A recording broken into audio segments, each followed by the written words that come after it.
Good morning. Good morning. Good morning. We call this special meeting to order. Mr. Clerk, roll call, please. Dominic. Present. I'm Lyndon sorry, Johnson. Madam Clerk. I didn't see Mr. Clerk wasn't at the desk. All right. Dominic, Lyndon Present. Johnson, Jackson, Lynn, Present. Bowman, Here. Hawthorne, Present. H. Watts, Present. Middleton, Here. Atkins, Here. Chavez, Here, ma'am. Smith, Lewis Johnson. Present. Okay. The chair will do the invocation and we'll have the Pledge of Allegiance by Commissioner Stephen Jackson. Please stand.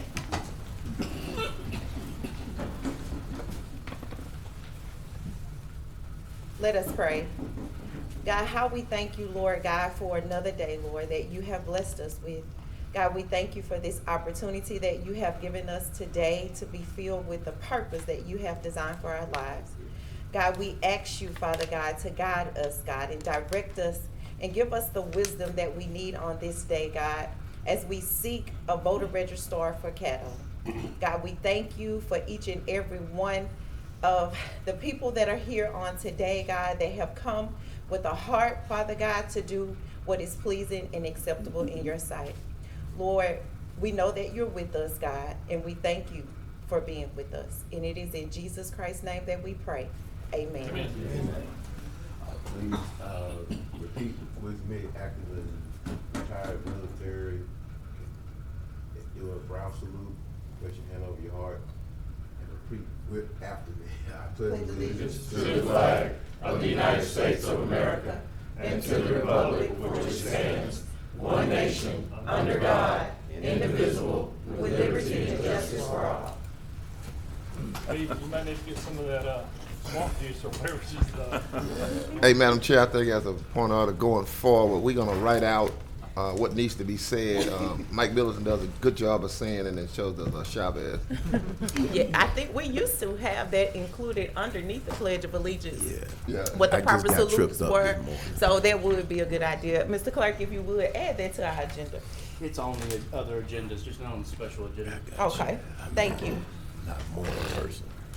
Any agenda additions, Madam Clerk? None, I have none either. Citizens Where comments? Dr. Wilson at? Commissioner Mike Middleton? I'd like to You inquire, have me. He's taking a sick I say he's unavailable today, you have me today. I'd like to make an inquiry as to why we need an executive session on this. I suggest we don't have an executive session. You don't necessarily, I'm sorry, I didn't even recognize. Oh, we don't? Attorney Frazier, you You can don't address it. necessarily need one. That was done as a precaution in case you decide to go into one. If there is something that needs to be discussed, you will probably though, have to recess your meeting in order to go into one. So I don't actually anticipate it. It was just a precaution. Okay. If so, I'd like to put a limitation on the time that would be, no more than 10 or 15 minutes, something like that. So he needs to do that in the form of a motion? He will have to, and he will have to get back When you on the get to board. that point, Okay. when you get to that point, if it's decided that there is one and you move to go into one, you can do that at that time. Thank you, Mr. President. You're welcome. Let the record state that the chair will make necessary recesses as it becomes necessary for us, actually. If we need to make any recesses, we'll have them accordingly. I don't think I have a board that's working over here. Neither one of them are on.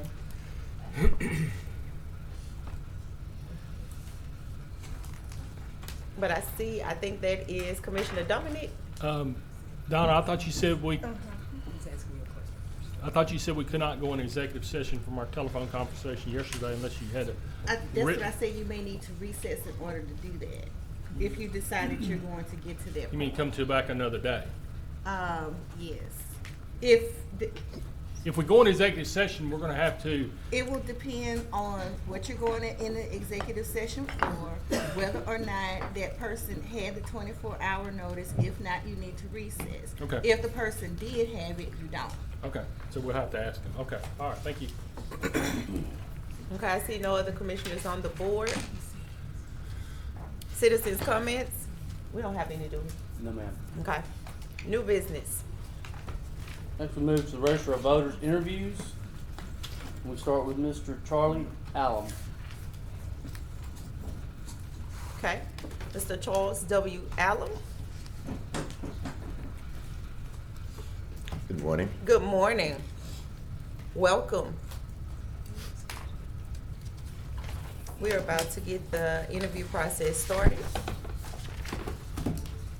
If you would like to have a moment to address us, you may at this time. I just thank you for the opportunity to come before you and ask that you all would receive me as I am. Okay. Well, welcome. Well, Mr. Allen, we are about to start the process, and we just invite you to relax and just be yourself. Okay. We're not here to judge you. We're just trying to get some questions answered. So, Thank you. we're citizens just like you, and we want the best for Caddo. So I'll start out by asking, what do you understand the duties and responsibilities of the registrar to be? Well, the duties of the registrar are mostly ministerial, and the registrar is to guide the office, to conduct elections. He is to be the custodian of all voter records for the parish of Caddo.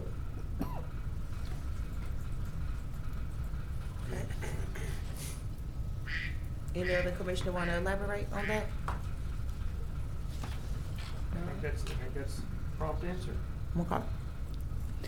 What aspects of the registrar's office do you currently observe to be working well?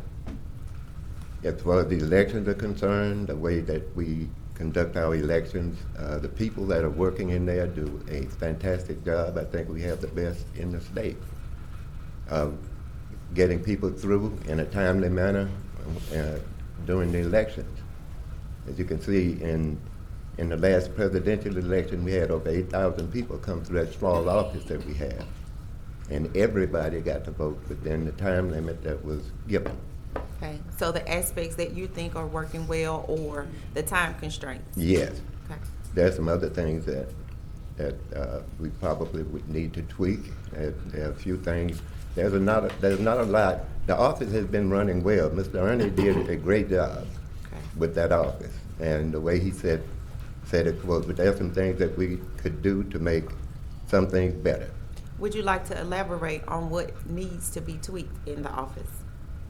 As far as getting information out to the voters of the parish, I've gone around for about 4 months to libraries, meeting in the public, and there are a lot of people who don't have access to computers, technology, and they don't know what their rights are, and they don't know things that they should do as far as changing their addresses. They don't know that if they don't change their address, that they can't go somewhere else and vote. And we run into that during elections, where they go to the wrong place, and they go at a late hour, and they're not able to go to the poll where they should be in order to vote. Do you have a plan of action to address those needs? Educating the public, being able, we've got to find another way to get the information out to them. Okay. And I think it's more about meeting with people out in the public and talking to them and educating them. Okay, what uniquely qualifies you to be the registrar of voters? What uniquely qualifies me? Yes, sir. My experience there in the office. I know every facet of what goes on in the office.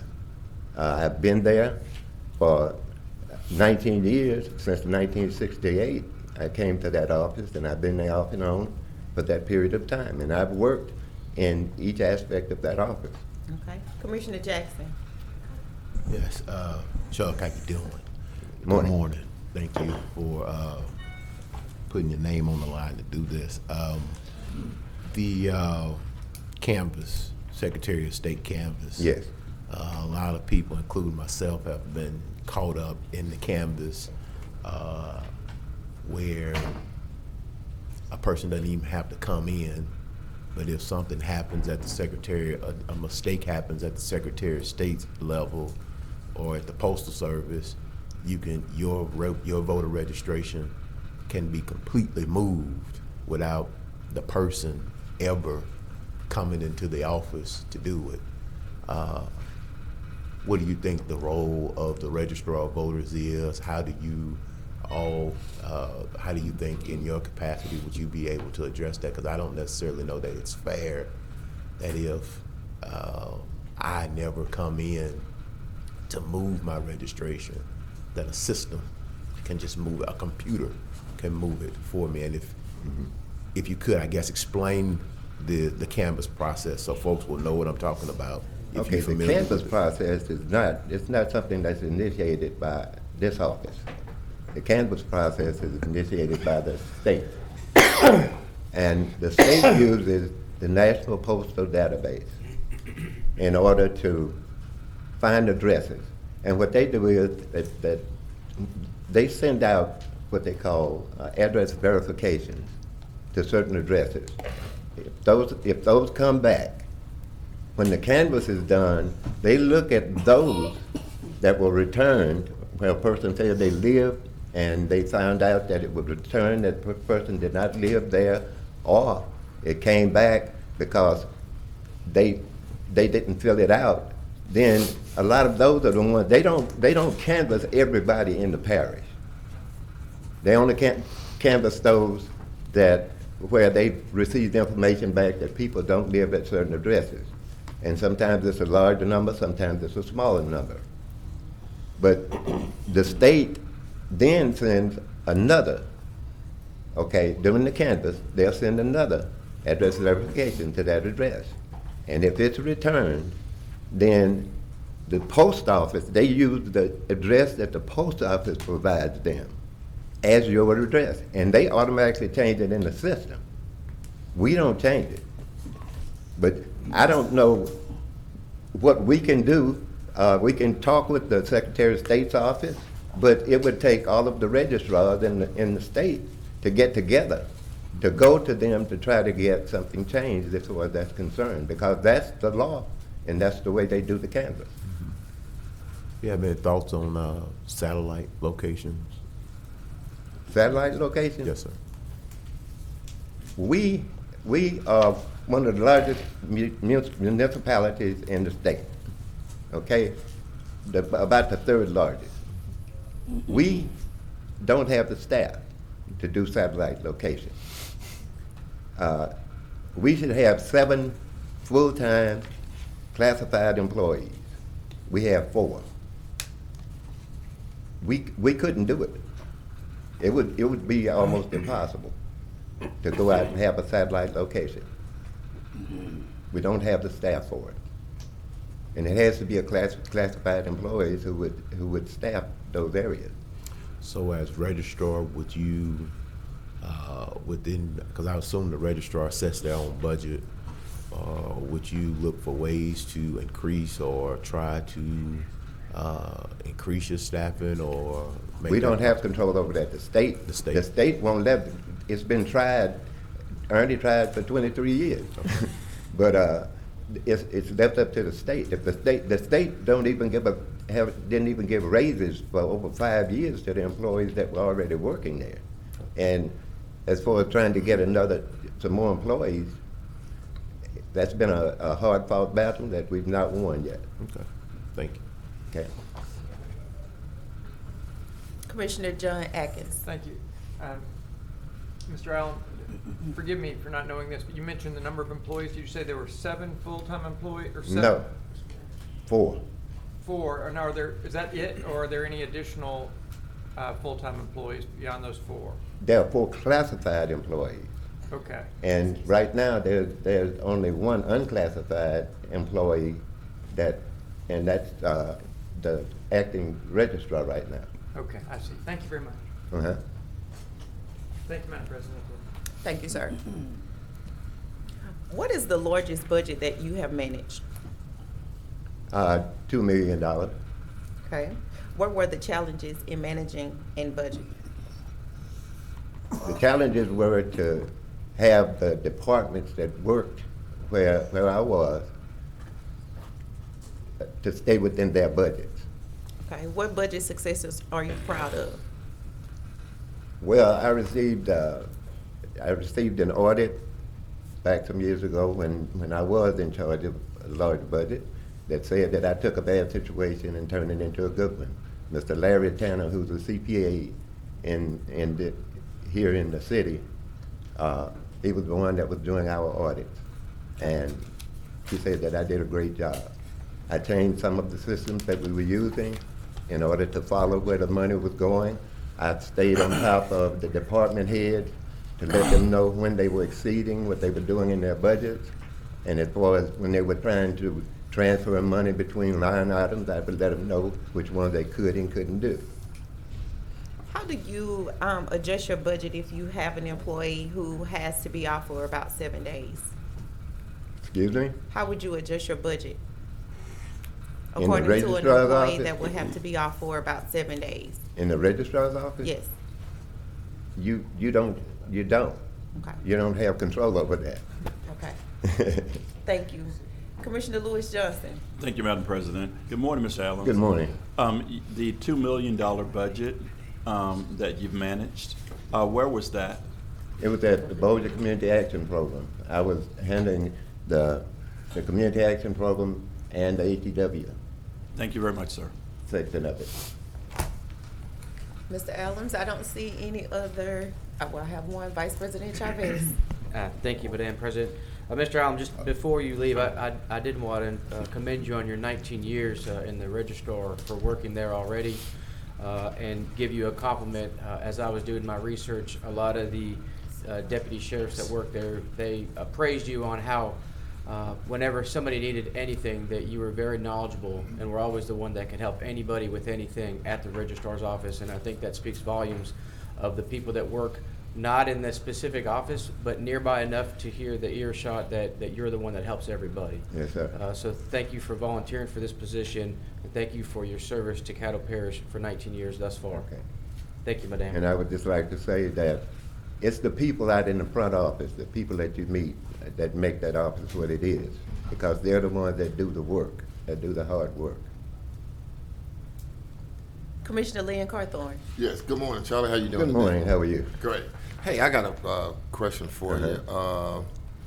I know that unfortunately in the last 30 years we've only had one assessor, so Registrar. registrar in the last 30 years, so we don't have a varied leadership over the last 30 years. For an example, if we had 3 or 4. Having said all of that, I know you've worked an extended period of time with Mr. Robinson.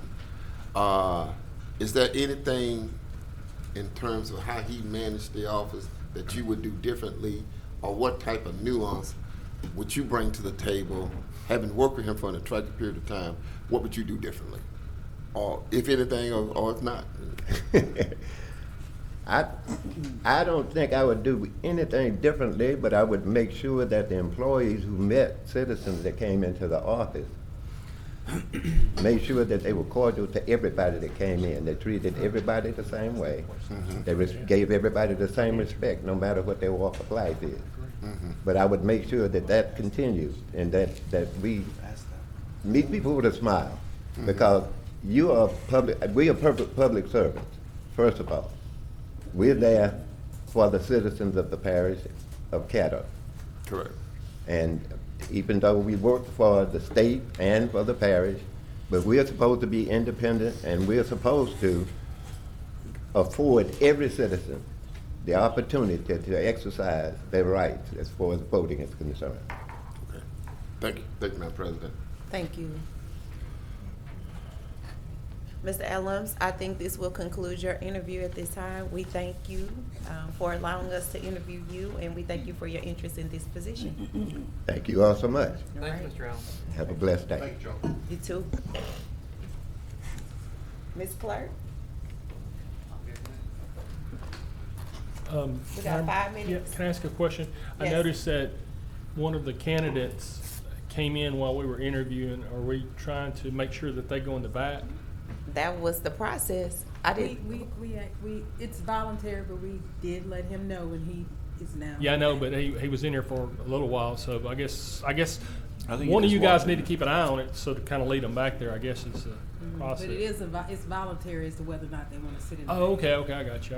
We can't make them. Oh, I And understand. I think that was the same question the president asked But yes, as well. we'll have some. About what changes? I think your question about what changes was the same question Madam President asked. Mm-hmm.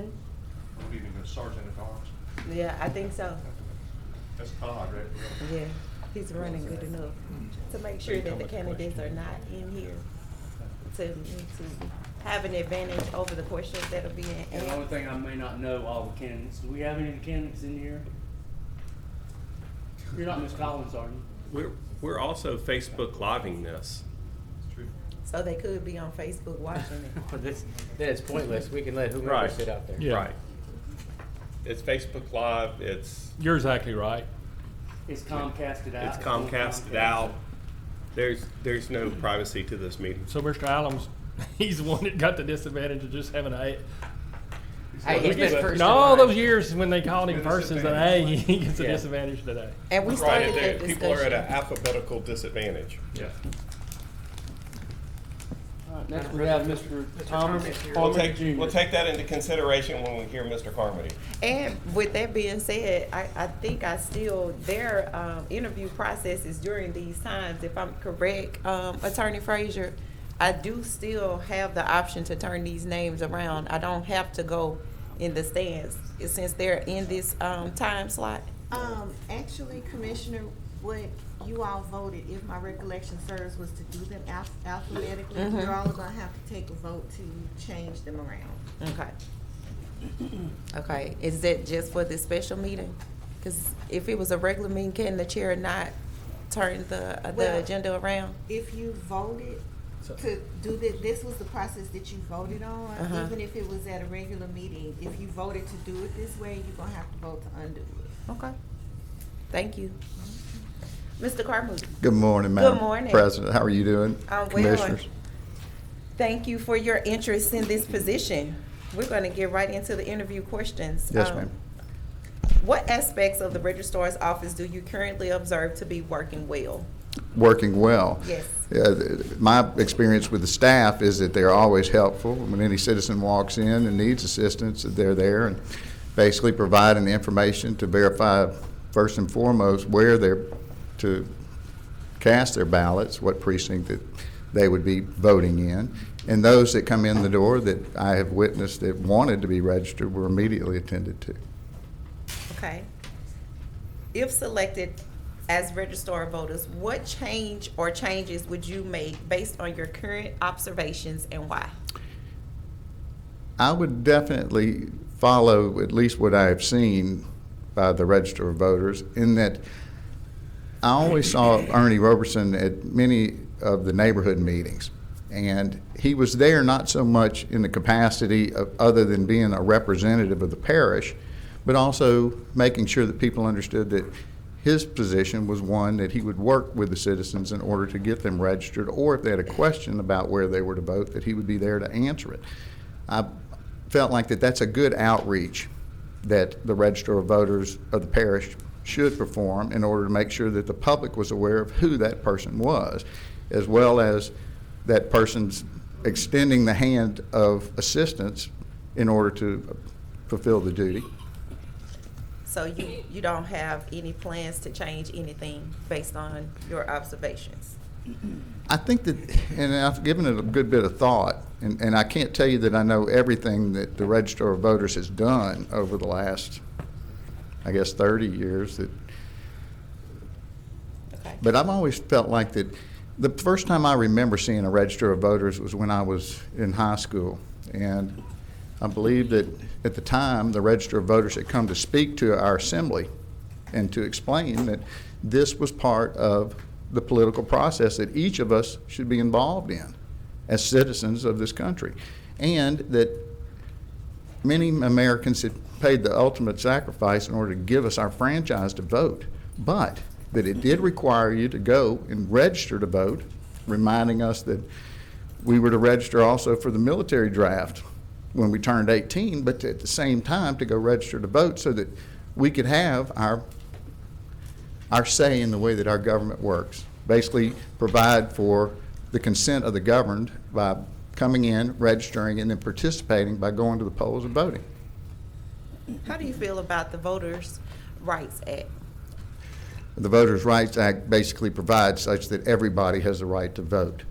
It certainly clarified that those things that had been done in the past to prohibit certain persons from participating in the process were no longer anything but illegal.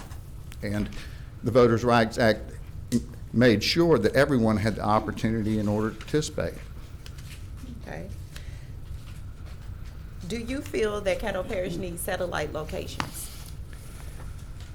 I've looked at that, and if the parish had the funding in order to do that, when I checked with the state said that they would certainly look at it in conjunction with a parish, but that unless the parish had the funds to do satellite locations, that the state did not have the necessary resources to provide those. Okay. Commissioner Jackson. Yes, thank you for coming down and putting your name on the line for this position. It's an important position. I'm concerned about the canvas, where people get caught up in the canvas, and I'm not sure if you're familiar with the canvas. Can you hear me? Yes, sir. I'm sorry. That's okay. I tend to be the low voice up here. Hold on. That's all right. The canvas that takes place where there's a system, a computer system that basically moves voters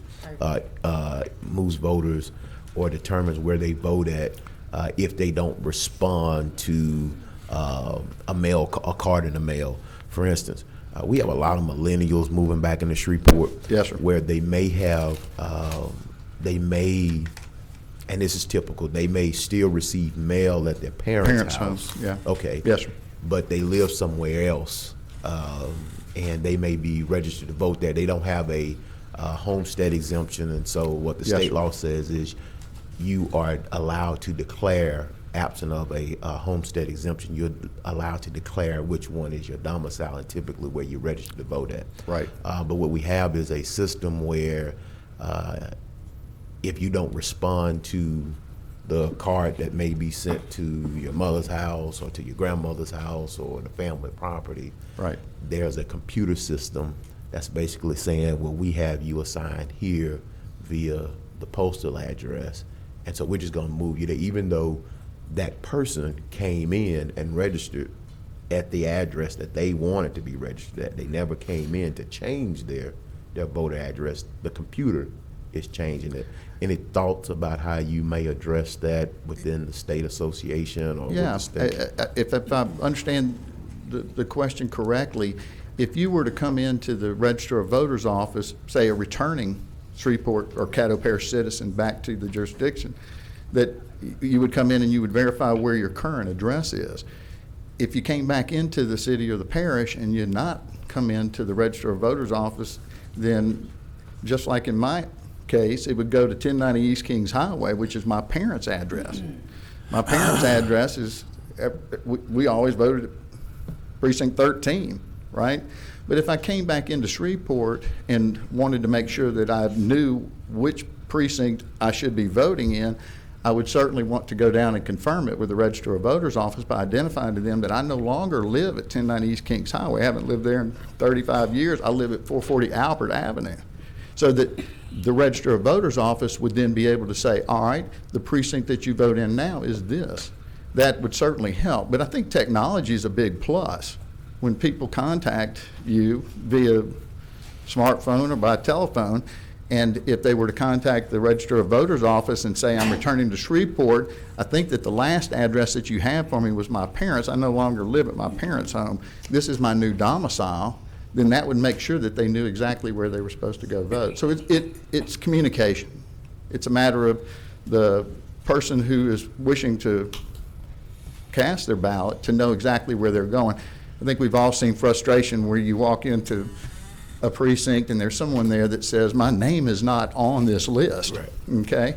Well, in that instance, again, that's where the ability to contact the Register of Voters office to say, we have you registered by this address. And you say, well, I hadn't lived at that address 30 years, right? Well, then you've got to make sure that you're contacting the Register of Voters office to verify where you're currently domiciled so that they can have you correctly identified on that voter's roll so that when you walk into the precinct that you're there to vote. That's it for me, Madam President. Okay. Thank you, Commissioner Jackson.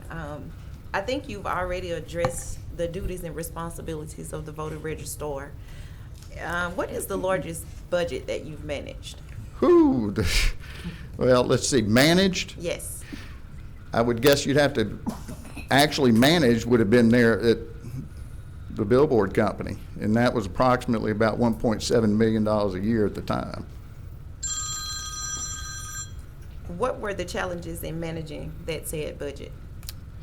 Well, in the government, in the private sector, the challenges in managing a budget are multifaceted. First and foremost being that whoever you're working for is trying to maximize profit, right? And so managing the personnel in order to accomplish the job that whatever that business is doing is paramount, to make sure that you have enough personnel to accomplish the job, but that you don't have so much personnel that you, in essence, you've got additional employees that you really don't need. And I always felt like that it was a matter of trying to encourage those employees that were working to accomplish those jobs to understand that it was a collaborative effort and that everything was a team and that we've each got to depend on one another in order to accomplish the goals that we're doing. If someone does not feel like that they want to be a team player, then all you can do is try to work with them to make sure that they understand that you're trying to create more professionalism and to get the job done in a timely fashion so that at the end of the day that you meet the expectations of your employer. Okay, so your successes that you're proud of is that the teamwork and the professionalism of that budget. Yes, ma'am. Okay, what uniquely qualifies you to be the registrar of voters? Well, having been a commissioned Louisiana notary public for 30 years, that is the primary function of a notary, is to see and identify persons in order to make sure that those instruments that they are executing, that they're putting their signature on, are admissible in the court of law as well as into the public record. That is a commission that I have always taken very seriously, to make sure that my work was correct. The Register of Voters does exactly the same thing. It's a ministerial position for the most part, just like a commission given by as a notary public. It's ministerial. We perform a function for the public, but there's a trust that's given with that commission to do it correctly. Having sat where all of you are sitting, I worked in 2001 to redistrict the city of Shreveport. Those of you who have done redistricting, I believe at the time we had 24 different plans that were submitted to us. Having worked with a demographer to try to come up with what the plan was that was most fair and equitable was a challenge, but one that I enjoyed working with. Then having been in the legislature in 2011 and redistricting the state, it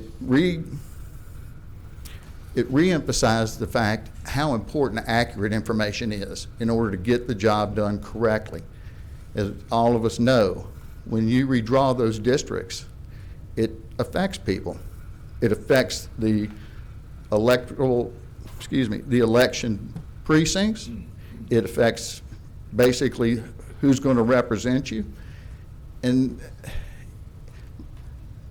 the most important function, I really do think, at least right now for the Register of Voters, is to make sure that they are trying to get every eligible voter to register.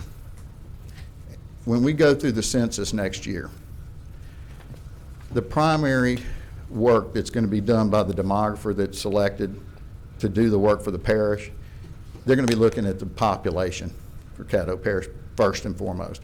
But they also take into account the number of registered voters. We're all familiar with the out-migration from Caddo Parish. That is going to have an effect on all political districts. And all the way from Caddo Parish to Baton Rouge to Washington, D.C. But having worked with Dr. Joyner in the city level, as well as the state and the other elected officials in order to pass and submit a plan to the Department of Justice that met all the criteria, that would probably be the thing that I'm the most proud of. That's the first time that the state has submitted its redistricting plan and did not have to come back and make revisions because the Department of Justice said that they wanted it changed. Okay. Commissioner John Atkins. Thank you, Madam President. Can I make, just before you, could we get a sign on those doors or something to ask applicants to go through that door? So that, because it seems like, and I don't mean to interrupt, I know you're probably getting parched over there, so good water break time. But is it possible for us to put something out on those exterior doors to say applicants, please enter through, Crystal has it. you know? Or a staff member. Yeah, or a staff member. Appreciate it. Commissioner Atkins. Thank you, Madam President. Thomas, Thank you. I know we're butting up against the timeline here, but just a quickly, could you made reference to the budget that you manage directly. Right. I think it'd be interesting for you to comment on budgets you may have been involved with developing indirectly, and how large was that budget, and what were the largest challenges with that? Just a brief summary. A very brief summary. 8 years on the Shreveport City Council, having annually done budgets. Again, all of you being familiar with the fact that you've got department heads that are coming before you, that they're charged with providing the public services that the citizens pay their tax money to have performed. That's always been a challenge from the standpoint of trying to make sure that you balance the available revenue to fulfill the functions of government, the primary functions of government. I always was interested in making sure that infrastructure and public safety were my primary goals of making sure that we funded those things. The reason being is, if persons don't feel that they're safe in their community or in their home, typically they vote with their feet and they leave. The other thing is that traveling across the city or the parish, when you see the conditions of roads, and how many of you have heard from constituents that just want to vent their frustration on the fact that I've paid my taxes all this time and I've lived in this community and I've asked repeatedly for this to be addressed. Could you please help me? Well, those were always the persons that I felt like that they had reached the end of their rope, and they were at a point where they were looking for their elected official to try to address what was the major concern to them. I always felt like that was really a priority that all of us needed to make sure that we were addressing. It became exponential, though, when I got to Baton Rouge. As you can imagine, in your purview as commissioners, you're concerned not only with your parish districts, you're also concerned about the entire parish. The same way with having been on the city council. Yeah, I was one of 7 council members, but I represented the city of Shreveport. Having been elected to the legislature and for 12 years worked on budgets, again, it always seemed like that we were trying to rob Peter to pay Paul in Baton Rouge. And it's just, again, the nature of the fact that you've got more demand than available resources to meet them. So those were certainly challenges, but trying to prioritize where the most people would receive the best benefit was always my priority. Thank you, Commissioner Atkins. Commissioner Lynn Carthorne. Yes, how you doing, Thomas? Good morning, Lynn. Good to see you again. Hey, Yes, I have sir. a quick question. I want to go back to what was asked earlier about the Madam President, as it relates to the Voting Rights Act of 1965. Yes, sir. In the Voting Rights Act of 1965, there's a Section 5 that's essentially, first sunsetted in 1985 under the Reagan administration. And it provides for a pre-approval of certain southern states if they make any changes to the voting process. Yes, sir. In their locale. What's your feelings, pros and cons about that section of the Voting Rights Act? I think it still needs to be done.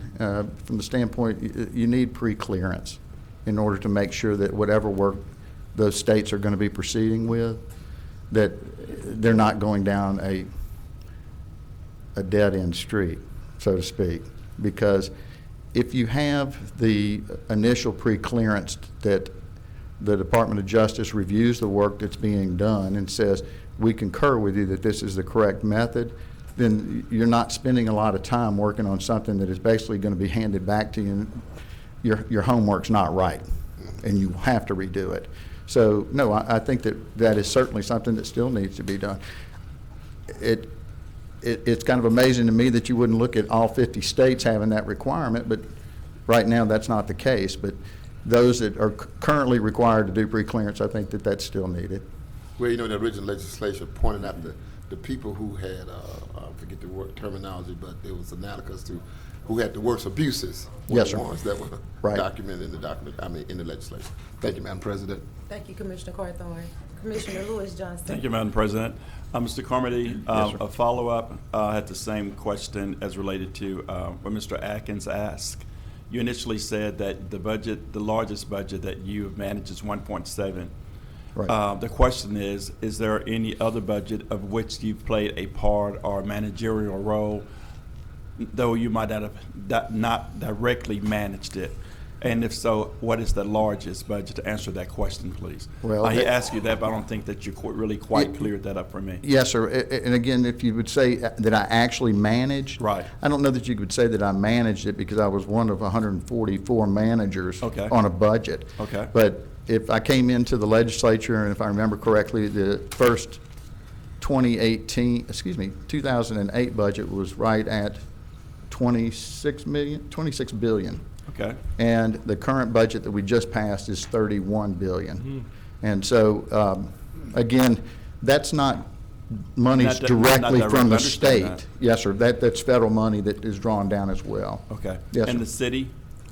The city, if I council. remember right, when I came on to the city council, the city-generated portion of the monies was 168 million. Thank you very much, sir. I Yes, sir. appreciate the quick Thank you, answer. sir. Thank you, Mr. Carmody. That will conclude this interview. Can I just thank all of y'all? I appreciate the opportunity to be here. And for those of you that had the time to allow me to come and speak with you, I just want to thank you for that consideration. And I would leave you with this. My heart is in public service. And I think that the 20 years that I placed into it, that people understand that I care about our community. And I care about its people. And I've always been somebody that wanted to make sure that the public understood that and advocate. And that is what I have done. I've been humbled to be entrusted with that trust by the public. And I would certainly feel like I could do a very good job for the citizens of Caddo Parish and the Caddo Parish Commission in this capacity. And I appreciate y'all's consideration this morning. Thank y'all. Thank you. Thank you. Thank you. Thank you, Tom. Hey, before Mr. Carmody leaves, I want to note one thing about Mr. Carmody. We have one thing in common. We both have 13 brothers and sisters. Wow. 13 brothers and sisters. Yes. If nothing else, I certainly work well in a group. So he knows what public service is. We know why he got elected. That's what Thank y'all. Thank you.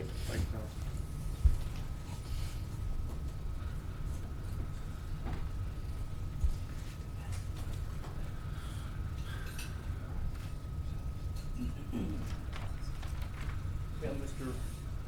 Billy R. Casey.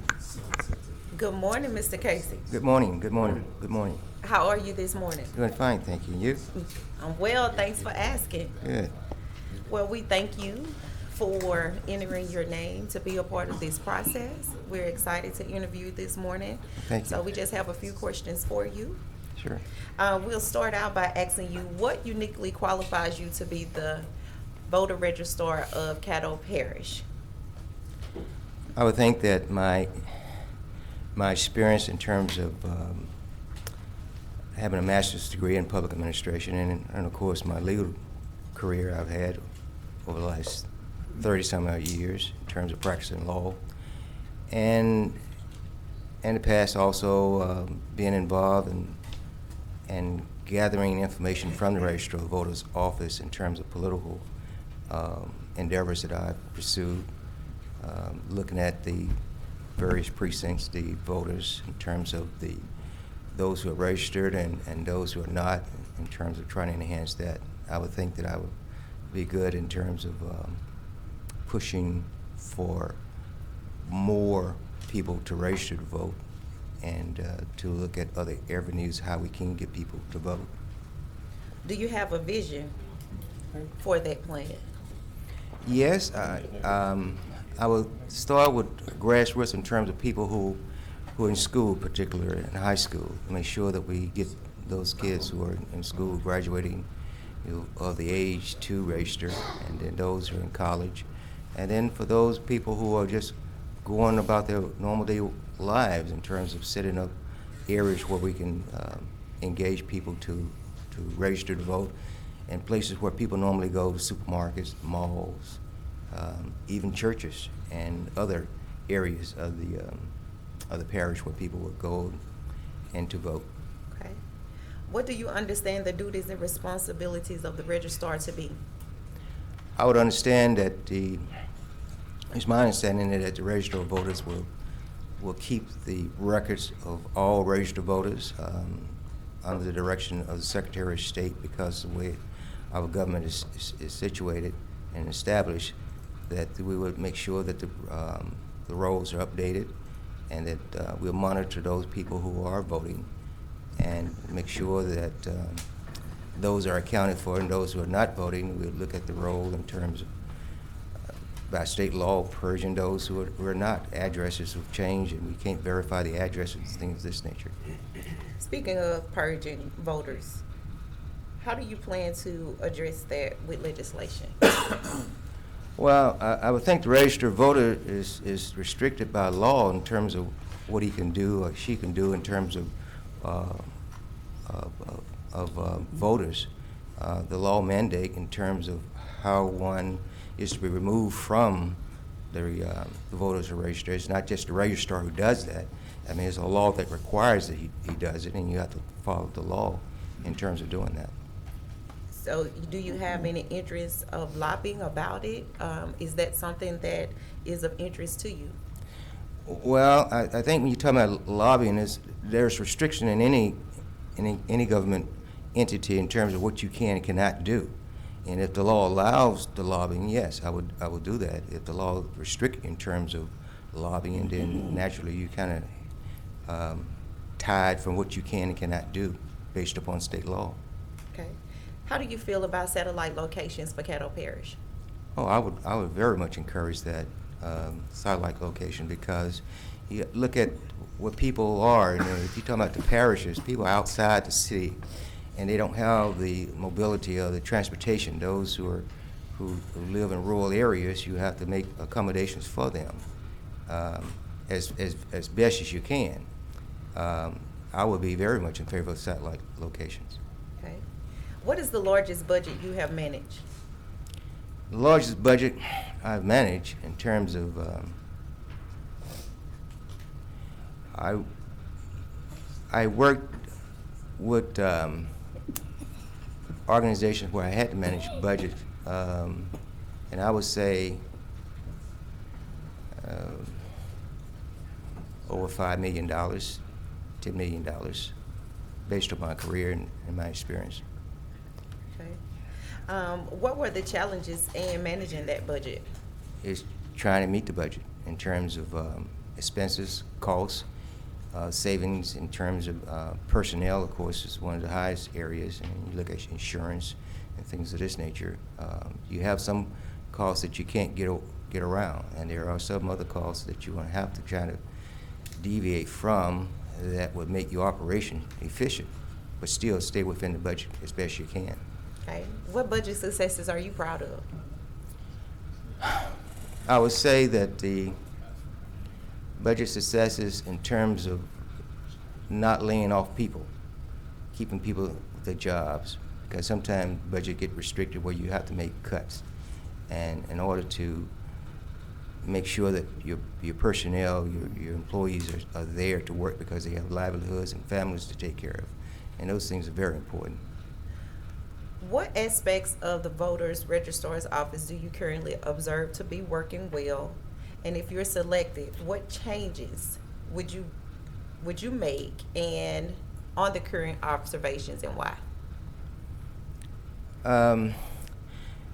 My observation has been in terms of when we have elections that are really not that people interested. For example, if you have election with the president election, that's going to be a big election because everybody want to go out and vote for the president. But you may have some issues whereby there may be amendments and things of this nature, and there's no major electoral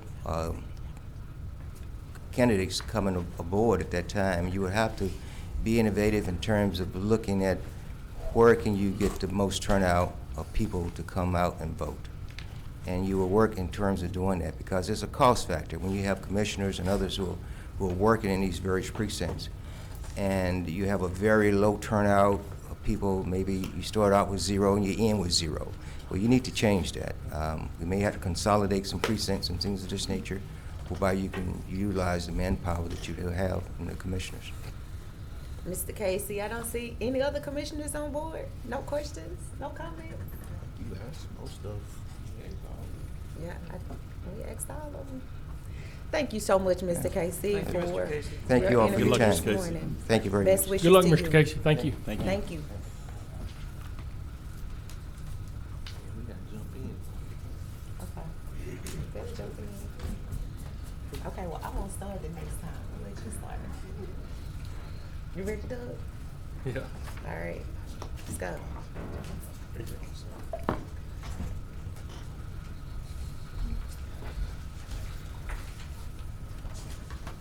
What is this?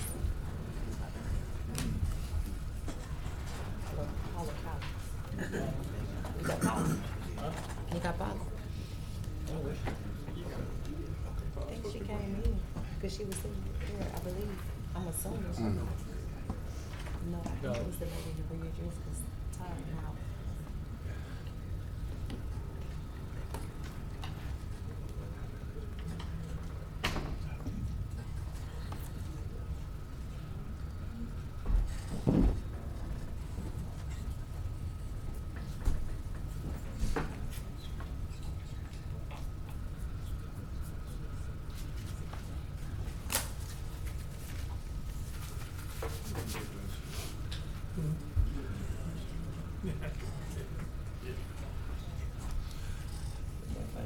We have Miss Paula Collins.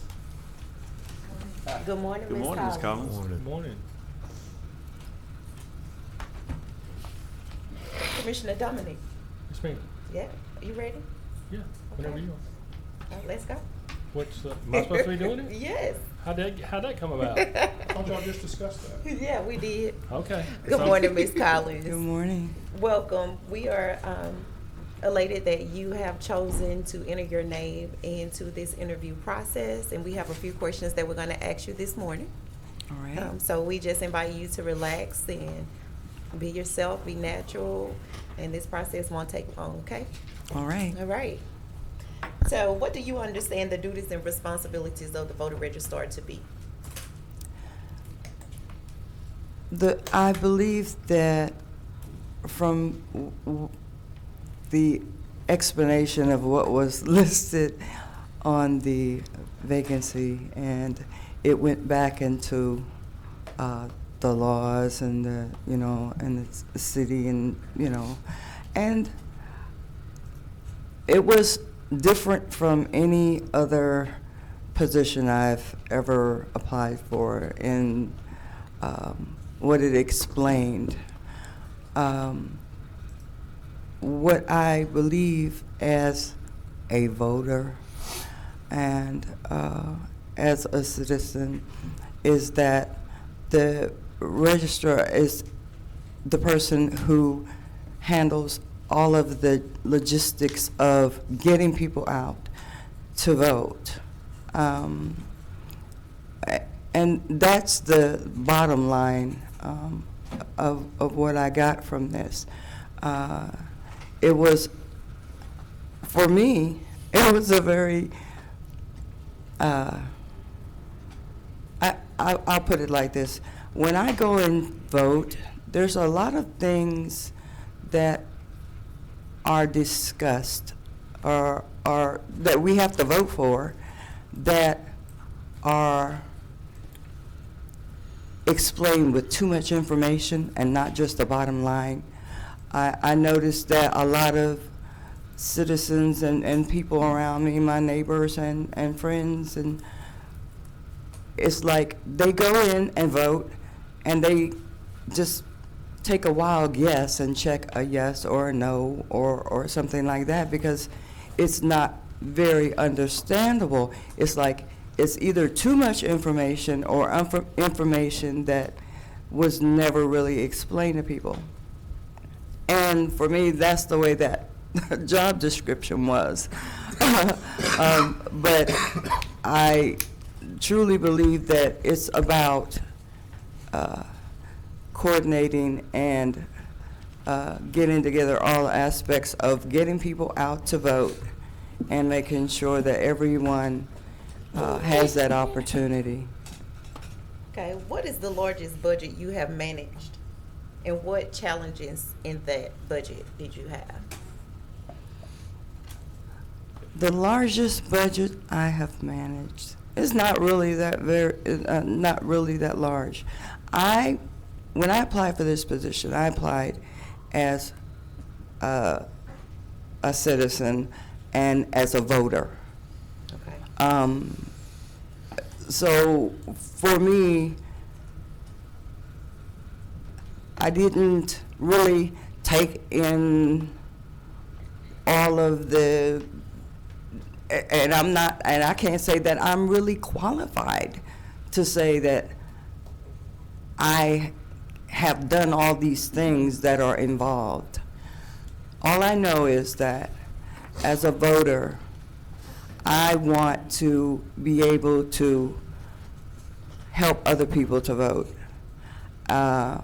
I want to be able to satisfy everyone's information and give them understanding of what they need to be doing and how they can go about doing it. I'm not a politician. I've never wanted to be in politics, but we are all involved. And I applied for this position so that I could be more involved. In every aspect of my life, I have a focus of what I'm doing in all of the positions I've had. Sometimes I've gone in knowing how to do something, the majority of everything that I've done. And sometimes I go in looking to learn and expand my horizons and get more involved. And this, for me, was why I applied for this position. Okay. So I can't really say that I've done all the big budgets and things like that, or, or am politically inclined, but I just want to be involved, and I'm good at what I do, and I learn very quickly. Okay. Well, Ms. Collins, you basically have answered the remainder of the questions on here. Does anyone else have any questions?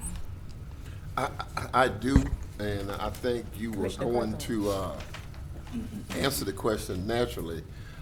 When you mentioned talk a lot. that you applied for this position as a voter and as a citizen. And so I was following your conversation, and I was thinking that you would give me a vision of what you see could be improvements in the registrar's office, or what you think isn't happening now. Because, if I'm correct, because that you prefaced the statement by saying that you applied for this position as a citizen and as a voter, so out of that passion, that's something that you want to see expansive in the. You follow my question? Yes. Okay. Yes, on part of my resume, you see that I started a nonprofit. I saw that. And I do become passionate about the things that I go for, and in my understanding of this position, there are things that can be improved upon, and there are things that we do need to expand. There are different ways of doing things, and I'm not saying that I have all the answers, but I am very imaginative. In working with nonprofits, I do a lot of fundraising. My fundraising ideas are not just the regular ones that everybody sees all the time. I'm very imaginative in the things that I see that can fix something. And a lot of people respond to that because it's not the norm, you know. There's a lot of people asking, well, we just need to do this better, or we just need to do that better, but there's no input as to what we could do to bring about any new avenues of change, or bring people out. There's a lot of ways that we can bring people out besides just what's been going on, you know. And the creativity, in my mind, is such that I can just go ahead and, you know, I would have a lot of ideas. I'm not one to just sit back and let things happen. I do have a lot of ideas, and I do believe teamwork and input would bring about what we need done. Thank you, Chair. Thank you, Commissioner Cawthorn. Any other commissioners on the board? Well, Ms. Collins, before you exit, I would just like to thank you for your work at Goodwill and getting the citizens back into job placement and what you do for our community. I appreciate that. And thank you for putting your name on the ballot for us to consider today. Thank you. Thank you, Ms. Thank you Collins. for the opportunity. Thank you, ma'am. All right. Have a great day.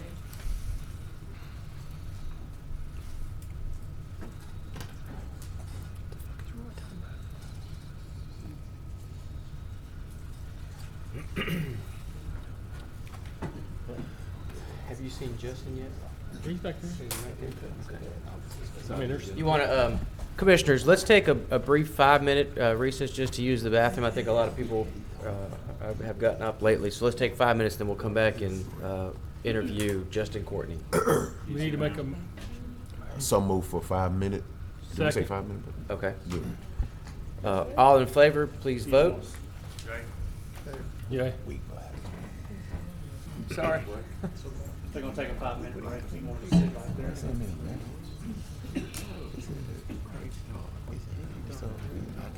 And that passes 10 with 1 out the chamber. Mr. Courtney, we're going to take 5 minutes. We'll return in 5 minutes. Thank you.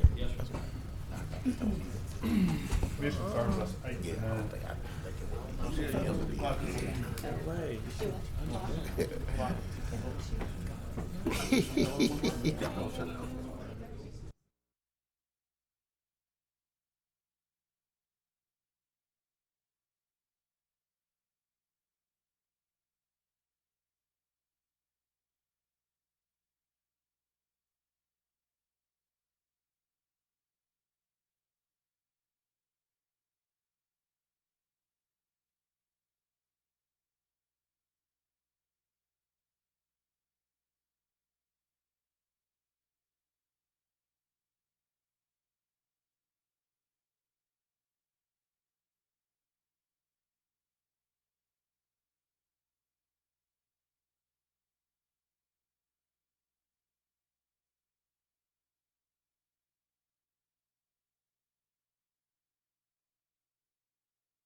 Mr. Courtney. Morning, Justin. Welcome. Thank you, ma'am. All right, we thank you for your interest in the voter registrar's position. If you would like to open up and give us a word about who you are and why would you be unique for this position? Sure, be glad to. I have some additional copies of my resume and letters. if We have anybody it. We needs have them. Wonderful.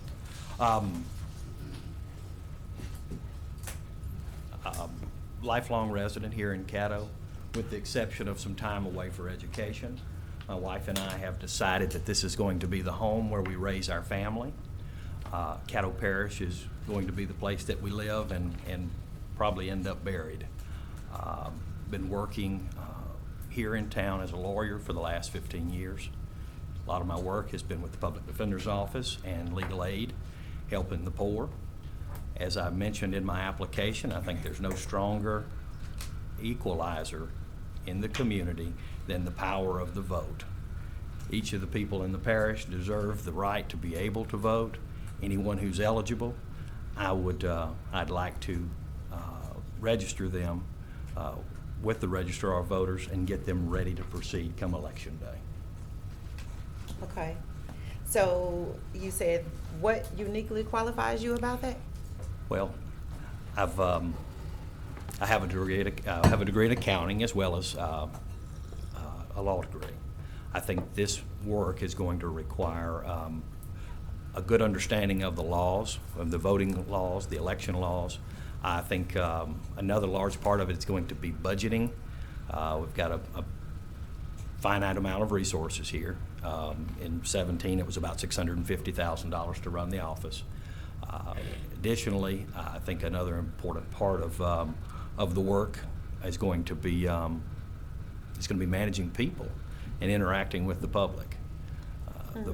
So you've already mentioned the budgeting. What's the largest budget that you have managed? As part of legal services, we had many millions to spend on the civil needs of the poor. My role there was more of a management role than finance. However, we had some 20 lawyers and 30 support staff over 26 parishes in the north part of the state. And okay. Yes, ma'am. And what challenges did you have in this ed budget? There's always room for more. Despite the large amount of money, we could not care for all of the needs that were brought each day. Okay. What budget successes are you proud of? I'm proud that we were able to offer some help to most of the people who came in. Even if we couldn't provide them with full services, we used that limited budget to start a self-help program for those folks who were looking for divorce and custody issues, educated them, provide them with self-service forms, and wished them well. Okay. What aspects of the registrar's office do you currently observe to be working well?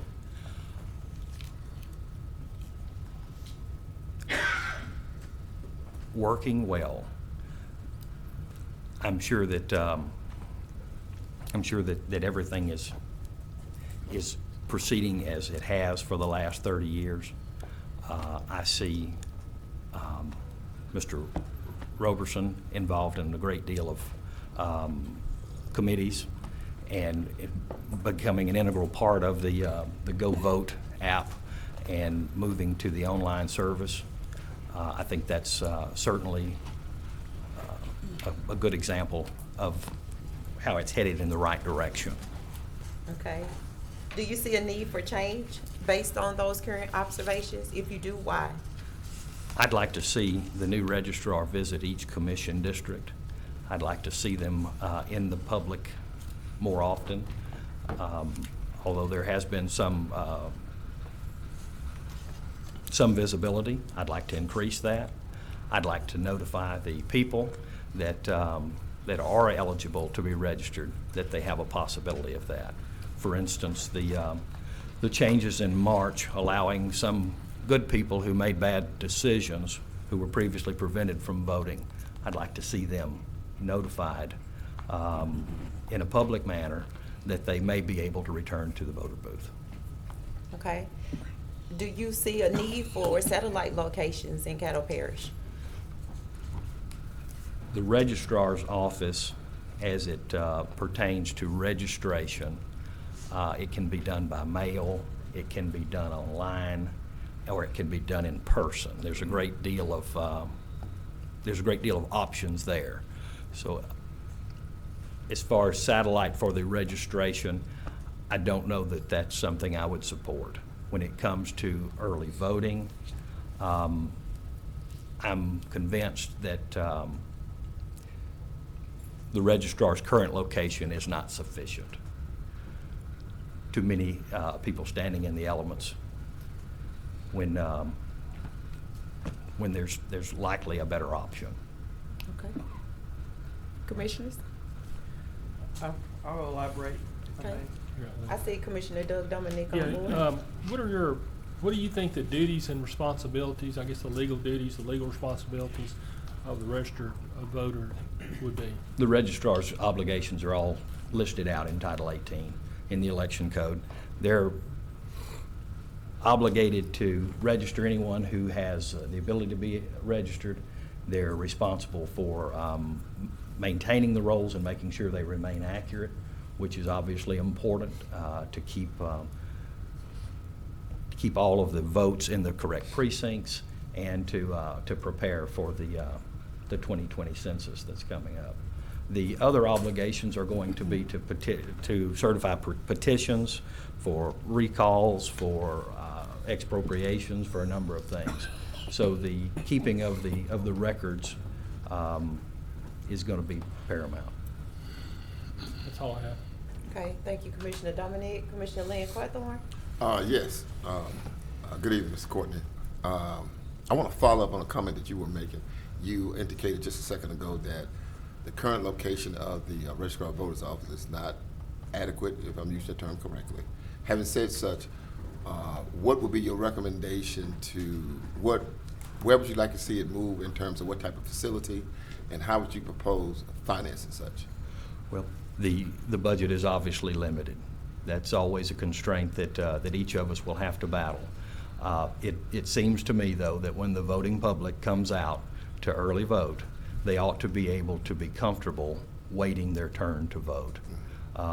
Standing in the elements, whether it's heat or rain, does not seem to be the circumstance that the public should have to endure to exercise their right to vote. Obviously, the budget is going to be the obvious constraint. If, in fact, there's room for it, I would like to explore the opportunity or the possibility of an alternative location that would provide easy parking, climate control, and centrally located for the members, the voting public of the parish and the city of Shreveport. All right, thank you. Yes, sir. Thank you. Thank you, Commissioner Carthorne. Commissioner John Atkins? Thank you, Madam President. Commissioner Cawthorn addressed my question. Thank you. Okay. Commissioner Lyndon B. Johnson? Thank you, Madam President. Got, I think, 2 or 3 questions for you, maybe 2. If appointed, what would be your plan for a 30-day, 60-day, or 90-day change of plan? 30 days has got to address getting into the office, spending time with Ms. Feazell, finding out the needs, the instant needs, and taking care of those. In the long run, the plan would shift based on what needs were identified in the first 30 days. I am in a position where I can put down my current work in quick order and focus all of my energy on the Registrar of Voters office. Okay. Second question. If a Caddo citizen is detained during the early voting and election time, but not proven guilty of a crime, but detained, would you pursue to make sure that their vote was counted? You mean they were arrested but not convicted? But not charged for a crime yet. Well, I think there's absolutely that presumption of innocence that's involved with the court system. Short of being a convicted of a felony charge, I'm not sure that you can deny the vote to someone simply detained. But they won't be able to go from jail to a Oh, precinct to I vote. understand your So- question. If they're currently detained at CCC or the city court. Yeah. That's not something that I had pondered before your question. Okay. I think outside the box sometimes. Yes, sir.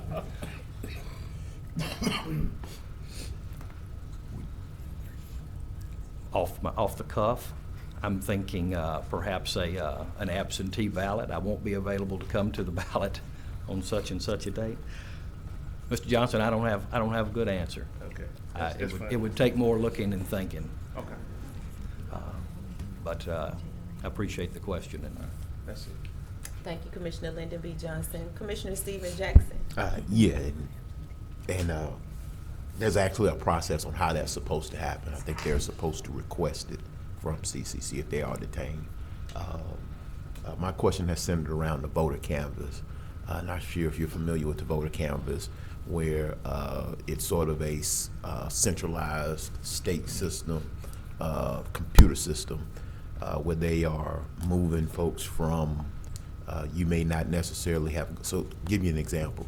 A college student comes home, and typically most college students or just young folks or a lot of people, they have family homes where you're registered to vote at is typically the family home. yes, sir. And so you may live here, but you're registered somewhere else, specifically if you do not have a homestead exemption. But what will typically happen is that canvas is moving voters out of their precincts to where their postal address is.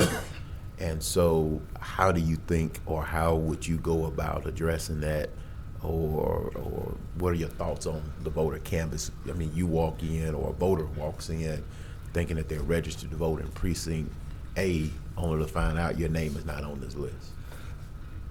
It occurs to me that as you say, the law permits college students to vote either where they're living at their election or where their home is, because they've just changed their domicile for a temporary period. It's not a true change in permanent residency. Mm-hmm. In the absence of making that choice to register in a college town, the role should remain in the family home, as you've called it.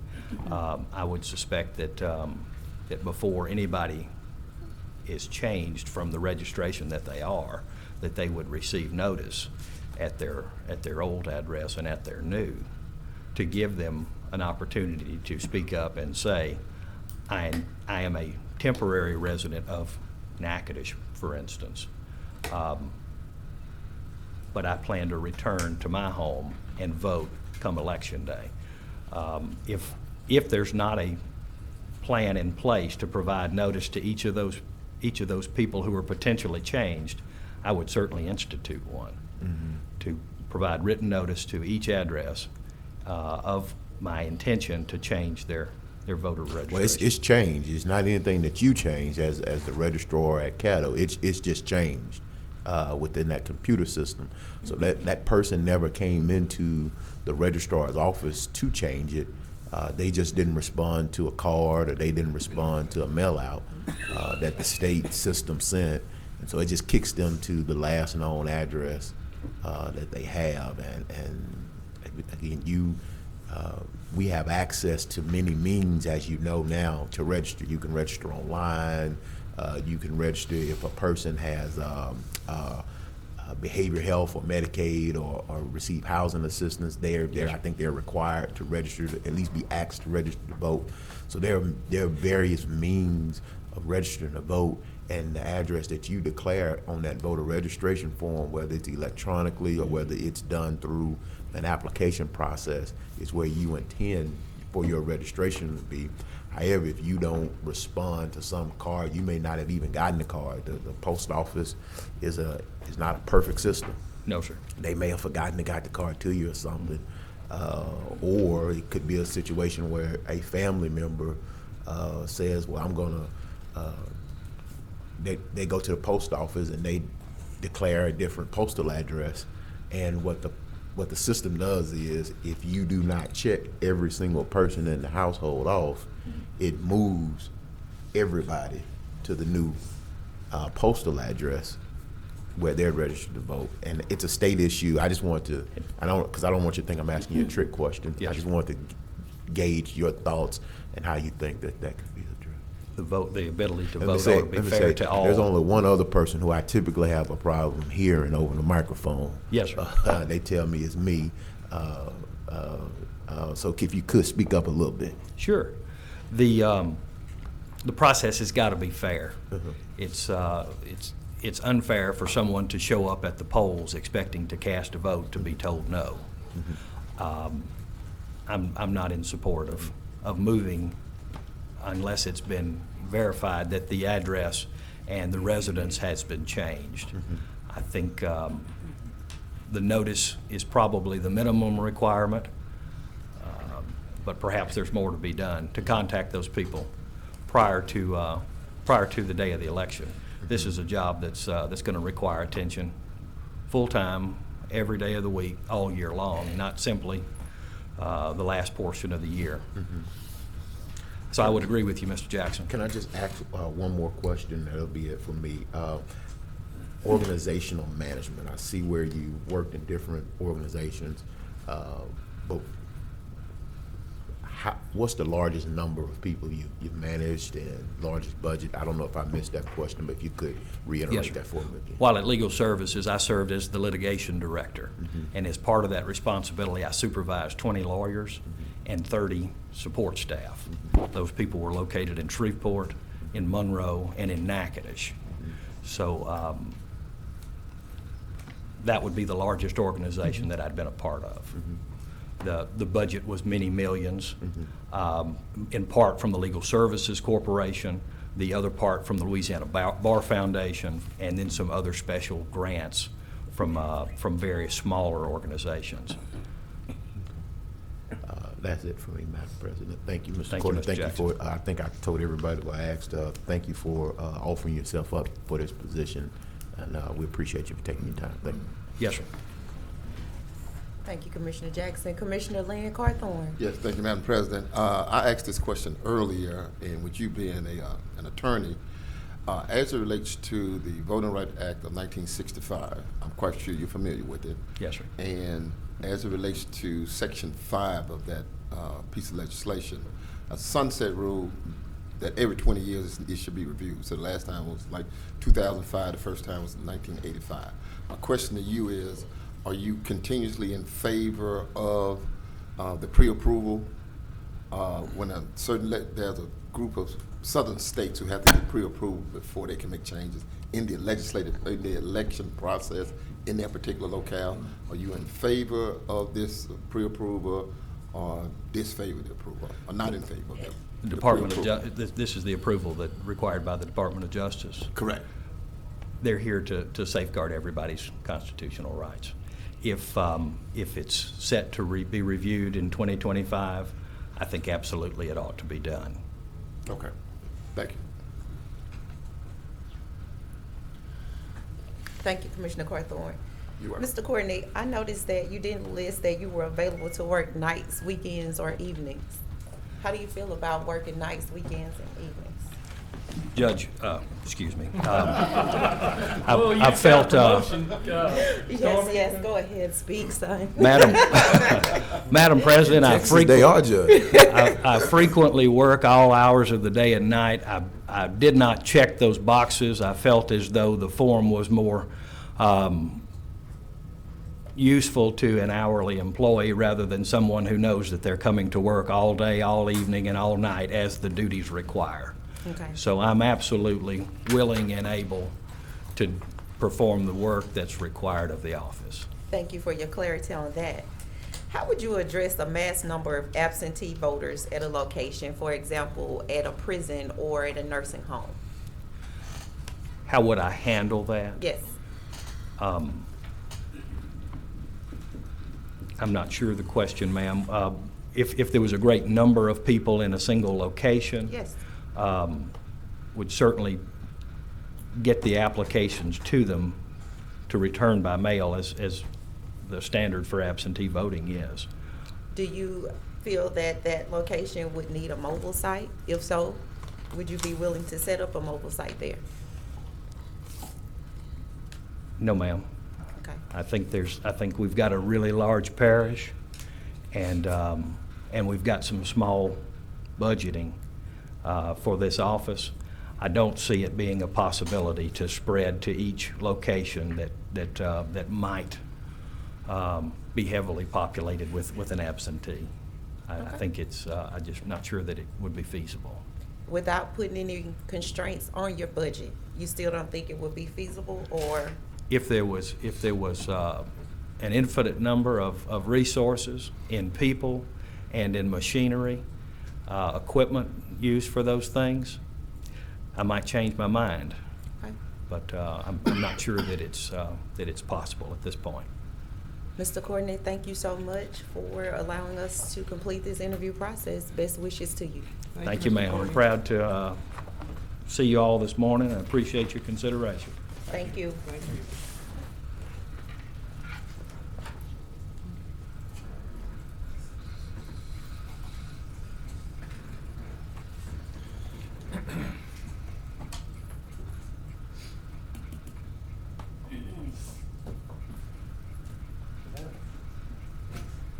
Next, we have Mr. Jeff Everson. One who needs no introduction. Hello. Thank you for being here. This email was set up on my computer. I don't understand. Welcome, Mr. Everson. Hello, President Gage Watts. It's good to see you today, and I appreciate y'all all being here on a Saturday. Yes. Well, we know that you're a natural at this, and so we're going to begin this process. If you would, we'll allow you this opportunity to address us as your unique qualities of becoming the voter registrar of Caddo. Absolutely. Well, thank you so much for the opportunity to do that, and it's an honor to be considered along with so many other great applicants today.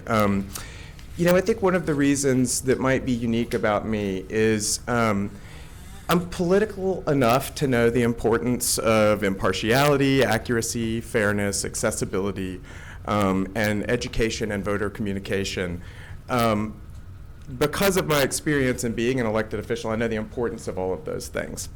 Because of the fact that I represented a very diverse district and worked with people across every demographic or political kind of category, I proved already in a public setting that I have a great ability to be non-political and be all those things that are so important in this position, meaning impartial, accurate, fair, accessible, and communicative to a wide-ranging and diverse constituency. Caddo has a lot of different residents who live in different situations, who receive information differently, and they need to be able to be communicated to with some consistency and high quality.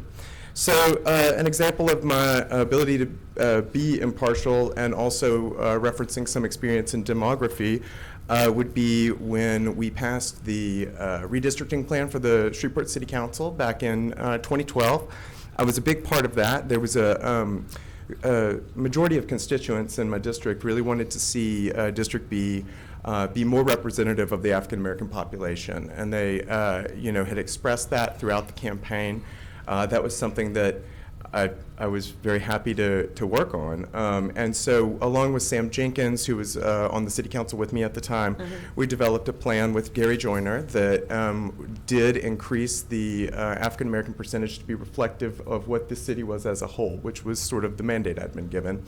And we were able to pass that successfully. There were a lot of people who, sort of thought I was signing my invitation to not be reelected. But I think when you serve equally and you serve with what you said you were going to do, that is respected. And so I did end up being able to earn re-election after that, despite the district demographically not leaning in my favor. And I ran against a great candidate who quickly was joined y'all's body. So it was not for lack of good competition.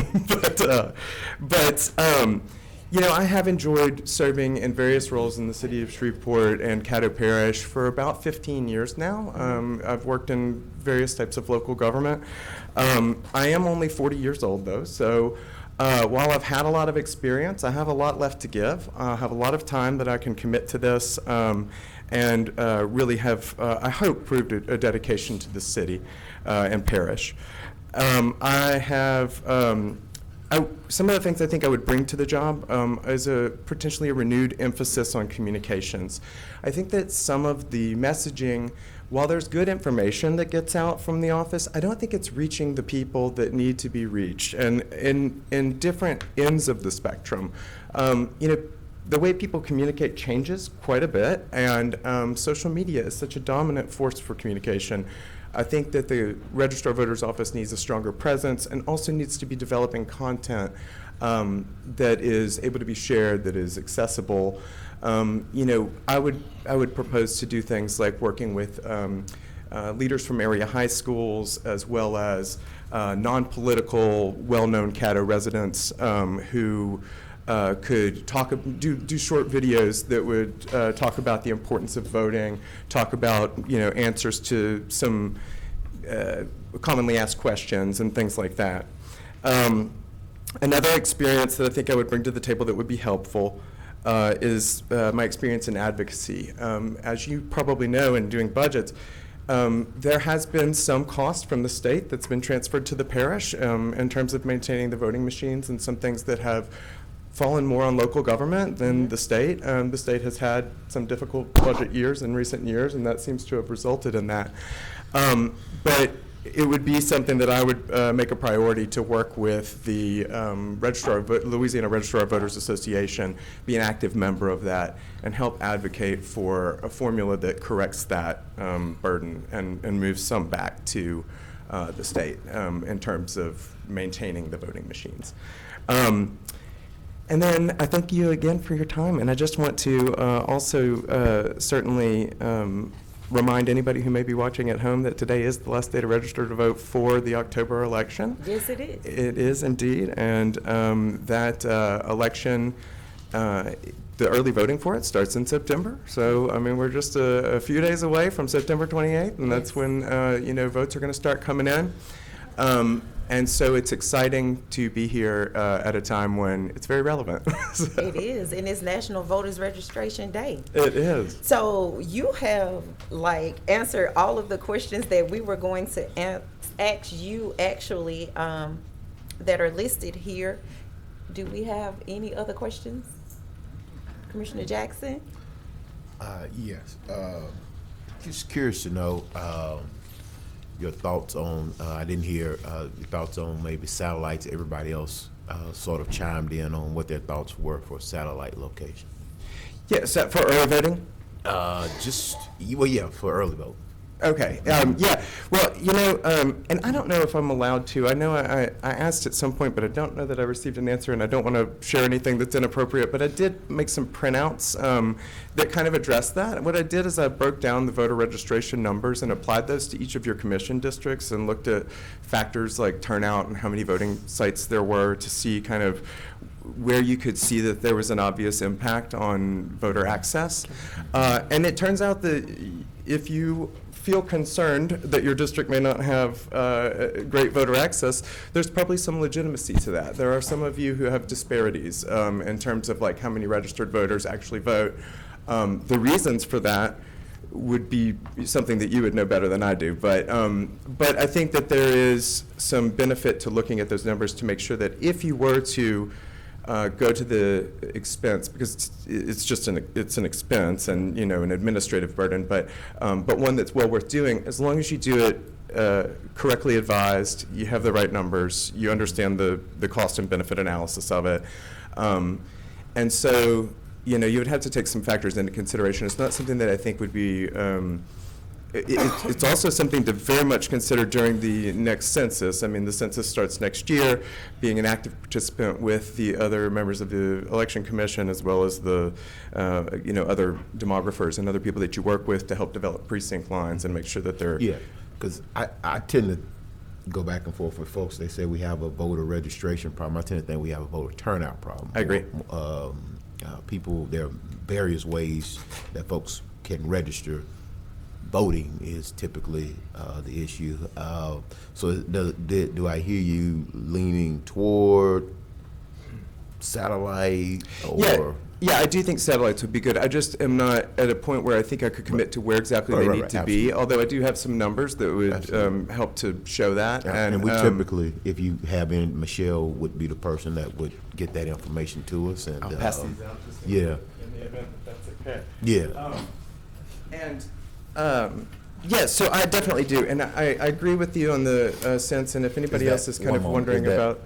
No. So, No, we cannot hand out any information that was not submitted with the applications by the application deadline. Thank you, I'm so sorry. That's okay. Yes. So can I, hold on, so can she put them in our box after everything is over? After your selection has been made. Okay, got you. Right. Appreciate it. But I'll just share with you, there is a range. There are a few commission districts that have, there is one that has almost twice the average number of voters per election site as some of the other districts. In fact, almost 3 times. So there is some big variance there. And then I also, another aspect of that obviously is the budget. I did do some projections as to what I thought next year's budget would look like. Kept it pretty flat as the number of registered voters are decreasing at the moment. It's smaller. I think that's both from population loss and from a good canvassing. I think they're doing a good job updating those records. And so there's 2 factors there. But that being said, I think next year's budget would be slightly lower than this year's, just a few thousand. But so within that same range, we should be able to cover the 4 elections next year, as well as a number of the other upcoming voter education efforts. And when I say voter education efforts, I think that's something I'd really like to open up as a discussion. If I was selected, I would do that very early on to start getting feedback. For instance, Huntington has like a program that they've added that's like a digital makerspace kind of thing that's really neat. And those students work on a project like developing an app or something. Somebody like that could. A high school kid is way better at telling you why what we're voting on doesn't make sense to them than I am, So it would be great to develop a program or a partnership with people like that to kind of find out how we can put things in terms that make sense to our voters so we can encourage better participation. Thank you.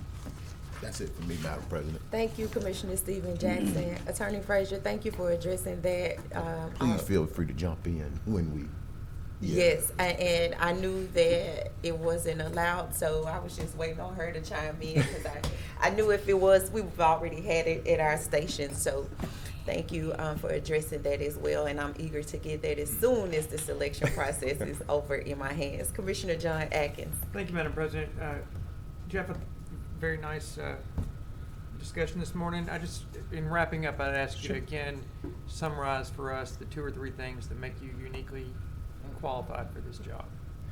Well, I think the things that make me uniquely qualified are that I have really had a long time in the public eye and been consistent. I hope that I've been able to earn a reputation of working with people across different political lines, racial ethnicities, income levels. I think that I've been able to serve those populations equally.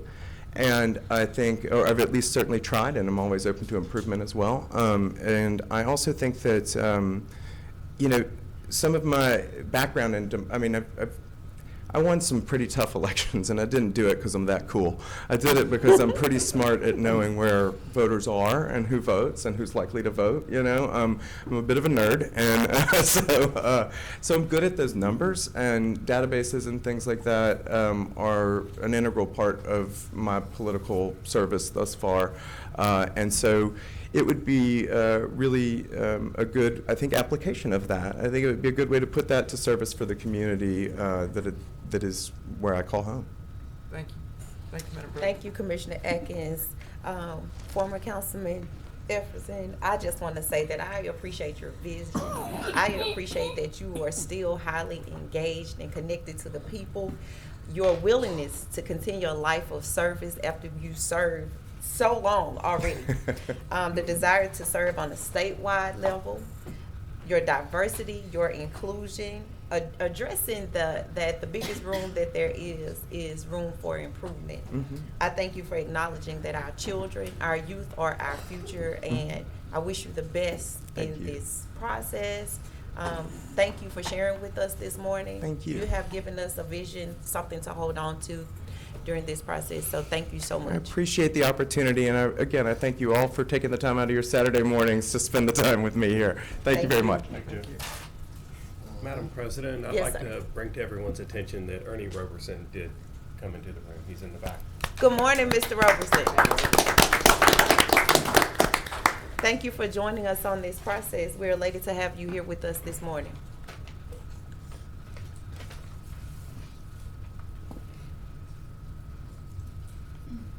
Madam Clerk, is it back in your hands? Yes.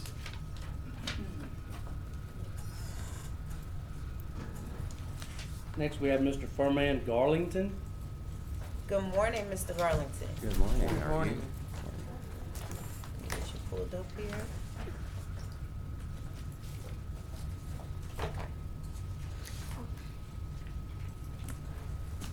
Mr. Garlington, Yes, ma'am. what uniquely qualifies you to be the Registrar of Voters? Well, I think part of it is I've lived here in Shreveport, Caddo all of my life. I have a background in history. I have a master in history from the University of Houston. I have a bachelor of history from LSU Shreveport. I'm born and raised here, lived here all of my life, except for the 3 years I was in graduate school in Houston. I've followed history and politics practically my whole life. In fact, one of the very first things I can remember is the presidential election of 1976 between Jimmy Carter and Gerald Ford when I was only 3 years old. Okay. So your unique qualities are that you are political, connected, and that you are a historian. I would say so. Okay. What is the largest budget you have managed? Other than family budgets or personal budgets, I can't say that I've really managed any budgets. Okay. So the other questions would be obsolete. What aspect of the registrar's office do you currently observe to be working well? And if selected, what changes would you make based on your current observations and why? Well, I think that currently Mr. Robertson has done a great job in sending applications out to senior citizens. For instance, my mother is 80 years of age, and so a few years back she signed up and she gets her ballots in the mail, so that works well. I like the way early voting takes place. I think that it is run very efficiently. I pretty much try to early vote the first day that it's open and available. So I think he's done a really good job. I've also had the pleasure of meeting him in my current capacity in archives and special collections because he is a kind of a history buff himself. And I know that he's done some research in the past in regard to the Wallace Lake plane crash of 1954, which had a profound impact on Shreveport and Caddo Parish. Okay, so you don't see any changes that need to be made? Oh, I think that when it comes to early voting, I think it would be good if we could have more satellite locations. I've often thought that maybe some of the libraries across the parish, because we have the Shreve Memorial Library System has a number of libraries in different parts of the city as well as throughout the parish, and that would be a means to have people who say live in Vivian or Mooringsport, they won't have to come all the way down here to downtown Shreveport in order to cast their ballots during early voting. Okay.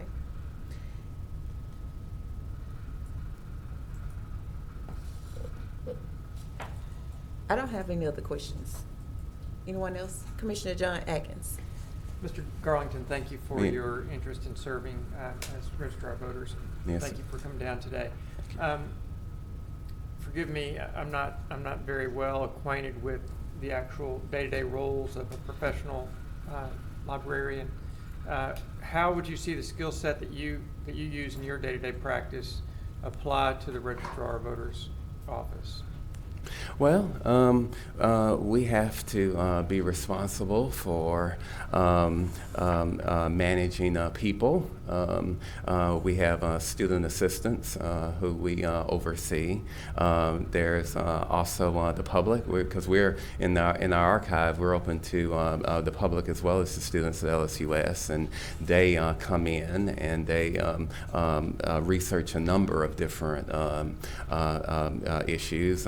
For instance, you all's records, the records of the Caddo Parish Commission or its predecessor, the Caddo Parish Police Jury. We have those available in our archive, and so if people are going to do research on the city or the parish in its history, that's a valuable resource for them.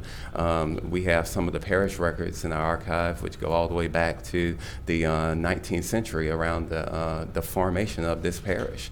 And the same for the city records as well. We maintain the Shreveport city records, and we even have the Shreveport City Council record book, one of the very original one, going all the way back to 1839. So, as I understand it, LSUS is also in your district. So, I appreciate that. Is it Commissioner Thank you, Madam Atkins? President. Yes, sir. Vice President Chavez. Thank you, Madam. Mr. Garlington, I wanted to commend you on, when I was reading over your application, in your younger years as a teenager, you would write letters into the editor, and that you were very versed in the political process, and obviously so much so that you're willing to put your career on the line to do this. So thank you for that.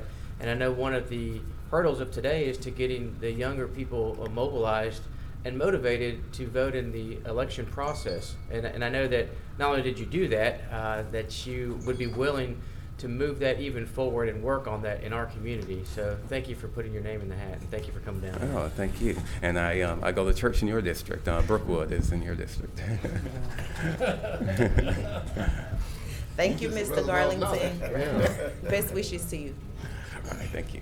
Thank you, I'm sir. sorry, Mr. Garlington, I see another commissioner on board. Okay. Oh, Commissioner Lynn Carthorne. Thank you. Since you're just a reservoir of history and knowledge here, I want to clarify one thing, which you said you followed the 1976 presidential election and you were 3 years old? Yes, sir. Well, you don't start having recognizable memory until you're 4. Well, no, my memory. I just wanted him to say that he was acceptable. My memory actually starts when I was 3 in 1976. That's one of the first things I can remember. Okay, cool. All right. Second question would be, since you are a history major, and I posed this question before, what is your take on the Voters' Rights Act of 1965 and Section 5 and its implementation and sunset, the whole 9 yards? You may have some specificity that you may want to offer to us. No, okay. Well, that was the area that put the certain states in the South that they had to get pre-clearance when there was redistricting and so forth. And from what I can understand, the Supreme Court in a recent decision overturned that, and so now the many states in the South that were originally under that. Pre-clearance that's no longer required. Nevertheless, I think it's important that we still, make sure that each vote is counted, because it's very important to vote, and I think that's important regardless of what one's ideology is or what one's particular preference is. I'll kind of give you an example. I remember back in, I think it was 2003, there was a gubernatorial election, kind of like this year, and there was a lady who I worked with who didn't have transportation to the polls, and I knew she supported a different candidate than I did, but I really felt that it was important for her to vote, to exercise her right to vote, and so I offered to take her to her precinct to vote, because she said, well, I don't really have a ride, I can't get there. And I said, well, I will take you. And so I took her to her polling precinct, and she was able to vote. And even though I knew she was going to vote for a candidate opposite to the candidate that I preferred, I felt that it was that important for her to exercise her voting right. So we know you are opposed to voter suppression. Okay, thank you. Thank you. Thank you, Commissioner Carthorne. I see no other commissioners on board. Again, Mr. Garlington, thank you for your service already, and best wishes to you. Thank you. Thank you, Mr. Garlington. Thank you. Thank you. Thank you.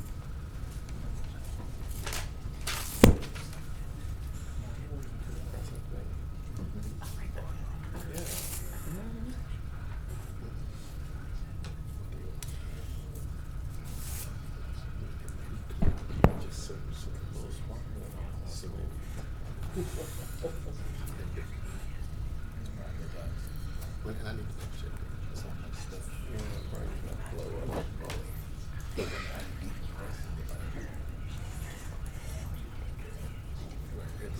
Yeah.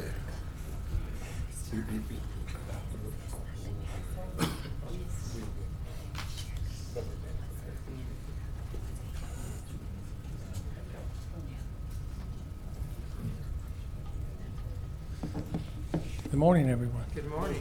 Good morning, Mr. Kraft. I didn't fill out a slip to speak. Well, you won't need one today. Today you have more than 3 minutes.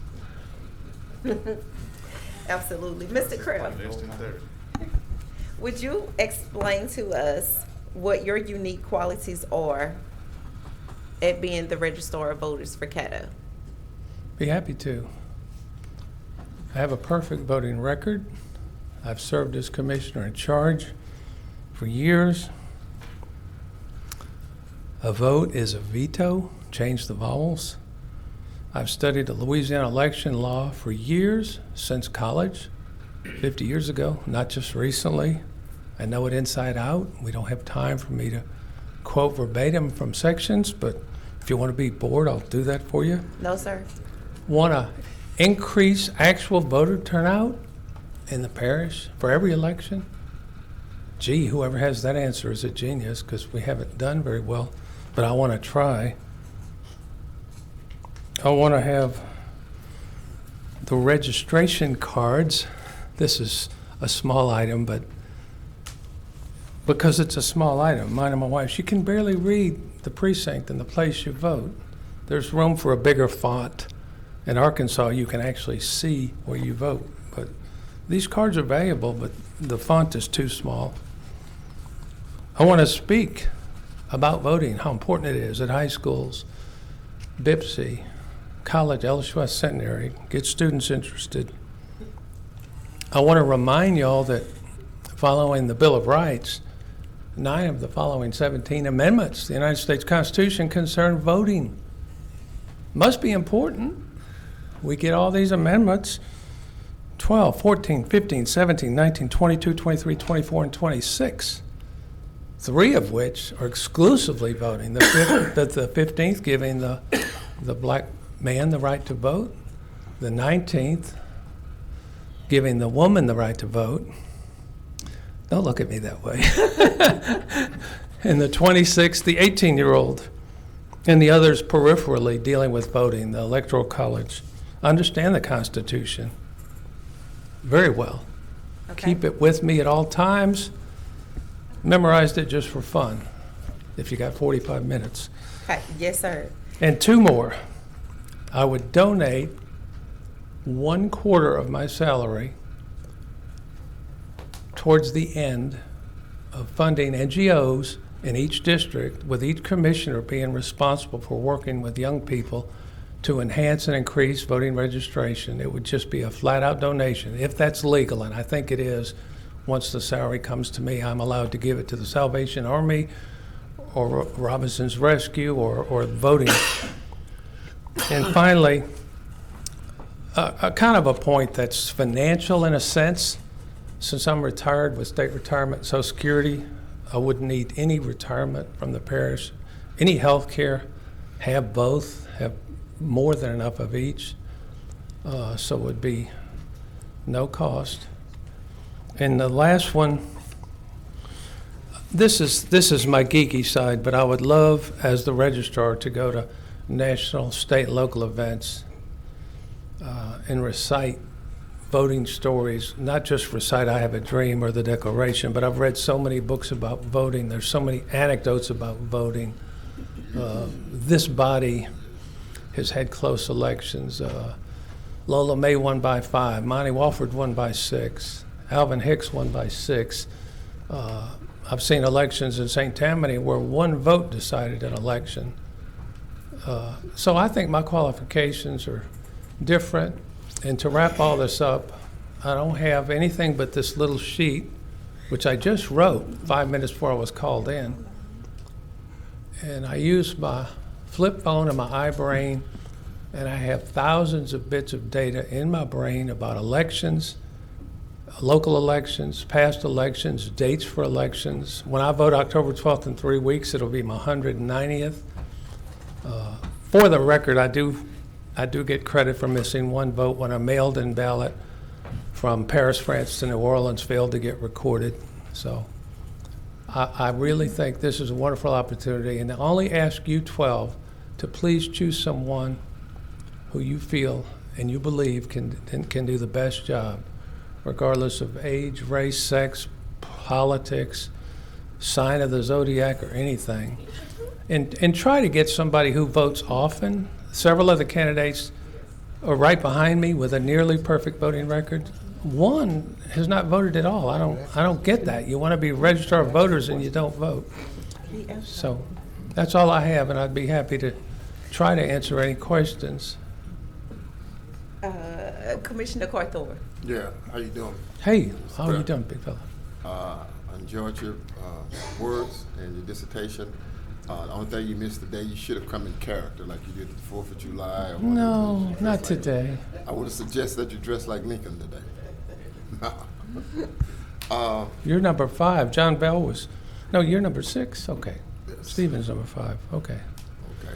What's your question? I can help. I know you've got a wealth of knowledge as it relates to history and whatnot, and especially in Caddo Parish. What is some of your unique skill set that you bring to the table in terms of managing people, managing a budget, and things of that nature? I've been a school board business manager in Wynn Parish. I've been a capital projects director in Shreveport. One of the few public officials who went to Mayor Hanna and said, do away with this job, transfer me to engineering.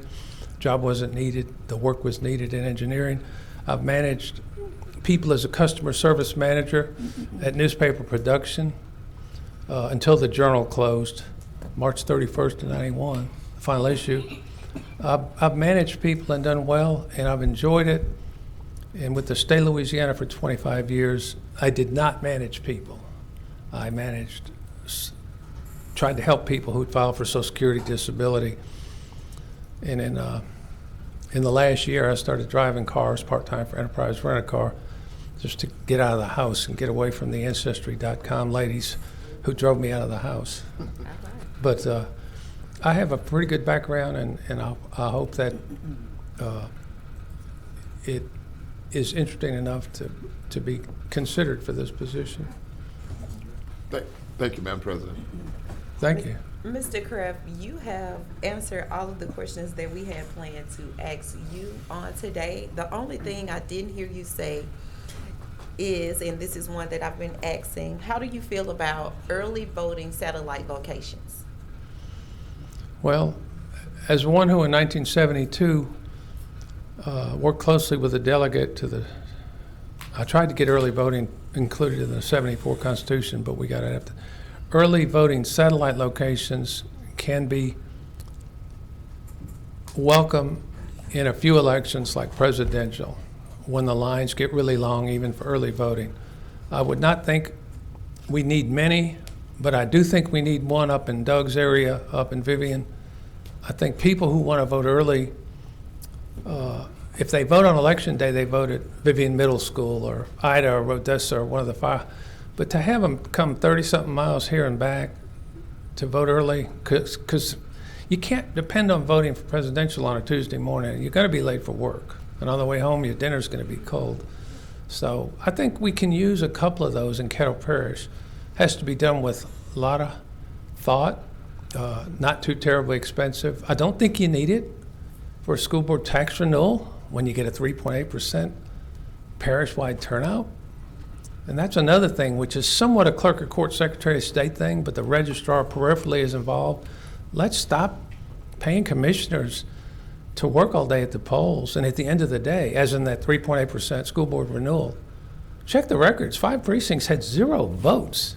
We paid a lot of money to get 0 votes. Conversely, my precinct 13 has almost 1,800 voters, and it's a mess on presidential with the lines 2 miles long, cold, rainy, and wet. That's not fair to the seniors out there. It was 34 degrees one election for presidential, and we had people 2 blocks out the door because there are too many voters at that precinct. So some precincts need to be divided into 2, and others need to be deleted. And that's mostly a clerk, secretary of state thing, but the registrar has a voice. Ernie did a great job telling us. And I would continue his tradition of forecasting voter turnout. I would love to do that. I always enjoyed it when he said it'll be 8 to 10% or it'll be 40-something%. Too bad he's retired, because I tried to draw out of him what it's going to be in 3 weeks, and he wouldn't bite. You said that you would continue forecasting. What would you do to improve that voter turnout? I think what I said earlier, I think of speaking at the high schools, donating a quarter of my salary to NGOs to work with kids. I'd like to see high schools vote. I'd like to see students vote at their high schools, depending on where they live. We used to do that in New Orleans when I was at Jesuit High. We had a mayor's election, and as long as you were a student at Jesuit and you lived in the city of New Orleans, sure, you were going to vote how your mom and dad were going to vote, probably, whether it was for Jimmy Fitzmaurice or Vic Skiro or whoever was running. But I think we need to engage young people, and maybe social media, maybe some other way. Okay. And my other method, to answer your question, would be simple. I'm not real good on social media. Sometimes I think it should be called anti-social media. But I would start a new Facebook page as a registrar, and it would be caddovoter.org. But it would be CADDEAUX, voter.org, to go along with the Go Vote thing. Okay. And I think kids might hook on to that. But I really don't know the answer. I wish I did. I don't know that any of us have. It's abysmal when we get such low turnouts. That's okay. This is only your thoughts. Thank you so much. Thank you. Commissioner Matthew Lynn. Mr. Kraft, when you say voter districts that don't have any votes coming from them should be deleted, did you mean absorbed within other districts?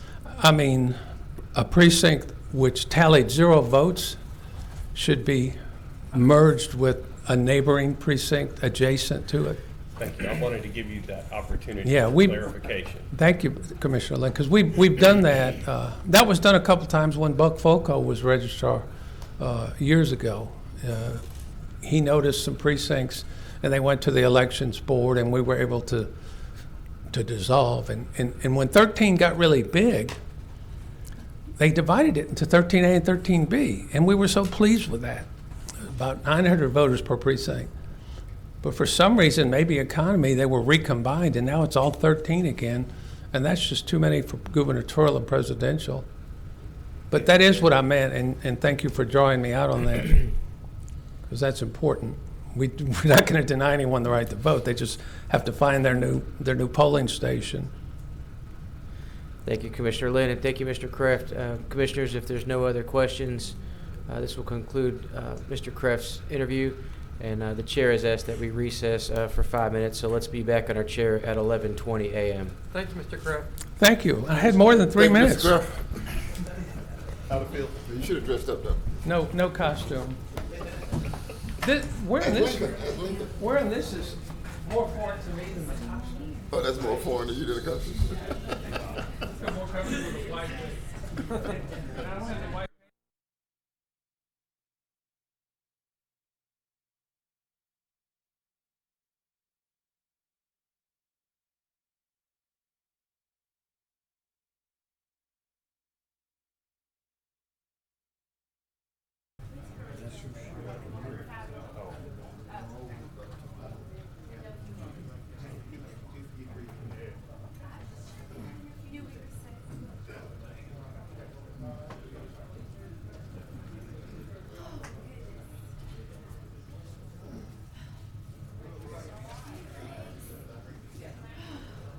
Hey, what's going on? Good to see you, man.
Hey, Commissioner, how are you? Fine, thank you. So much for 5 minutes. Yeah, one short left.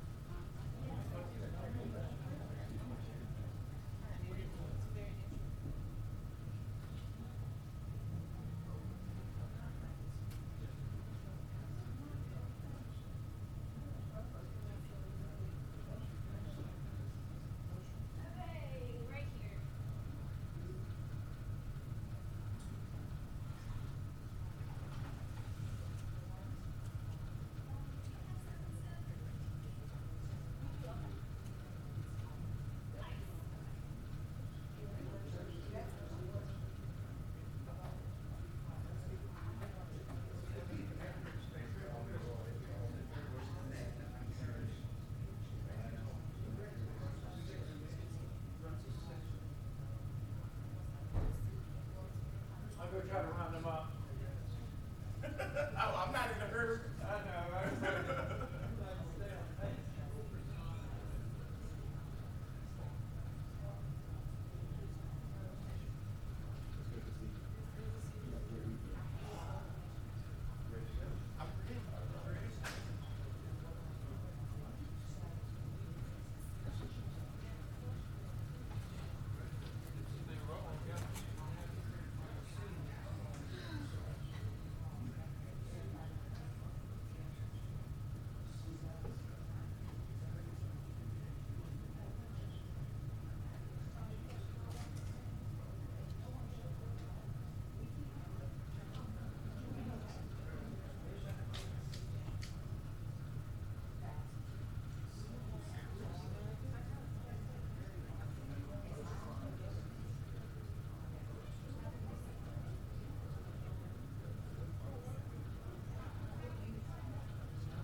She brought breakfast sandwiches?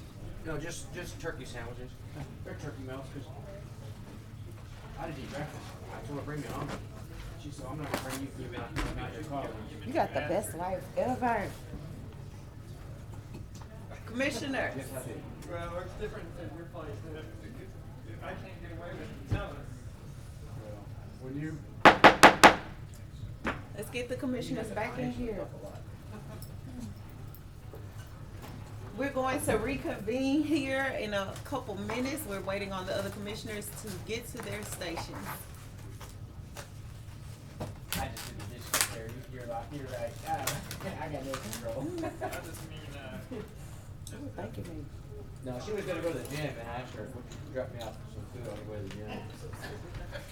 She was sweet enough to say, all 12 of you there. I said, well, everyone wants, so I'll bring you guys down.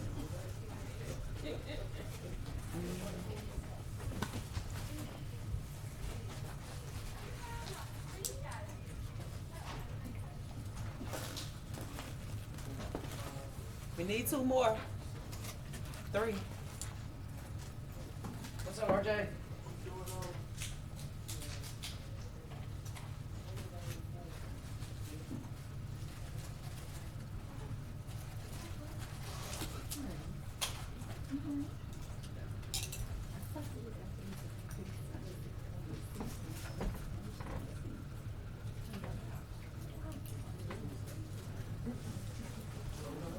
hey, Mario. Good. That was awesome.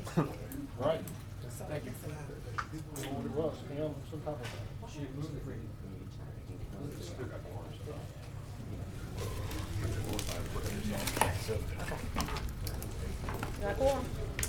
All right. Good morning, Mr. Johnson. Good morning, Madam President. Thank you so much for participating in this interview process, and thank you for coming out this morning to be willing to serve. We're going to open up and allow you to introduce yourself with your new unique qualities of why you should be chosen as the next Registrar of Voters. Absolutely. Thank you, Madam President, and thank you, Commissioners. Happy National Voter Registration Day to you guys. Thank you. It is a very important day for us and for our parish. We're electing a Registrar of Voters, and it's extremely important, not just with early voting in our elections coming up this cycle, but our elections coming up next cycle, as well as our upcoming census next year. I have worked with registration, voter registration, as well as elections for a number of years, both in a volunteer capacity across our country. I've had the opportunity to serve as the regional director in 5 states for a national political organization that has allowed me to make sure that I not only know the voter rights and registration information here in Louisiana, but also the other 5 states that I worked with as regional director within Young Democrats of America for 6 years. Additionally, working with the United Nations, I've had the ability to work around the world in helping build capacity in different communities, working with young people in other countries, helping them to understand their voting rights, their election processes, and helping them build democratic societies. So although this position is a nonpartisan position, I have the ability to work across all different spectrums with all different people. I tend to say, and I've heard before as a parable, that if you can get paid to do something you love to do, you'll never work a day in your life. And so working as a state officer within the Democratic Party here locally as the Secretary of the Caddo Parish Democratic Party, I am fully aware of Title 18, which is the Louisiana Election Code. I'm versed in that, so you need a registrar who knows their roles, responsibilities, understands their roles, responsibilities, and working in conjunction with this commission, as well as working with the Secretary of State in order to increase the number of satellite voting locations we have, in order to increase voter registration numbers within our parish. And those are 2 things that will be a major priority for me if selected as your next Registrar of Voters. How do you plan to address those priorities that you just mentioned? Yes, ma'am. So I've already been in contact with the Secretary of State office in regards to increasing the number of early voting, satellite voting locations that we have. That is a possibility. Of course, with everything, funding matters.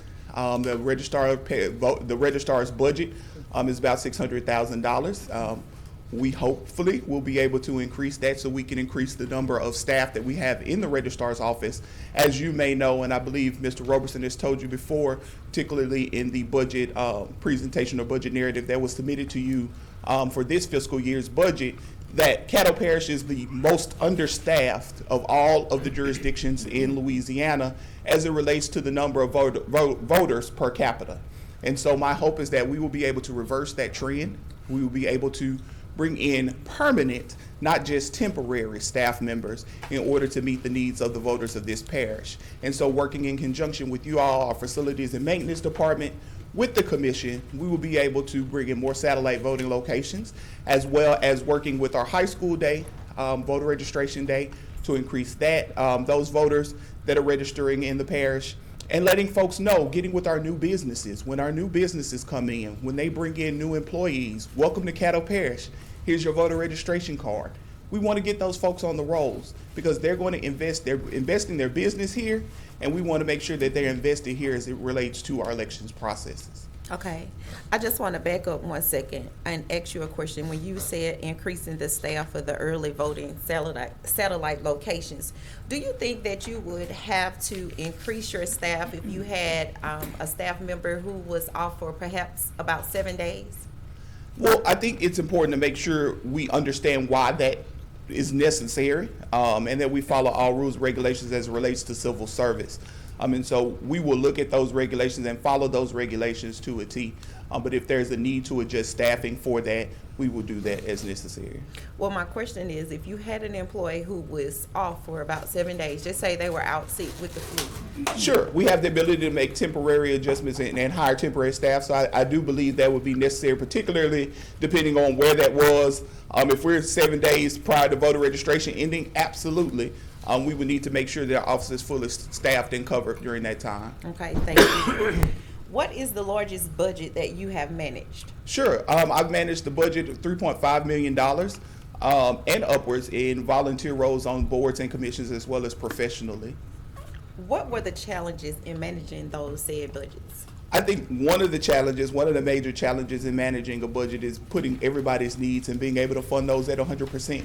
You're not able to do that every time. And so what you need to do is you need to make sure that you're prioritizing projects. You're prioritizing projects as they have the most benefit to the people with the least amount of money.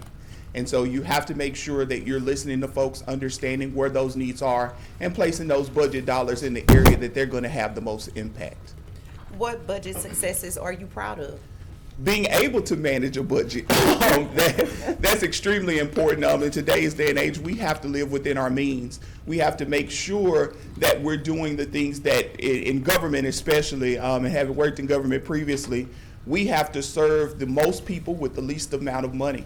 And this is the registrar of voters role, and voting in and of itself is a role that's extremely important across the nation. And so we are going to serve the most people we can with the budget money that we have, and we're going to consistently ask you for more. But what we will do is we will make sure that you're part of that process where our registrars are. Our Secretary of State manages the merit process, the merit increase process, and evaluation process of our registrar. But I would like our commission to be a part of that, the local community to be a part of that, to make sure that the registrar is meeting the needs and that office is meeting the needs of our citizens. Thank you, Mr. Johnson. Commissioner Jackson? I wasn't on the board, but I think you did make a comment. A lot of times we say things and processes are in place for a reason, and there's probably a reason why the commission and the public is not involved in the merit evaluation. How would you envision that, and how does that not become sort of a public spectacle as we have seen with some other issues in our community lately? Sure. Because there are reasons why a lot of people think we intentionally exclude the public, or we intentionally exclude elected officials or anything from being at the table, but sometimes there are reasons for that. And so how do you envision that happening? And when I say that, Commissioner, I'm not meaning as part of the formal process that happens, but I mean informally, making sure that we do surveys in our community, making sure that we do voter outreach and seeing how that works for our citizens, asking them what can our registrar's office do more for you. Okay. CaddoVoter.org is the website More for like the a registrar. quality assessment. Sure, absolutely. Okay, that's what I'm Exactly. trying to get to. Okay, thank you. Yes, sir. That's it for me, Madam Okay. Well, Mr. Johnson, any other commissioners? Vice President Chavez. Thank you, Thank you, President. I'd be remiss if I didn't thank you for your work on the Citizens Subcommittee for the monument. I know that was a very charged topic, and obviously the role of the Registrar of Voters needs to be very apolitical. And the fact that you led that, and it wasn't, you left out race in the situation, you left out the political affiliation, and you managed it very well and very eloquently. And I was proud that you were the chairman of that board. I thank you for that, and I thank you for offering your services yet again for Caddo Parish. Thank you, RJ. I appreciate it. Thank you, President. Thank you, Vice President Chavez. Mr. Johnson, thank you so much for your Absolutely. time this morning, and thank you for your willingness to serve. Yes, ma'am. Thank you all. All right, best wishes to you. Thank you. Thank you. Commissioners, are we gonna break at this time for lunch? Oh, you wanna do one more? Okay.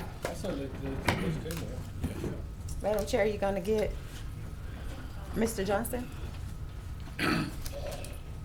Reginald Johnson? Okay. I agree. Go to where? We're supposed to, 9:45. We halfway there.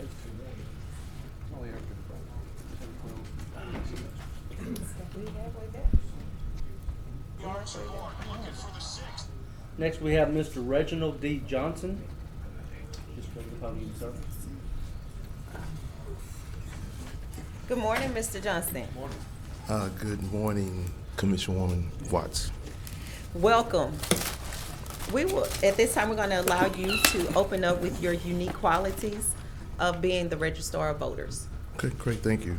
To Commissioner Watts, to Caddo Parish Commissioners, I would like to thank you for the opportunity to submit my credentials for the Caddo Parish Register of Voters.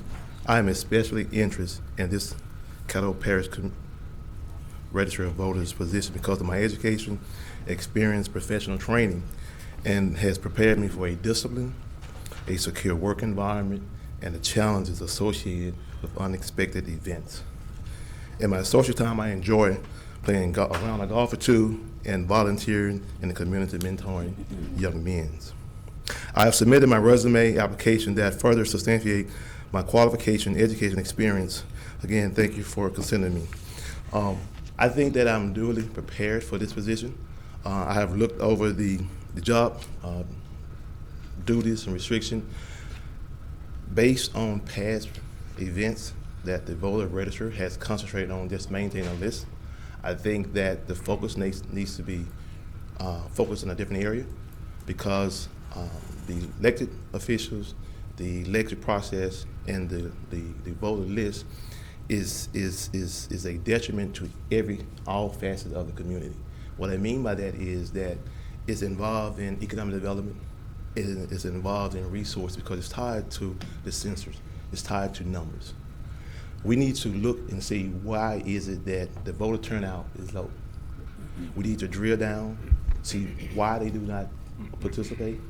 What is it that we need to do to bring the community together as a whole, come out a good example. If you look at the past elections, most elections is like between 35 to 45% percentile. We need to focus on bringing the number up. If possible, flip it to like at least 85, 90% because based on our population, look at it from this perspective. If you have 100 people in a population and only 30 of them vote, is that a true representation of the community? The issue is to drill down and see why is it that they're not participating in the process. That is a right that every citizen has. So therefore, that this person in this capacity needs to, I agree with maintain the list, make sure the equipment is duly prepared and operable, but I think that the focus needs to drill down to get the people to the polls maintain that they are engaged in the process. Okay, and how do you plan to take that change of action? I have several focus. One-stop shop, go into all of the various communities, continue the legacy of the situation, whereas the libraries offers training facilities to the community. But I think we need to take it a little further. We need to work on what areas that do not participate or engage in the process. Good example, like we need to do more with the military services. We need to do more with the education process, local schools. Once a person turns 17, we should target or either drill down on trying to bring or engage that person in the electoral process. Because if you think about it like this process helps elected officials. And based on that assumption, we have to make sure that the process is an instrument whereas the community voice is heard. Okay. What is the largest budget that you have managed? Ooh, that's a good question. Budgetary, as I mentioned earlier, my background is accounting and finance, and I just received an executive MBA from Louisiana Tech. The focus was global economy, global scales. Budget, my largest budget goes back to my military service.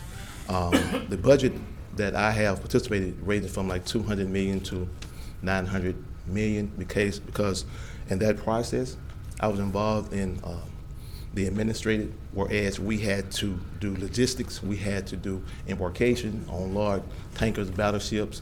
We have to make sure that the service members are paid, make sure they had the proper weapons when weapons is outdated. So therefore, all of those things are incorporated into the budget. And also for the budget, past experience being an intern and external auditor, I have engaged in a lot of that process for as looking at and managing budgets. Okay. And of those managed budgets, of those budgets that you have managed, what successes are you proud of? Well, looking at past practice, I would say the military, because what it does, it allows the the United States to be free, to have the ability to do the things that they deem that is preferable to them versus they are not harming anyone else. So the opportunity and the price to have freedom is not free. We have to look at the service members that goes on online every day to ensure that we have freedom opportunities to do the things that we engage in. Okay. And my last question is satellite voting, early voting satellite locations. Yes. Do you think that they are necessary for Caddo Parish? Yes. Matter of fact, I think they're very necessary. Matter of fact, we probably need to increase that because what happens is that location, a person that know in studying marketing, location is everything. Accessibility is everything. A person that's not engaged in the process, he or she will say, well, they think about excuses or reason why they do not have to go. So therefore, if you take those perimeters from them, have more accessibilities, I think the process will be easier. Okay. Mr. Johnson, commissioners? Commissioner John Atkins?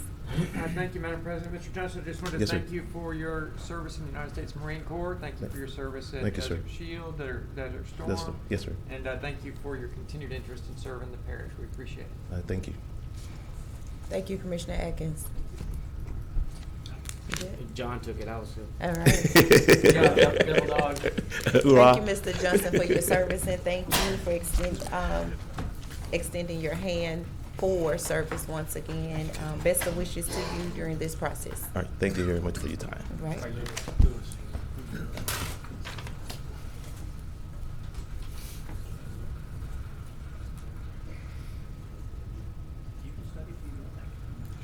Madam President, we are at lunch right now. Okay. The food is ready. To recess. Motion to recess. Moved by Commissioner Jackson, second by the chair. How many minutes? We are About at 30 minutes. 30 minutes. 30 minutes for lunch. We've got our next I'm one. gonna come work for y'all. 12:15. 30 minutes, I can't even. We had 3 minutes. So commissioners and staff,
Mr. Hopkins, do we need a motion to get back into?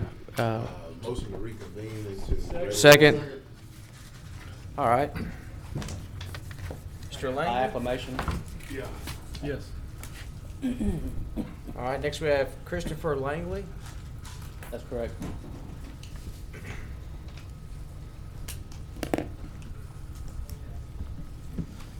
Mr. Langley, good afternoon. Thank you for coming before the commission Thank as y'all. a candidate for our appointment. First off, what do you understand the duties and responsibilities of the registrar to be? They are many. They have to maintain voter registration. They have to do pre-registration for voters months before the election takes place. They have to take the results of those elections and count them all up. They have to send them into the Secretary of State in a timely manner. They also have to pack those up then and store them. This year, we've got a huge election. The only thing that could be bigger in this election would be having a presidential election as well. And we've got the governor, all y'all are up. And we've got Secretary of State, I think. I mean, everybody is up this year. So there's a lot to do.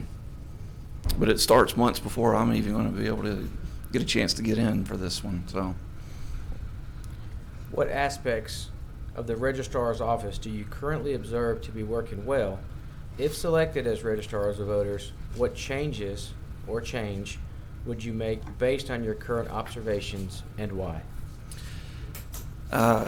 some of the things I've noticed, at least that I've heard about, that I think are going really well right now, is they've gone into the schools, the high schools, and they've done voter registration with the high school students. I believe the last time they did this, they had over 800 students register for that. Now, I think that was very admirable. I'd love to get back into the high schools and do a little bit more civics classes with them and actually get in several times during the year and kind of go over that kind of thing with them. I think it's very important. They have implemented voter registration, I believe, at Shreve Memorial Libraries. That is working out really well from what I'm understanding.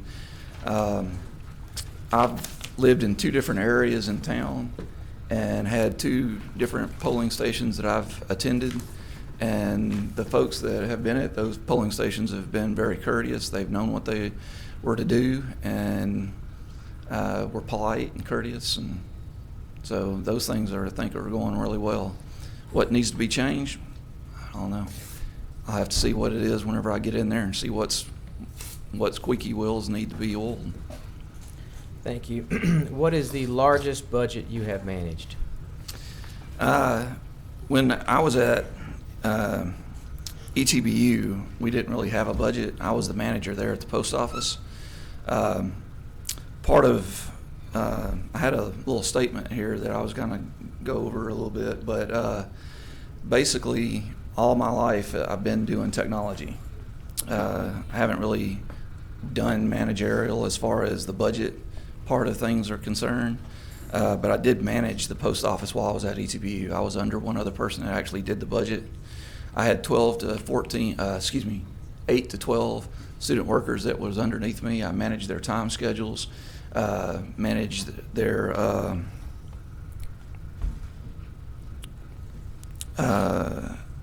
turned in their timesheets along with shipping and receiving of the mail, and sorting it for 2,000 students, faculty, and staff there on campus. One of the other things I did, for those of you that don't know, I have a master's degree in animation and video effects. That basically means technology. One of the things that I'd like to read real quick is in 2016, we as the great state of Louisiana overwhelmingly voted to create a uniform statewide way to choose the registrar of voter position. That amendment that year passed by 72%. It was overwhelmingly voted in. According to the Public Affairs Research Council of Louisiana, one of the reasons for that amendment was, as technology continues to evolve, registers of voters will need to have the skills and aptitude necessary to utilize innovative tools, instruments on the job. Voting and voter registration is becoming increasingly digital in nature, and we must ensure that individuals in those positions can maintain voter registration lists, register voters appropriately, and appoint and train staff and volunteers to help them conduct early voting. My degree in animation and video effects essentially is technology. I have to maintain that to stay on top of the field that I'm in. Up until about 3 weeks ago, I probably had one of the most powerful computers in the downtown area. I had a Mac Pro 6-core processor, 28 gigs of RAM, 24 gigs of RAM in it. My boss, Brent, had to one-up me on that, and he went and bought one that was about 5 times as powerful. It's got 12 cores now and 128 gigs of RAM. And so we are around technology constantly, and it's constantly evolving. One of the things at ETBU, whenever I was there, the computer I had then was a far cry from what I had now. I would have loved to have had my grandmother's Apple IIe computer at the time that I was at ETBU, because that computer needed a floppy disk. For those of you that know what that is, you put it in the computer, and that's what started the computer up. That's what we had at ETBU whenever I first got there. That was in '98. While you were at ETBU and you ran that last budget that you mentioned, what do you think some of the challenges were, and what were something that was successful and you were proud of in that budget? It was the technology. I mean, we didn't have technology for that. In '99, I finally got a Windows computer. Not 95 or 97, but Windows, the original Windows that came out in '90, 10 years later. However, one of the things that it did have on it was a program called Access. What Access was a database program. I was able to use Access and create a database program because the floppy disk drive that my predecessor used didn't convert over to the new program. I had to create a whole new database program to maintain our mail forwarding system. And so I was in control of creating the database for thousands and thousands of students that left ETBU and forwarded their mail to them. The last question, you've already preluded to. It asks what uniquely qualifies you to be the registrar of voters. And obviously, you've given a great recommendation on your technology background, but what's something else that you may want to advise all the commissioners of with this opportunity? For those of you who may not have read my cover letter, I'd ask that you go back and read it, because I did use say a lot about my service in it. I've been a youth minister. I've served the community in my church constantly as a church leader. Eagle Scout from way back when. And all those things were service and honesty and integrity. And I think those are the biggest qualities that we need in this position for sure. Mr. Langley, I do have a couple questions from some commissioners. Commissioner Dominic first. Yeah, hey Chris, appreciate you being here. Just wanted to say, Thank you. I guess the company you're still working for is Young Pros, is that right? Yes, sir. So, in case y'all didn't know, we've had some work with them through the parish, and you've always been professional, and everything that you've done over there when we've done, like the parish videos, have worked out really good. So Thank you. I appreciate that. Appreciate your work. Question I have, would you be open to satellite offices for early voting, and do you know what that concept would mean? Yeah, that would be great. I mean, we have the early voting that's right down the street from us, but I mean, satellite voting for early voting, I think that if the law, allows that.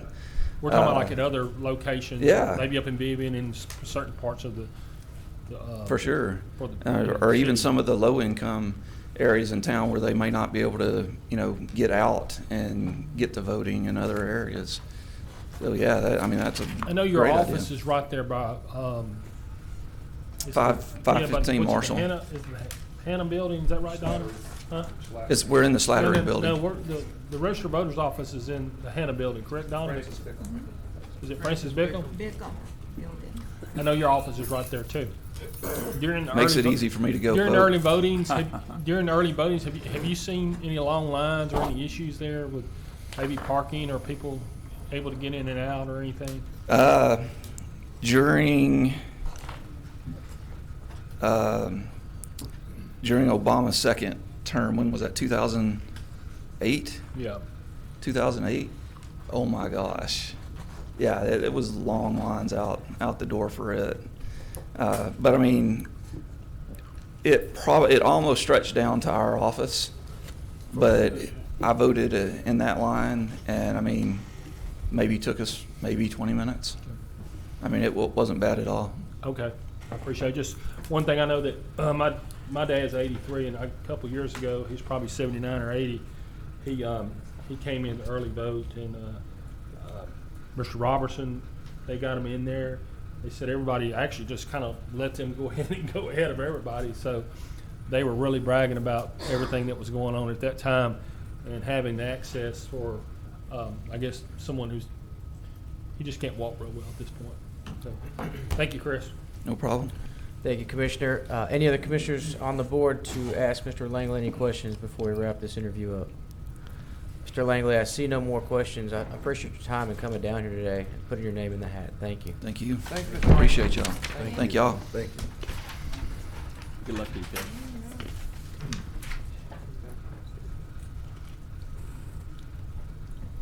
Next, commissioners, will have Andrew Lee Randall, Jr.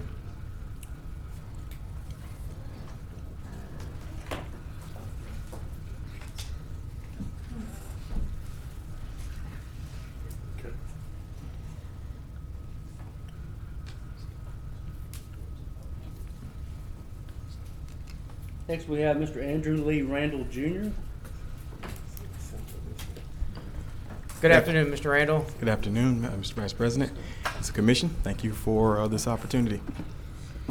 First off, Mr. Randall, what do you understand the duties and responsibilities of the registrar to be? Well, the duties of the registrar are simply to maintain, obviously, the voting registration rolls, and also to maintain the machines connected to that, and to administrate the rules according to voting as promulgated through the Secretary of State's office. I principally see the role of the registrar of voters in three capacities, actually. I see it as an administrator, as an ambassador, and then as an advocate. How I believe that I myself am uniquely posited for those particular skill sets is in my capacity as an attorney, and even as a pastor, and as just a community activist that I've served in those three areas. As an administrator, of course, it's important to oversee a budget, manage people, personnel, and I've done that. I've done that and overseen and administrated a budget in my capacity with respect to the Full Gospel Baptist Church Fellowship, of which I serve on the executive cabinet, and oversee a annual budget of $1.4 million, and do that in conjunction with a team. I do that weekly or yearly here locally, of course, as a pastor of my own local church, and have done it as a business owner as well. As an advocate, I mean, obviously, I'm an advocate of many things. Voting rights, not the least of them, but a community advocate. I have served on many boards, many organizations here with respect to that, and have had to have the responsibility of being an advocate for many causes, and have had to do that. And then thirdly, as an ambassador, I think it's important when you are engaging the public that causes have to have a face. And I believe that as the registrar of voters, not only are you administrating an office and personnel and overseeing a budget of some $600,000 and managing a staff, but then you're also you're the face of what it means to register to vote or to participate in our electoral process to the community. And so with that regard, you are an ambassador. I think as the registrar of voters, it's important to take that advocacy and engage the places where people are. I mean, right, for example, we have 2,437 graduating seniors here in Caddo Parish. Those people need to be engaged now as they are preparing to enter into the place and be, voters. We have persons who are having their eligibility restored by paying their debt to society and now eligible to vote again. They need to be engaged to have the opportunity to participate in our electoral process. We already have a program by which we engage those 65 and older seniors and other similarly situated people who are unable to get to the polls themselves. We do that obviously through our absentee balloting. One of the things that I believe as an administrator and as an advocate, as an ambassador, as registrar is important, that we be the face of voter registration and engage our public in a way that increases information and enhances participation. One thing that's particularly important to me is early voting. If you look at the numbers from the midterms last year, we had 6,681 early voters. 2,200 of that was done by ballot. But what's important about that is all of that is done downtown. It's done here locally.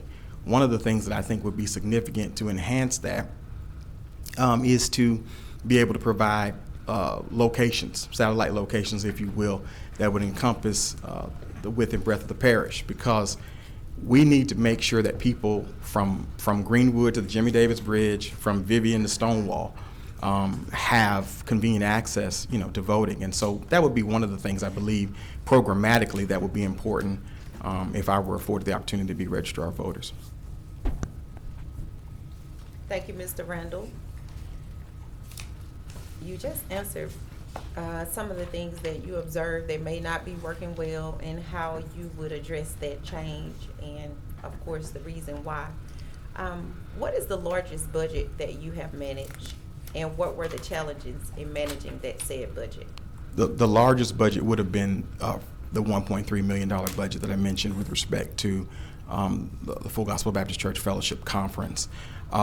Challenges are always that you have a Bentley vision, but perhaps a Ford Focus in terms of resources. Mm-hmm. And you've got a number of different constituencies, and everybody's priority in their mind and advocacy, of course, it should be the priority. So you got to manage expectations, and you got to be fiscally responsible at the same time. And I'm certainly proud to say that because of that, we've been able to be, debt-free and actually have a surplus because of that. And so, the challenge is you want to make everybody happy, but the ultimate responsibility of an administrator is to properly evaluate the needs, do a cost-benefit analysis of what is the priority, set those priorities, and then lead. And you're proud. That's a success that you are proud of. Absolutely. Well, you already addressed that as well.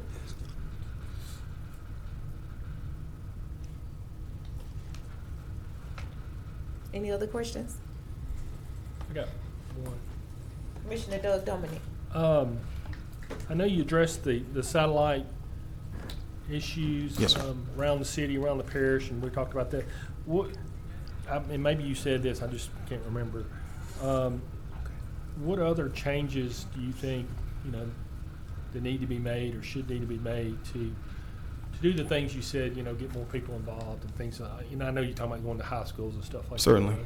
I'm just talking about like in the registered voters office or anything you think that within the office itself, is that what you're asking? Yeah, or just outside. It's been my experience in engaging with the office specifically, just as a citizen and just as a voter, that actually because I tend to vote early, that process has been pretty smooth. The personnel that have been in there have always been courteous and kind, because I think ultimately, we're in the business, as you all know, public service. You're in the business of customer service, Sure. And so clearly, we want to make sure that we just have a culture that's accessible to persons of all backgrounds and continue in that. I'm not sure of specific changes within the office itself. It would take some time to get in there and learn the personalities and the culture and to see how we're doing. But I think the commitment, though, is to have an office that is accessible to all, information that's accessible to all. And I think, how do we change things? There has to be more visibility, though, quite frankly, for the registrar of voters. I mean, obviously, we're in election season, and so people are paying attention to who's voting and who's eligible to vote and those kinds of things. But I think when you say visibility, are you talking about getting out and meeting people and things like that, or absolutely. Technology, both of them? Well, it's both. It's a combination. It's both and. It's not either or. It's both and. I mean, obviously, when we talk about technology, most people now communicate through means of social media, particularly when we're talking about engaging the newer crop of voters and et cetera. So it's important to have a space and there where we're not only advocating, where we're putting information out there, and we do that not only within the office itself, but I think we can utilize, partnerships, utilize I mentioned the 2,437 seniors that are graduating. Obviously, engaging that population of people in an advocacy spot, I think enhances voter participation. Thank you. Thank you, Commissioner Dominic. Commissioner John Atkins. Thank you, Madam President. Ms. Randall, thanks for coming down this afternoon. Thank you.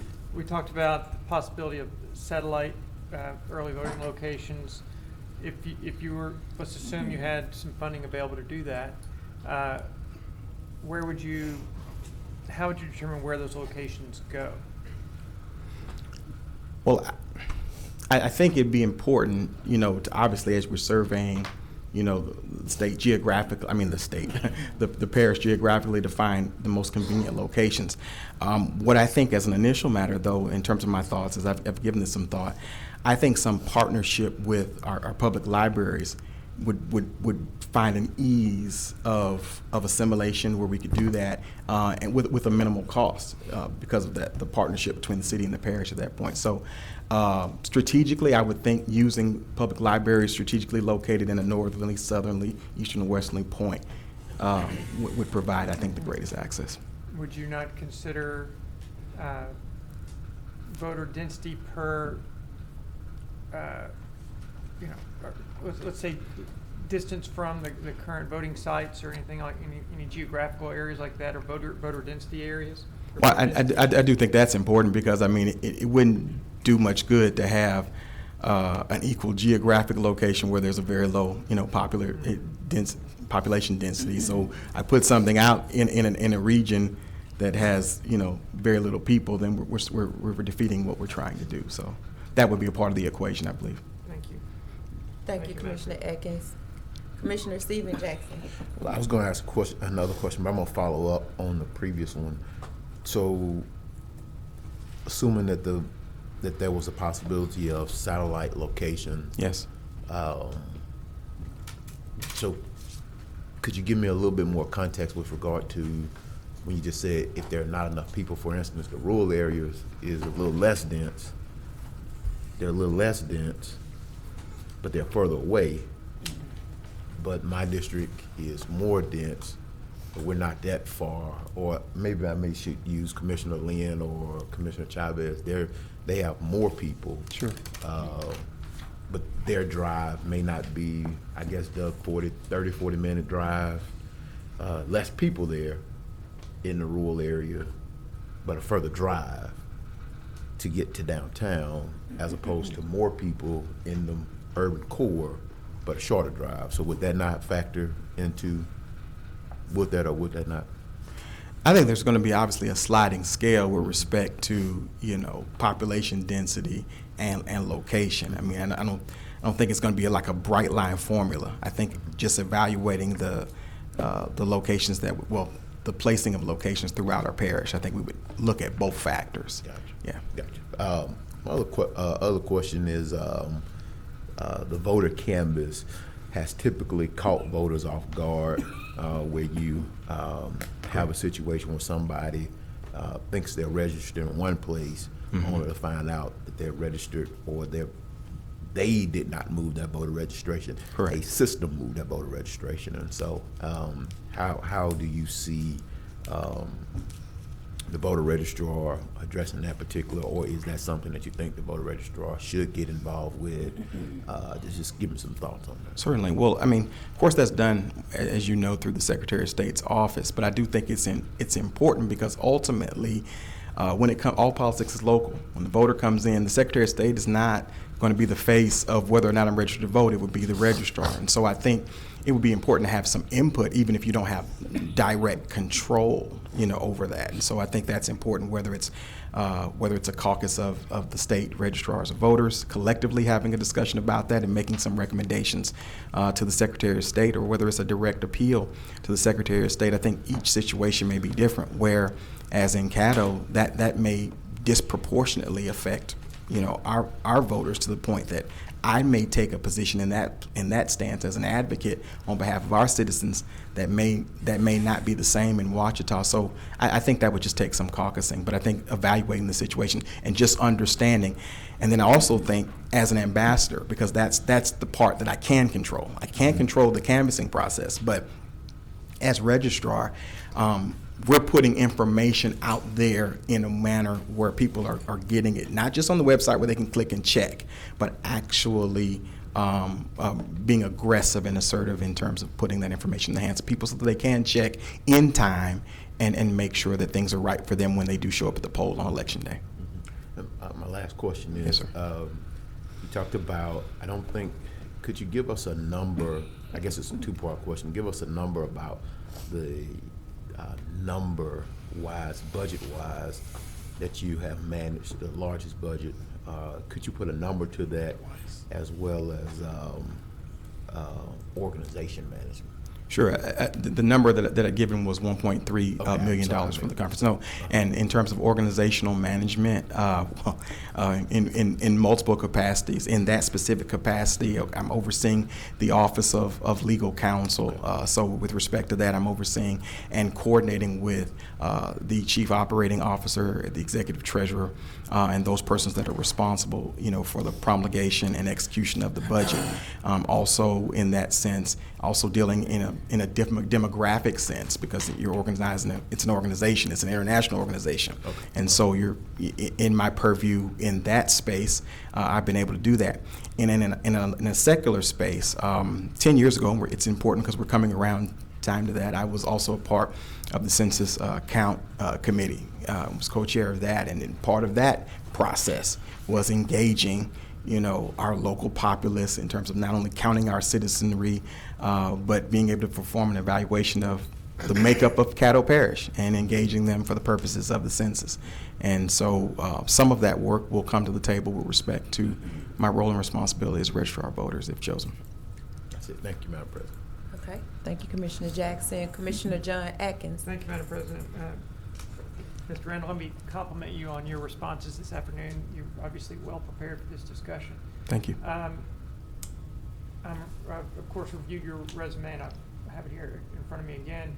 You're a busy man, practicing law. You have your own law firm, and you're a founder and senior pastor of a church. Yes, sir.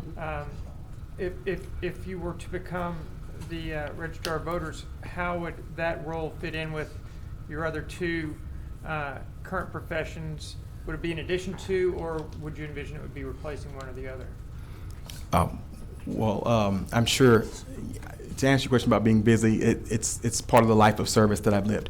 And I've always, worn, as those of you who are in church, Joseph's coat of many colors. Wear that coat proudly. And so I don't apologize for the many hats that we wear. And we've been able to do that successfully. As it relates to the task before me as the registrar of voters, I think it requires, obviously, a significant and all-consuming investment of time. And as it relates to my private practice, I could transition very quickly and assume those responsibilities. As it relates to me being a senior pastor, I have managed to, in comport with the practice of law and other community engagement, successfully do that now for 14 years. And I don't see that being a hindrance at all. Thank you. Thank you, Commissioner Atkins. Can I get one question? Sure. So you're saying that you would pretty much quit practicing law to do this full time, is that correct? I would be able to focus my energy on this. Thank you. Okay. Mr. Randall, Yes. thank you so much for your willingness to serve.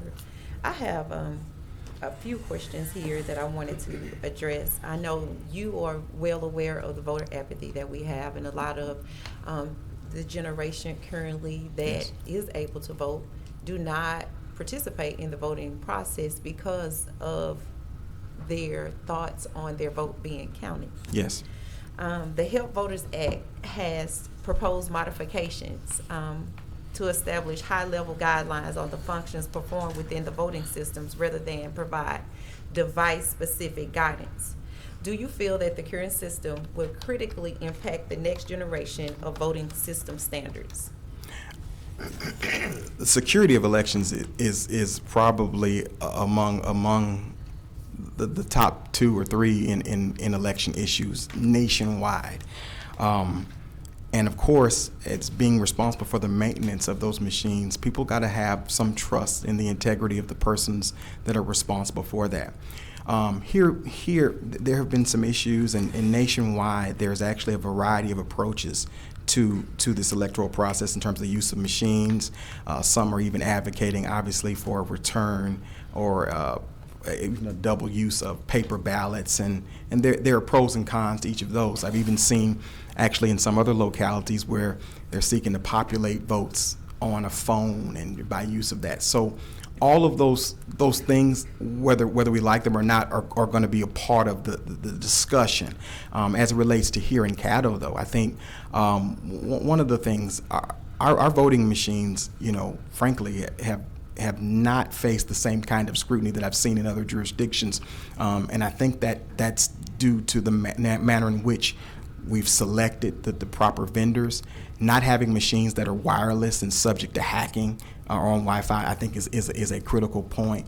And so one of the things that is critical as it relates to the maintenance of machines, an issue that's been faced, we're talking about costs, we're talking about budgets. One of the problems is that sometimes the cost of maintaining the machines is higher than the machines itself. Mm-hmm. And so I think it's important to be, well informed and well guided as it relates to not only the selection of the technology that we're using, that it is trustworthy, but that it is also cost effective and trustworthy. And so that's the delicate balance that I think the registrar has to make. Okay. Earlier you mentioned about absentee ballots.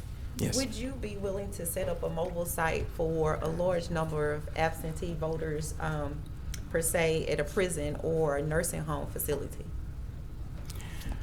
I think we could weigh it certainly on a case-by-case basis. I mean, I think obviously there are issues as it relates to funding to do that, but I think thinking outside the box, those things are possible. For example, it could kind of take them piece by piece, yes. Because if we mention, you want to talk about in people that are in prison. Obviously, in that context, we're talking about persons who maybe have been arrested but are not convicted, right. So their voting rights are still intact. Right. Then it is possible perhaps to engage our sheriff's office by providing, it may not be a satellite in the same context like the early voting that's open for 2 weeks, right. But it's just since we're just speaking out loud, prisoner vote day or something of that nature, where for a certain period of time, individuals who've been identified who have their voting rights could come and fill out their absentee ballots in that sense, administrated by the registrar of voters office, mm-hmm. So that there is some maintenance and making sure that no fraud and no other things. The integrity of the process is there. As it relates to nursing homes, there are so many, and the proliferation of that. The system as we have it now is very effective in reaching those persons, and so I think that has a different threshold to me than persons who are in one location like a prison. So we would have to see, but I wouldn't be opposed to it if it could be cost effective and practical as it relates to reaching the most amount of voters.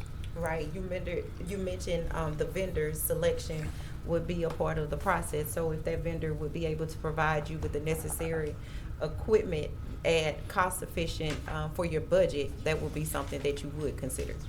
Correct. One of the things because again, it's about advocacy and it's about engagement. One of the things, New Orleans just switched, or Orleans Parish switched to new machines by a new company. And one of the things that they did is they set up, stations by which persons could come. They're in practice voting or taking it out to, we were talking about a senior citizen, a center, or things of the nature like we have throughout this area, and actually allowing them to see how it works and what it looks like.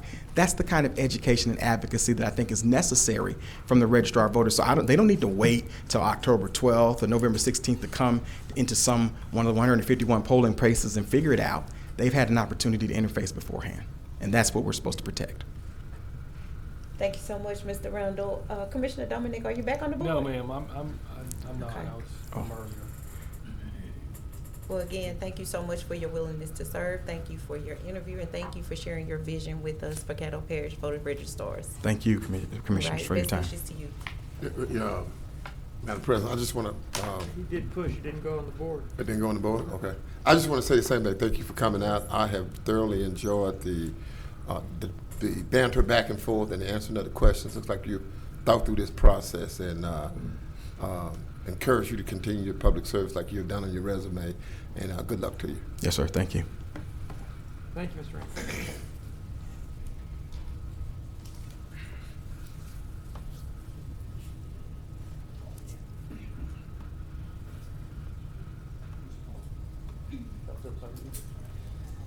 Next, we have Mr. Calvin Robertson. Afternoon, everybody. Good afternoon. Welcome, Mr. Robertson. Thank you. All right.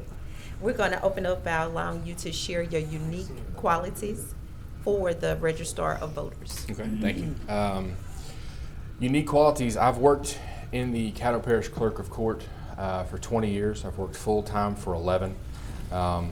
Of those 11 years, I have spent the majority of that time dealing with the public, dealing with everyone that comes into the office is a stranger pretty much, unless they're an attorney. I've never met them before.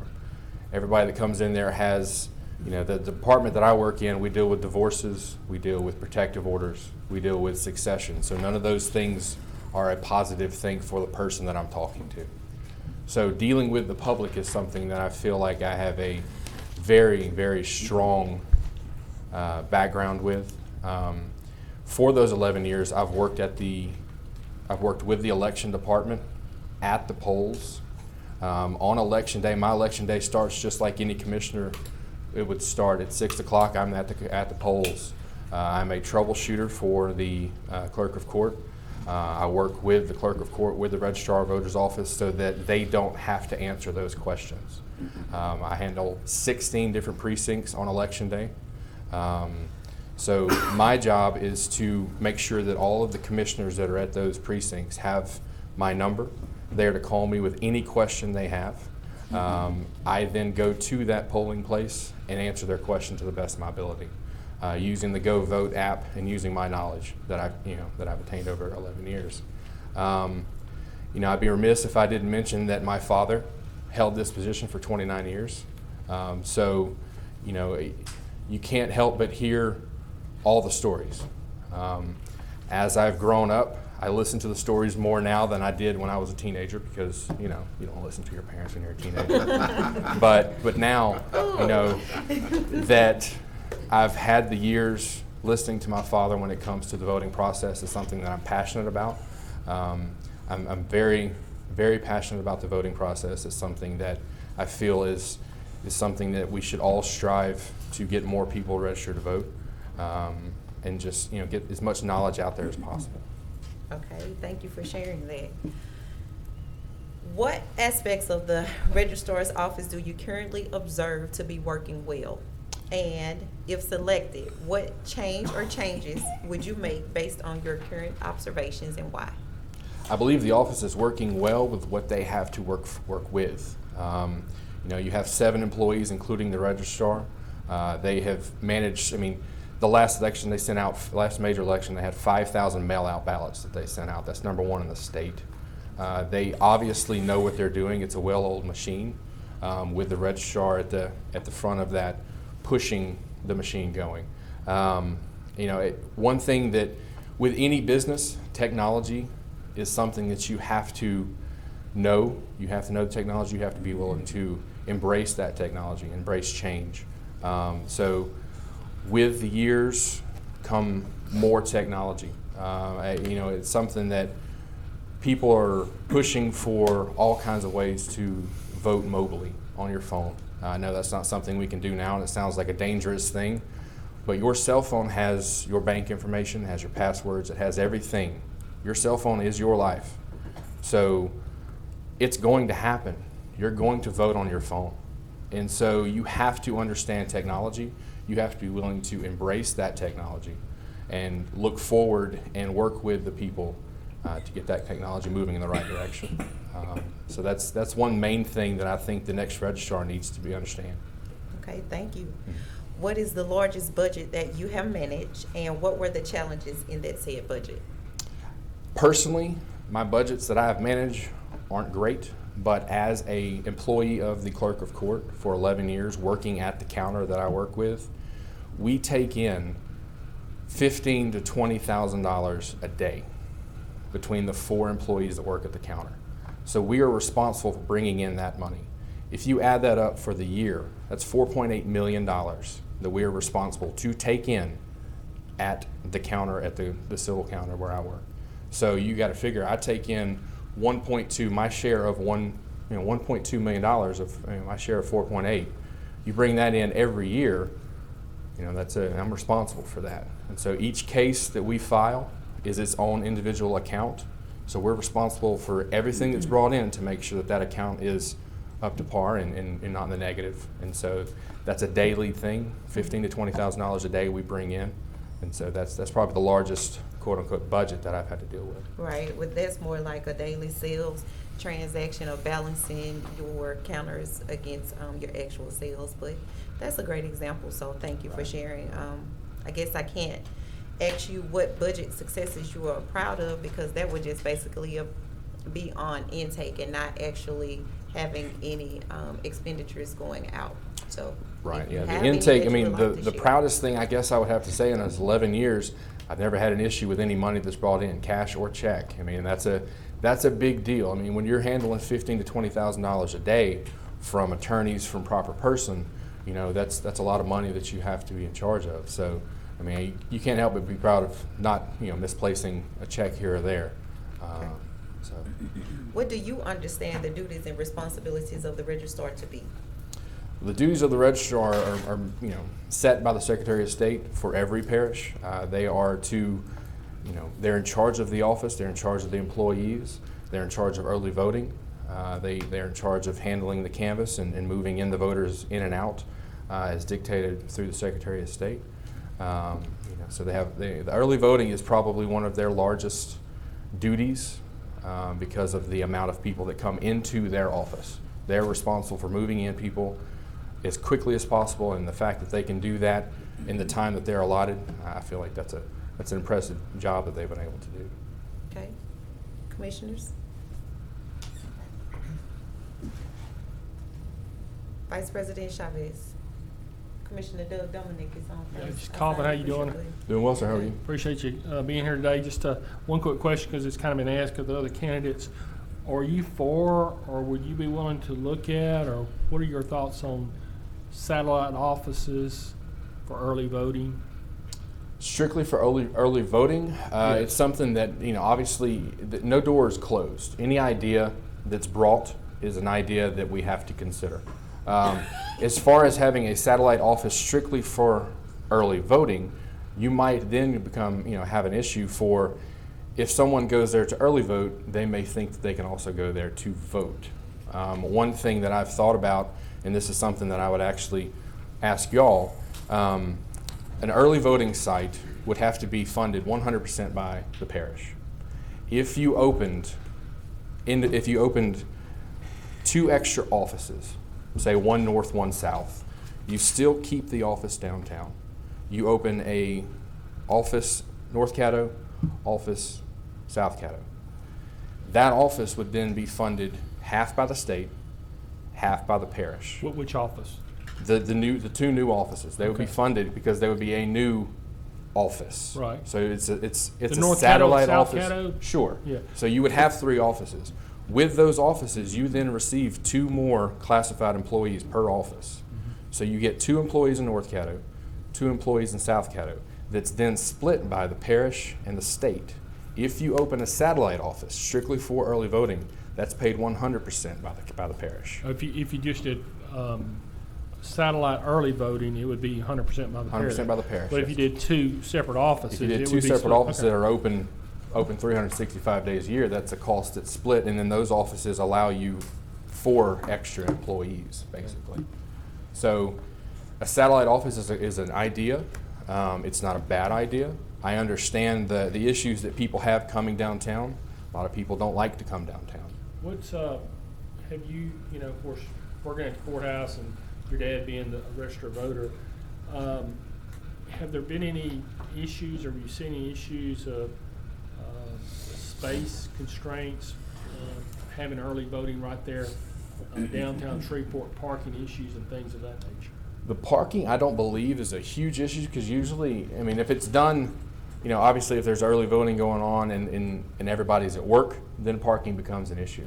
On the weekends, it wouldn't be an issue.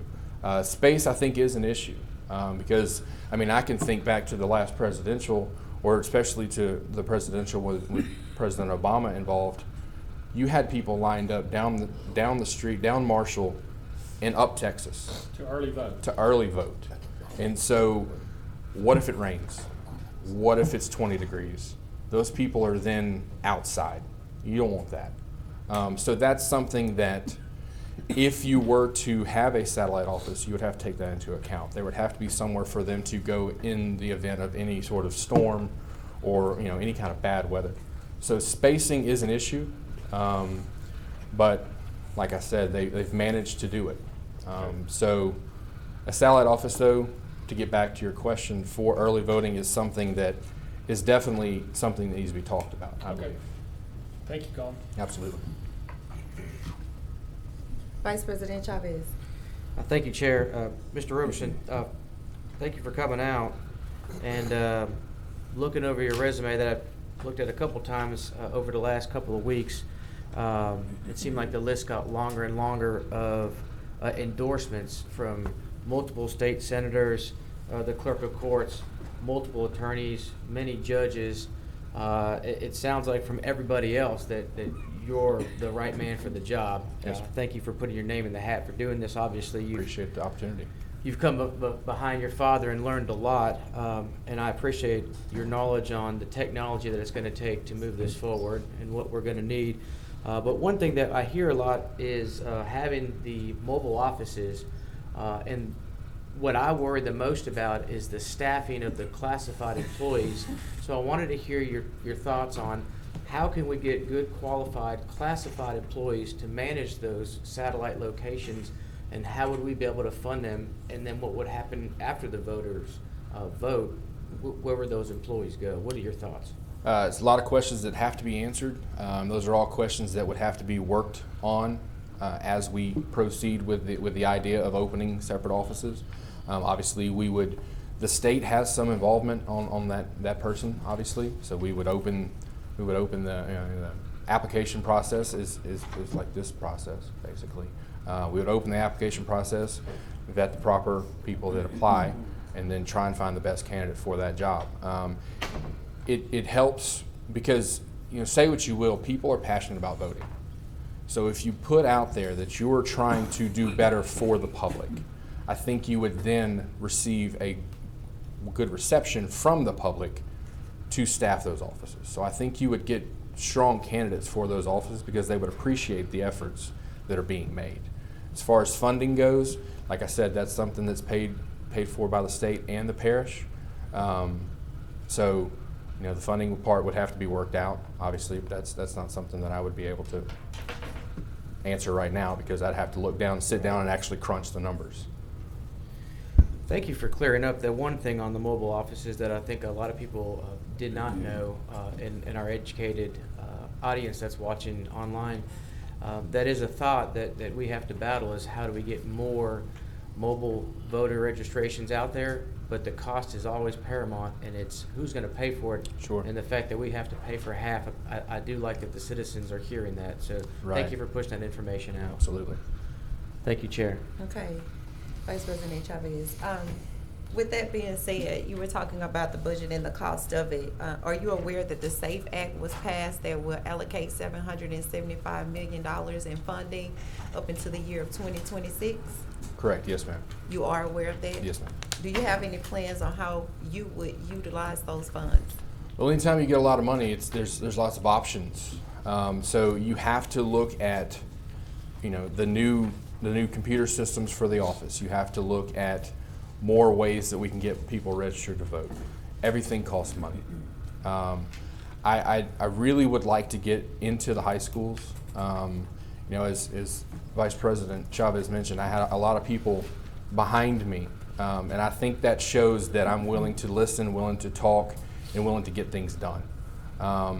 This office is an office that I have loved my entire life. It's an office that I want to continue to be one of the best registrar of voters office in the state. Okay. So with more money becomes more opportunity. You're willing to do more things for the parish.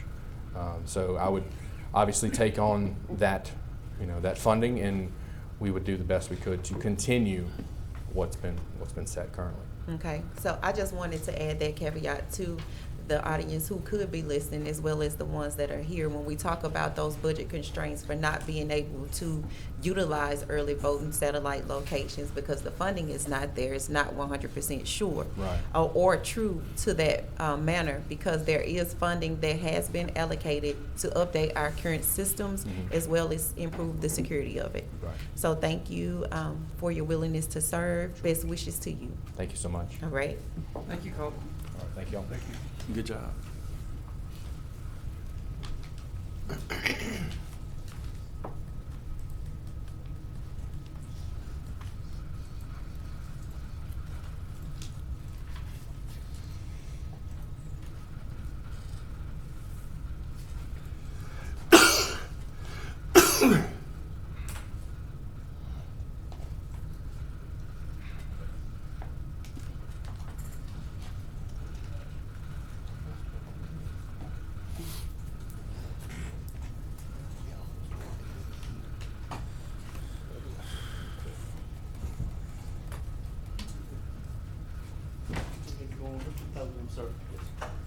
Next, we have Mr. Dale L. Sibley.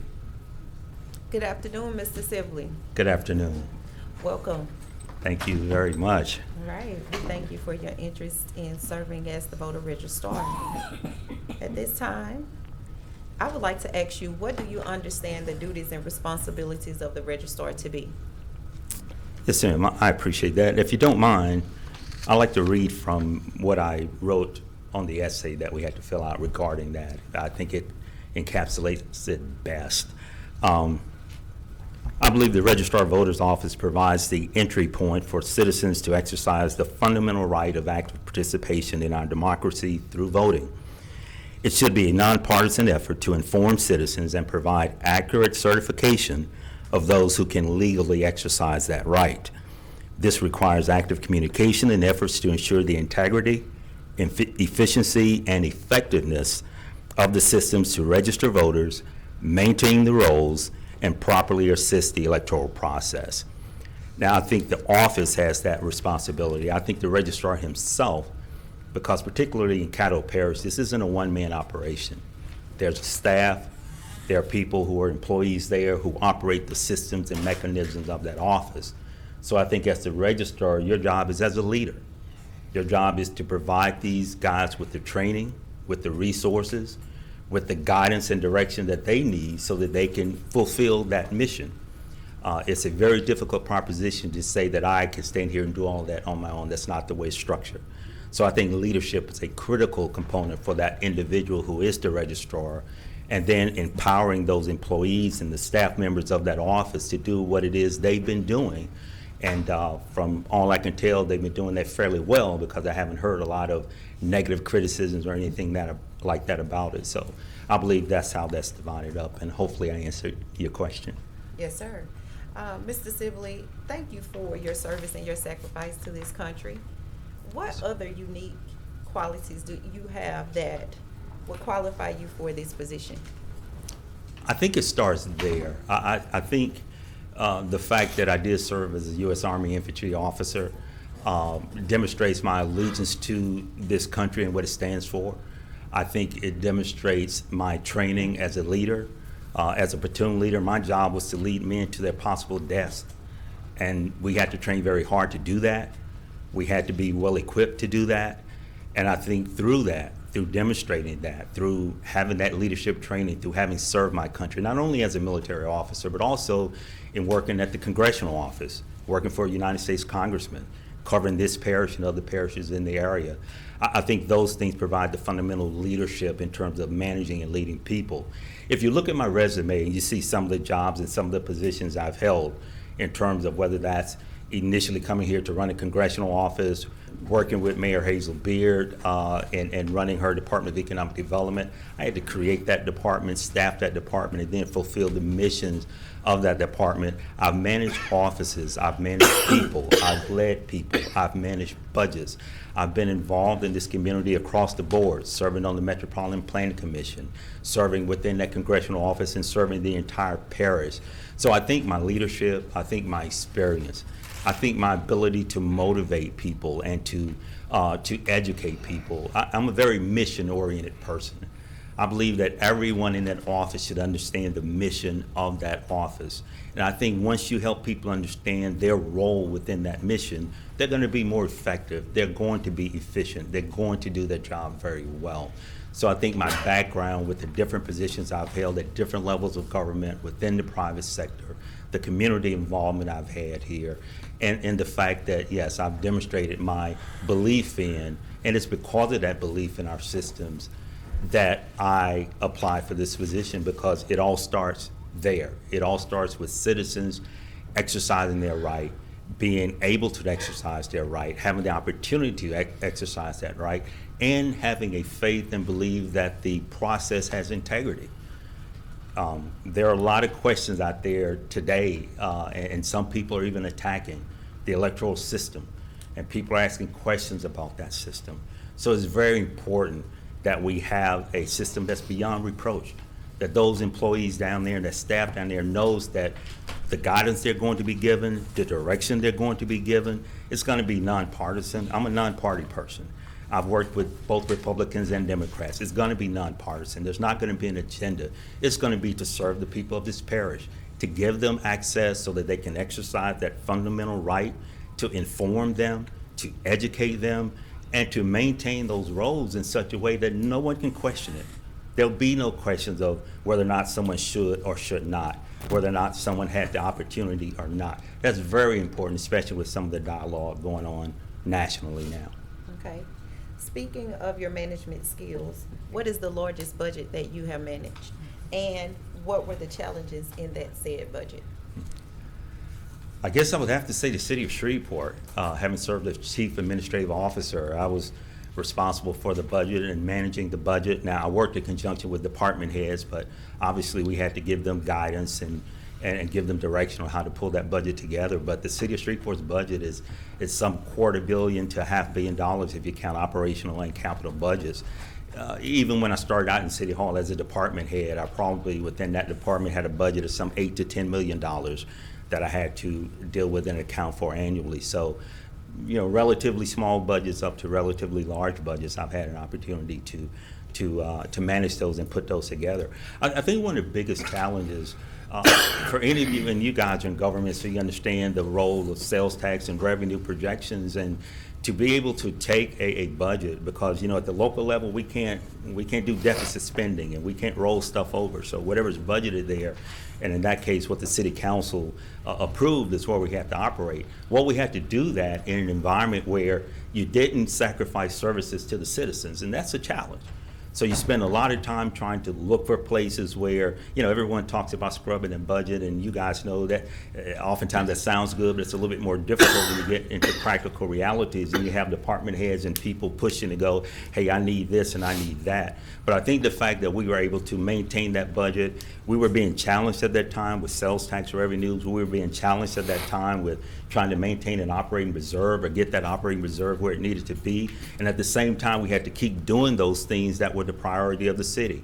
We had to keep up the property standards work. We had to keep up with hiring police officers and giving them the equipment they needed. We had to at the same time deal with a consent decree that was coming down from the Department of Justice. So being able to do that and stay within that budget and not end up in a deficit situation at the end of the year, I think that was very notable. We also had some challenges dealing with our healthcare trust fund. The city is self-insured. And there's a fund set up to cover those costs for the employees when they go and get treated. Well, trying to maintain the balance between how much the city contributes versus how much that individual employee contributes was a very, very delicate act. And we found ourselves at a certain point, because I had to chair that board, where we were getting upside down and we were having to cut back on what we could offer our employees. Well, that's a direct hit to them. because they contribute to that. So we have to revamp, we have to revise, and we have to find ways to bring that budget into better balance, and we were successful in doing that. A similar situation went on with our pension board, and you guys are aware of the situation going on with pensions in terms of people trying to fund these long-term obligations that they have. You know, we were in a situation where we were about to go upside down very quickly, and we had to sit down. I put a committee together of guys on the board, some private citizens. We developed a plan that we presented to council to revamp the contribution level, and we were able to at least put that pension fund on a path that it would sustain itself longer than it was currently scheduled to sustain itself. So I think in terms of managing budgets and operating within budgets, I have experience at doing that, and hopefully that answered your question. It did. You even shared your budget successes that you were proud of. Are there any changes that you would make based on your current observations of our voter registrar's office? If so, why? You know, the only time I've been in that office is when I went to early vote. I remember when I was working in Jim McCrary's office when Ernie got nominated for the position and got the position, and I recall our office actually did a letter of support for him. So I've known Ernie, and I met Ernie during that time. I've known him a long time. As I said earlier, I haven't heard a lot of criticisms in the whole time I've been involved in government about that office. So I have to assume they're doing things well. But what I would do, I would first of all, I would want to talk with Ernie if that's possible, and if he was willing to do that, to get his feel on how things have gone and how things are going.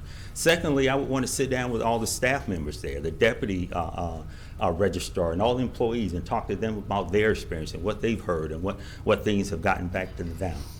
I would want to look at any audits or reports that are there. I understand there's an annual evaluation of some sort, and I'm sure there are reports that have to be submitted to the Secretary of State or whomever. I would want to read those to see what's been said.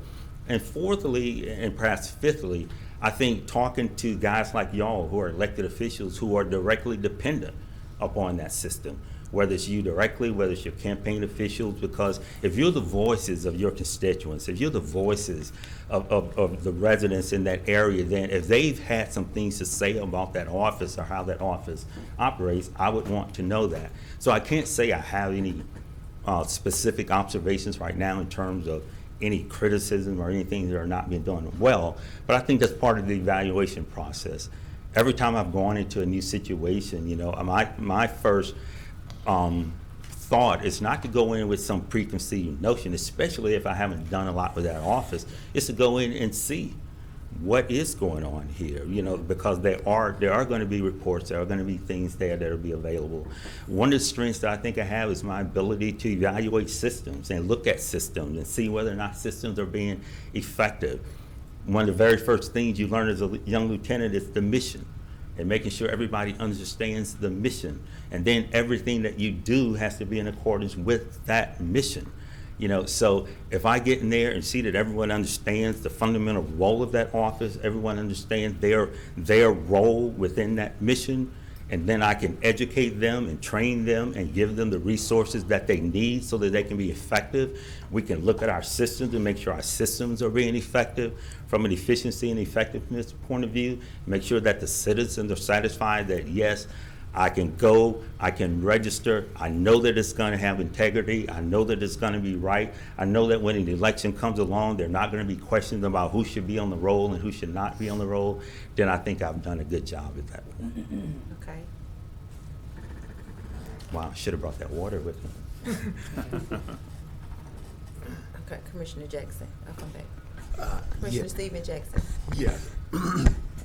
I've asked most candidates about the voter canvas when you have situations where individuals or they believe they're registered in one place, they've never gone into the registrar's office, or they've never taken any action to change their voter registration, and what they typically find is some system, statewide system, has done a canvas, a statewide or parish-wide canvas, and moved their voter registration somewhere where they never ever even signed up at.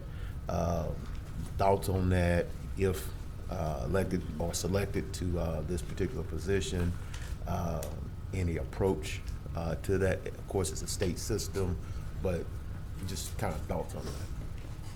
I think it goes back to my thoughts about evaluating the systems that are in place to ensure that the integrity is there and to ensure that the roles are accurate. If there are particular provisions within the law or within the Secretary of State's electoral process that we're supposed to follow to ensure that, then certainly we'll do that. With a lot of the electronic things that are going on now, we've obviously got to be sure, oh, thank you very much. We've obviously got to be sure that we're up on the technology and everything is tied in the way it needs to be. If there are mechanisms available within the structure of how the Secretary of State and State Louisiana lays out the electoral process that will allow us to actively inform citizens or actively engage citizens in evaluating whether or not they are currently on the rolls, then we will certainly do that. I think in one of the words I left out when I talked about communication is active communication. I think the office has a responsibility for active communications. You're getting as much information out as possible to the citizens of this parish so that they know where they stand. You know, if we need to interact with community groups, and that's something I've done in the past and other jobs I've had, if we need to do that, that's not a problem. That's not a problem at all. My sense is, because like I said, I haven't been down there on a daily basis, but my sense is in between elections and in between those very active periods of registration, and of course now you can register at a whole lot of other places, there's an opportunity for this office to get out and engage the community. There's an opportunity for this office to go out there and provide information and education. You know, voter participation is an issue, and you guys are acutely aware of that. Well, it all starts with folks being registered to vote. So to the extent we can impact that, to the extent we can encourage citizens to do that, to the extent we can provide access, to the extent we could make sure that, you know, if there's some more rural areas of the parish and they say, hey, we need you guys to come out here, you know, depending upon the budget, but even with the budget, there may be ways to do that on a temporary basis. There may be ways to do that on a seasonal basis where you don't have to fully staff a complete office, which may be prohibited by the budget, but there have to be ways to get out there. I'm a believer. When I turned 18 within my family, the first thing you do is go and register to vote. The very first thing you do. And I remember the first election I voted in. But it's very, very important to me. Having worked in government, having worked in the military, knowing how dependent we are on elected officials, knowing how dependent we are on citizens. I grew up in a military town.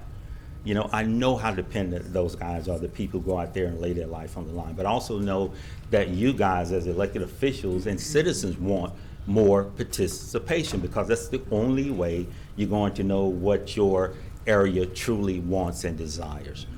So whatever we can do in terms of educating, advising, providing access, then I certainly will look at that. And like I said, depending on the budget, we may have to get creative in how we do that. But I think that's one of the things that's one of my strengths is creative leadership. I don't believe in just following a path because it's been there. I think if you're challenged with a problem, there are lots of creative ways to address that problem. And if we put our minds to it and get enough people in the room who want to be creative and who want to try a different approach, because it's all about the outcome. You know, that's the thing we learned in the military. It's all about the mission and accomplishing the mission.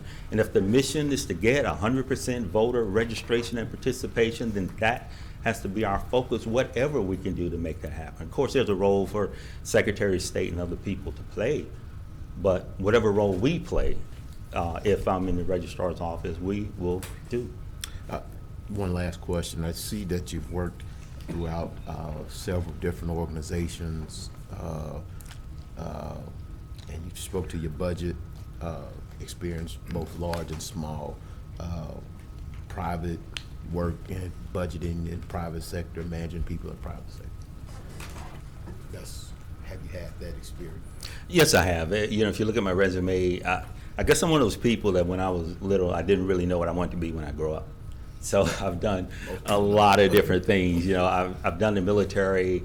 A lot of my life has been in public service, whether it's the military, whether it's working for Congressman McCurry, whether it's working for Mayor Beard, whether it's working for Mayor Glover, whether it was I started out my life after law school as an assistant DA down in Vernon Parish, my home parish. But I've also been out in the private sector and worked with private companies in terms of being the general counsel and director of administration. So I have administrative experience both in the public sector, and the private sector. And I think that's important because through that, you learn about the challenges. You learn about the challenges of the private sector. You learn about the challenges of managing people. And it's about people at the end of the day. I won't be the only person sitting over there. You know, there are going to be people over there who are going to depend upon me to give them what they need in order to be successful. They're going to depend on me to give them the guidance and direction that they're going to need. They're going to depend on me to fight for them, whether that's in Baton Rouge or wherever, to ensure that they have what they need and that they're respected and taken care of and trying to provide this service to the citizens of this parish. So I think my experience across the board, not to mention some of the volunteer stuff I've done, I think it bodes well for that. Thank you, Madam President. Thank you, Commissioner Jackson. Commissioner John Atkins. Thank you, Madam President. Mr. Sibley, thank you for coming down. Yes, sir. Your resume is very unique in that after your service to the country, you were able to work for a number of different offices that some might call political offices, but yet you were able to cross several different political parties. So my question is, how were you able to navigate between these various different parties? Is it just that you focus on the mission like the military trained you, or is it some other skill set or trick? I think it's a combination thereof. The way I grew up, you know, I'm a child of the 60s, I guess. I was born in late 50s, so I came up through a lot of the civil rights era and the challenges of our society trying to come together and give everybody an equal opportunity. That's why voting was so important within my family. But I also grew up without a sense of allegiance to any particular party or any particular group. It's interesting, when I first went to work for Jim McCurry, and I'll never forget, I met him at an event. He got elected, he called me, he said, "Hey, I'd like for you to come work in my congressional office." And I asked, "Doing what?" And he told me, I had no idea what a district manager was or what a congressional office did. But at the time, I was a Democrat. You know, the parish I grew up in, you know, the family I grew up in, when you register as a Democrat. So the first question I asked him was, what does that mean in terms of me being a Democrat? He said, no, a congressional office is nonpartisan. I'm the partisan guy, but you're supposed to serve the constituents of the parish. So from that point forward, that's the way I approached it. And it was interesting because oftentimes I had to tell people, no, I'm not working, you know, for politics. I'm working to provide constituent services. So I think the idea of believing that it's not so much, you know, sometimes we get caught up in party a little too much, I believe. Having worked with both groups and having seen politics kind of from the side, I've had a chance to really see how that works. At the end of the day, we're all supposed to be about making things better for the citizens, and I've always approached it that way. It doesn't matter what label you wear. If you have a program that I believe in and I believe is good for, you know, the area that I'm in or the area that we're supposed to be serving, then I can support that, because I'm not so, that's another battle for a different day. One thing I've never done, even though I was encouraged by people, was run for elective office. I figure I'm one of those people that's better served being that administrator, being that person that works behind the scenes, because I'm not that partisan within me and within my value and belief system. I think there are good ideas all across the board. Thank you. Thank you, Commissioner Atkins. Commissioner Lynn Carthorne. Yeah, how you doing, Mr. Sibley? I'm doing well. Thank Good you, sir. afternoon. You, a few minutes ago, very passionately conveyed that you are imaginative as it relates to creative, solving yes, problems. Yes, sir. Can you offer to us some specificity? For an example, some people believe that voter suppression is real in the South. Some people believe that it's not. Same thing, they believe that's global warming. That's not global warming. For the matter at hand, if in fact voter suppression is real and evident in the southern region of this country, and let's say for the sake of argument in Caddo Parish, what would be imaginative and creative things that you would do as a registrar voter to eliminate such? As an attorney, and as someone who's studied the development of this country in terms of how we get along and how we come together to try and move this nation forward, voting suppression is something that a lot of people feel very strongly about. And historically, there is evidence in the record that it has occurred, different places, different times. the role that the registrar of voters plays, as I appreciate it, again, goes back to my thought of if we provide information, access, education to people to get them to register, and that is a valid process and they are certified and eligible to vote, then I think that goes a long way, because it's hard to suppress someone who has a right to do it and who has the opportunity to do it. Oftentimes, as I appreciate, the voter suppression idea comes along with efforts to send out particular messages to people. Those are political things. And as I appreciate, the registrar of voters is not involved in the political process. You're involved in the electoral process when that person wants to register, and then when that person, if it's an early vote or absentee vote, when that person gets ready to cast that vote. Beyond that, if there's a role that I can play within, because you work within the Secretary of State structure in terms of how elections are done, if there are things in terms of how we register people or how elections are done or how we advise and inform people of early voting or absentee voting, if there are things that are happening that have the effect of suppressing votes, then we need to tweak those systems.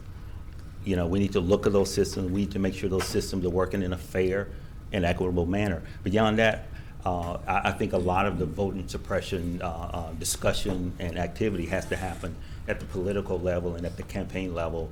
And as I appreciate it, that's not the role that the registrar plays. And let me also ask you this, and so since that's the role that's not the role that the registrar plays, it would be your choice not to get involved in such.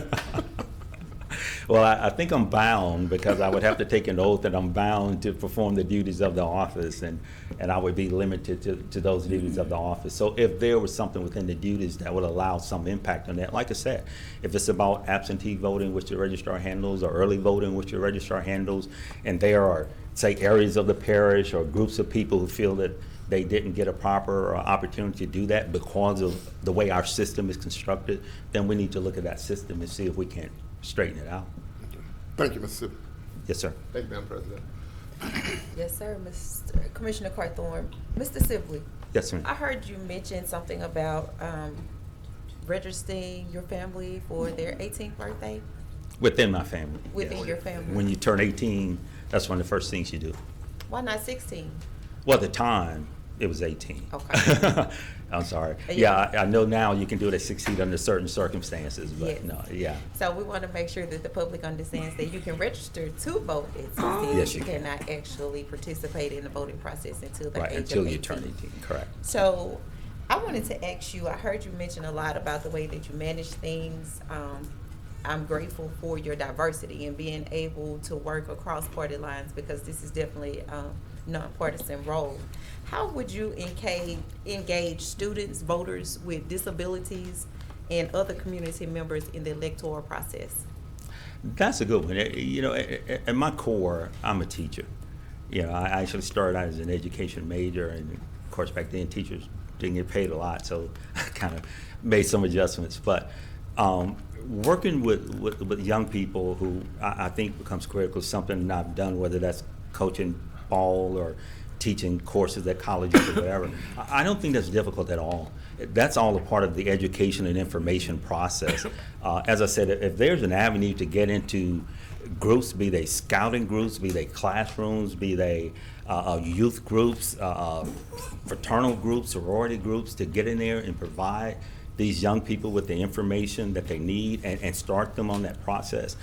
One of the things that I've done quite a bit of is despite being a little nervous up here today, is public speaking. I have a comfort level with being in front of groups and talking to groups and helping them understand what it is that we're trying to accomplish. So I think that'd be a simple matter of, if we have a comfort level, like I said, my perception is there's a bit of time between elections when within that registrar's office we'd have the opportunity and the time to go out and meet with groups and talk to groups and present information and get that information out there. And I would certainly like to take advantage of that, because again, the goal would be 100% registration, 100% participation.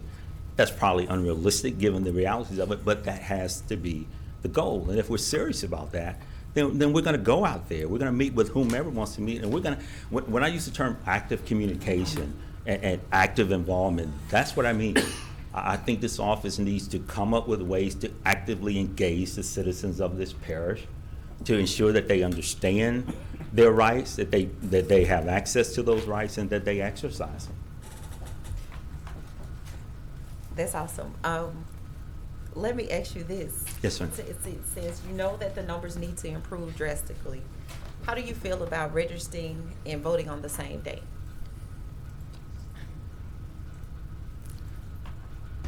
I guess I'm going to be a little bit evasive here because to me that's a legislative decision. It is. I don't know all the arguments back and forth one way or another. Maybe it's a logistical thing. You know, in my mind, I know there are places that do it that way. I don't really know why we couldn't do it that way. But as I said, until I maybe sit down and hear some arguments one way or another, I don't know that our legislature has looked at that. Okay. I'm not sure, but personally, no. I would think if it can work logistically, that'd be an excellent opportunity for.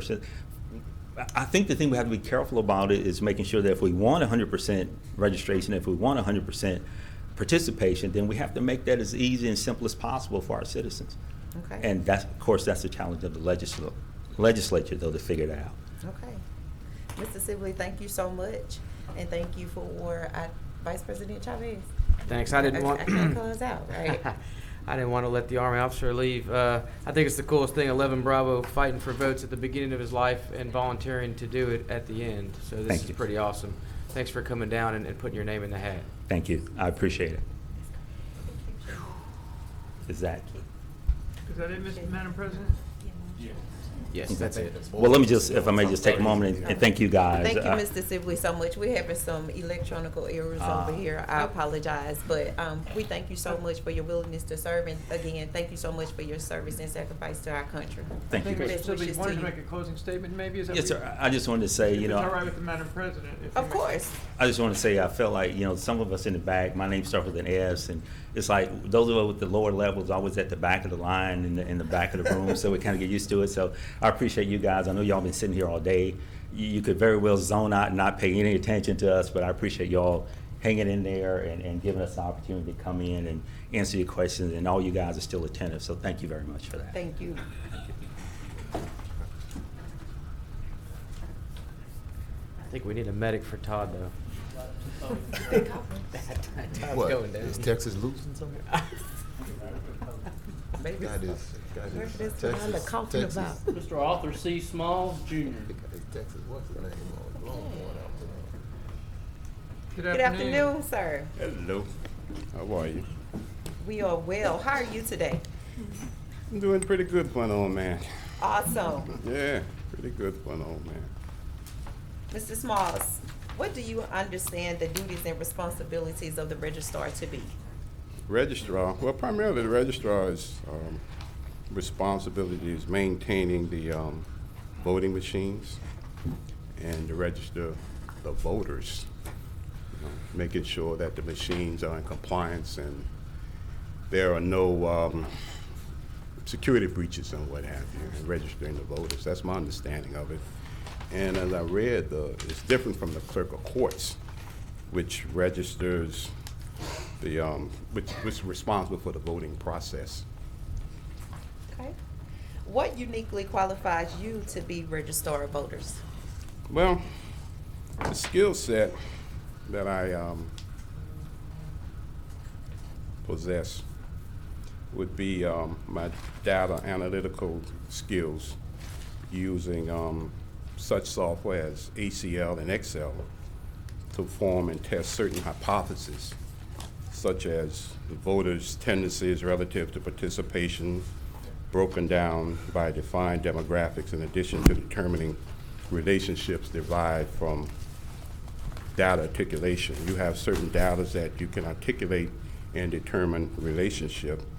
And also, as an auditor, that skill set would avail itself to performing the test function internally, and not only identify operational and procedural compliance weaknesses in internal control, but also to make recommendations for resolutions relative to stronger internal controls, primarily because internal controls is essentially one weakness within any organization. And once you can grasp and understand internal controls and able to audit internal controls, you pretty much can solve most problems with that.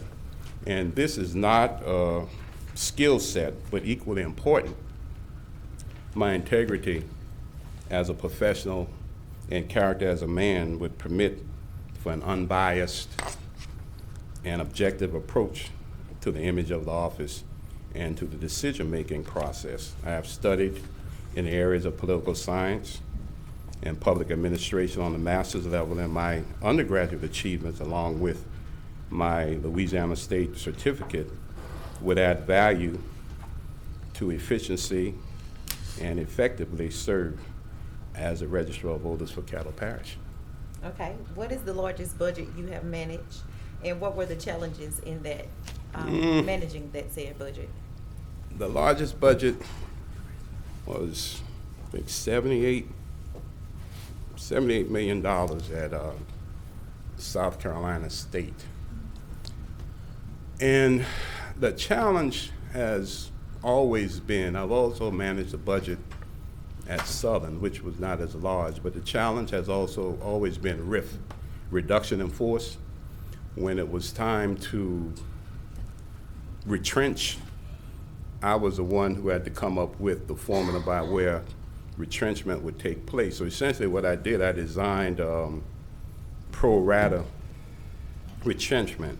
Essentially what that was, I was told what items not to impact. Then of those items that I could affect, I develop a ratio. If the budget is, let's say, $532,000 to be reduced, I develop a ratio where I had to reduce everything across the board so that there would be no preference to any particular program. So essentially the greatest challenge would be to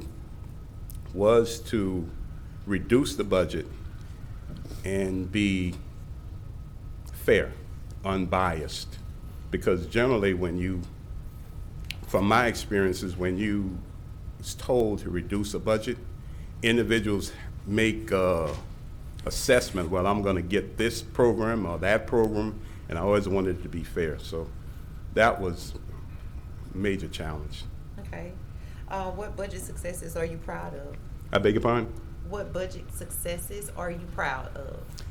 Well, making a deadline for preparing the budget, and also coming up with this pro rata reduction in force and being able to balance that bad boy at the end of the fiscal year, in addition to having the individuals working on the budget, everyone working together.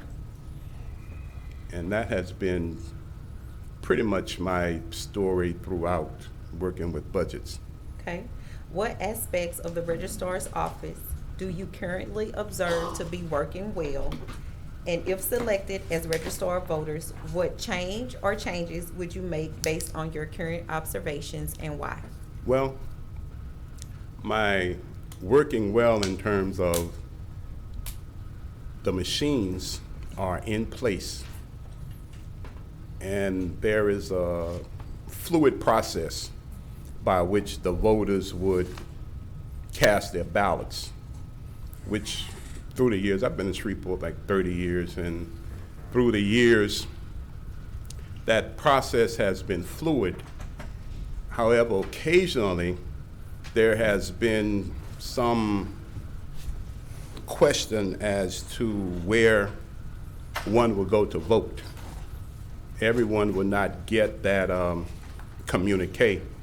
And I think that if everyone get that communique, that would be a help. In addition to, you have voter apathy in Shreveport, and I think the registrar working with other organizations would come to grips as to why certain individuals don't vote, and try to instill upon them the requirements of voting. Okay. Commissioners? Vice President Chavez. Thank you, President.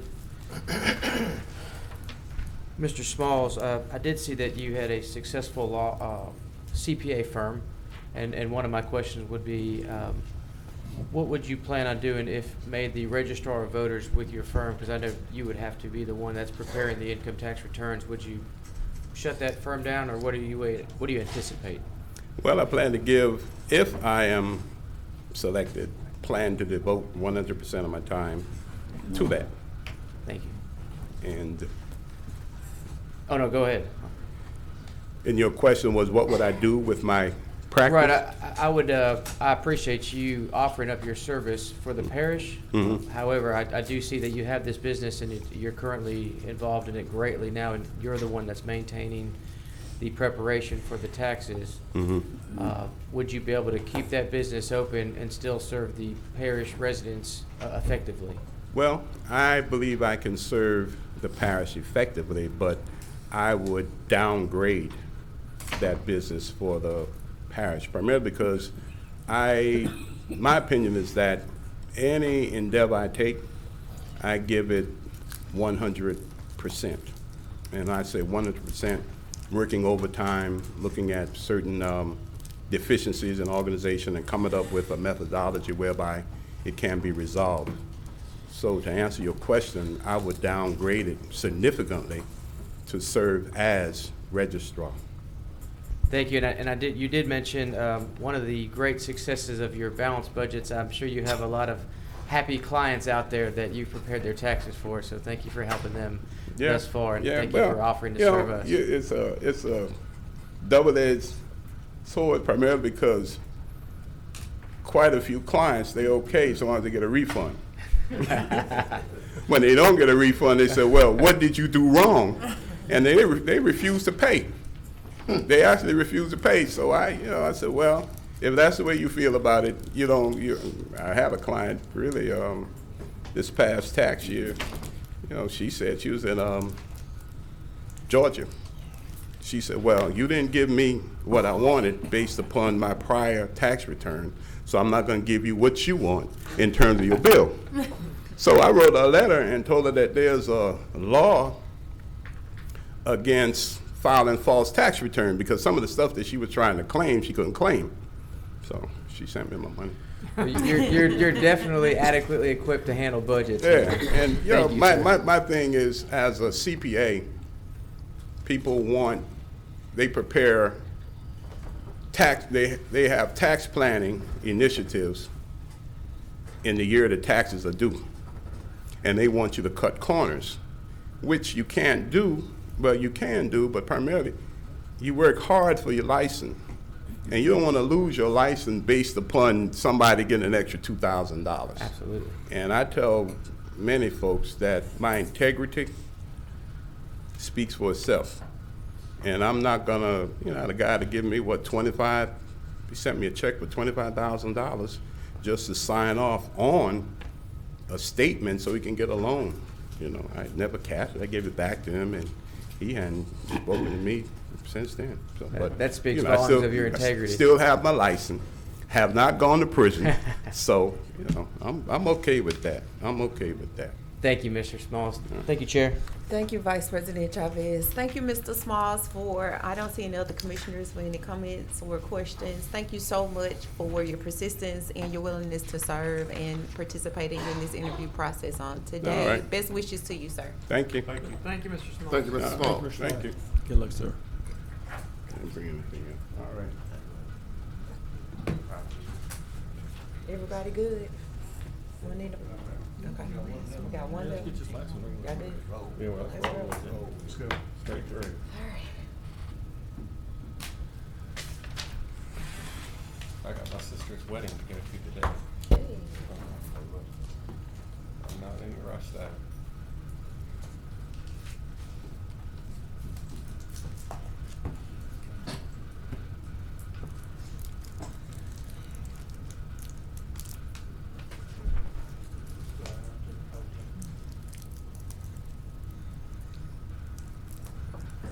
Next, we have Mr. Charles C. Taylor II. All right. Hello, Mr. Taylor. How y'all doing? Good afternoon. How are you? Doing good. All right. Mr. Taylor, Yes, ma'am. what uniquely qualifies you to be Registrar of Voters? Uniquely qualifies me. One of the things that I would say is that, number one, I'm from Shreveport, Louisiana. This is my home. I was born here, went to Southwood High School, graduated from LSUS with 2 degrees. After that, I was able to go off to work for the Boy Scouts of America over in Washington, D.C., and then later off in Galveston, Texas. Learned a lot of great things, learned how to do a lot of different types of stuff as far as dealing with people, building relationships. And I wanted to bring that skill set back to Shreveport and back to the Caddo Parish. And I think my ability to relate to people and to communicate effectively is a strong skill set that I would be able to bring to this office. Be able to communicate to all lines of people, something that I'm very good at. Okay. What do you understand the duties and responsibilities of the registrar to be? The Registrar of Voters' responsibilities, from my understanding, is first to maintain the machines, to make sure that they're adequate, any repairs or anything that needs to be done to them. Get out and register the vote is a huge part of the job that this registrar does, and make sure that the people out there wanting to vote and getting the opportunity to. And then also there are certain rules and regulations that are part of ensuring that for the registrar registering the vote is adhered to and enforcing those laws and regulations, along with other myriad of other things. Okay. What is the largest budget you have managed? And what were the challenges in managing that said budget? The largest budget that I managed over a $1 million budget down in Galveston, Texas, at the Boy Scout Council down there. I was basically the COO of that, you want to say chapter, but that council down there. As far as the challenges that we had, they brought me down there just after Hurricane Ike hit. So, we had to ensure that, we met our budget, raised our money that need to be done, but also made sure that the programs for the youth and the community were taken care of. And we were able to do that through a lot of different ways as far as raising money, although you have to realize at that time all the money was being sucked out to other organizations, other needy organizations. But we were as well needy, and we made sure that we made those budgets and made that happen. And anywhere from making sure that like scouting for food was taking place, the Eagle projects were taking place. You'd be amazed at what goes on with those councils. Okay. What aspects of the registrar's office do you currently observe to be working well? And if selected, what changes would you make based on your current observations and why? Okay. Well, I would say that Ernie has done a fantastic job. I mean, that is a pillar in the community that is going to be, it's big shoes to fill, I'll put it that way. He's done a great job, and that office has done a great job as far as getting out the vote, getting the information to people, letting people know what's going on. I would say some of the things that I might help institute or bring to it would bring more of a social media aspect to it, trying to find other alternative ways to get people understanding that they need to come to vote, they need to get registered to vote, and getting that information out there to them is what I would help push. Do you feel that the current system will critically impact the next generation of voting system standards? The voting system standards, the new system? The current system. The current system. I don't know that the current system would impact any new generation standards that what might have. I just know that we need to get out there and get them informed more to understanding that they need to be registered to vote. Okay. I know that you've heard a lot of talk about the early voting satellite locations. Oh, yes. Do you have an opinion about those locations? I'm not opposed to having early satellite locations to make sure that we get out, give people as many chances and opportunity to vote, to do that, as long as there's a budget for it, and that and we are able to man those stations. If the government entity decides that that's the way we want to go with it, I'm all about it, trying to find a mechanism, a way to make that happen. I believe in voting. Okay. Commissioners? Mr. Charles, I just wanted to say thank you for offering your opportunity to come down. And I heard you talk about some of your different experiences in other places. I've asked most folks the canvas aspect of it, where voters think they're registered to vote in one place, but walk into the polling place or receive a notification elsewhere indicating they're not. Sure. What are your thoughts on that? How do you think that can be addressed, or Sure. approached to that? Yeah, definitely. One of the things that I would say is that,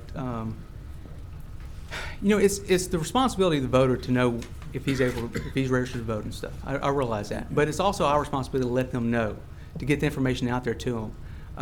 And I think that would be a key aspect of the position that I would take is to inform our electorate, about their registration and get them engaged. And because I think right now we have a population of 250,000 people within the Caddo Parish, and there's only 150 roughly that are registered to vote. So I think that's something that we need to push for and adhere to. But getting that information out there by any means necessary. Okay. Thank you, and again, thank you for offering yourself for service. Sure, I appreciate it. Yeah, definitely. Commissioner John Atkins. Thank you.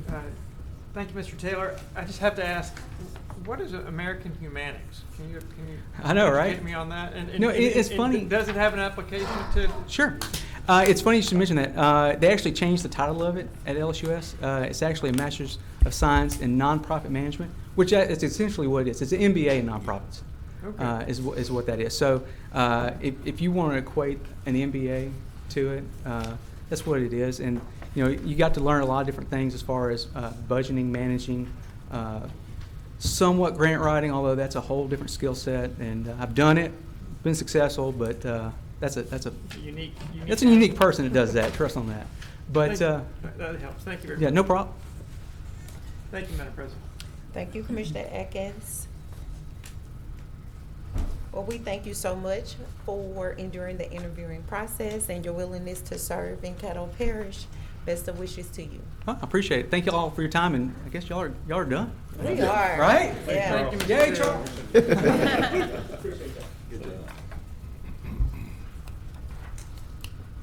Commissioners, at this time, I would propose a recess.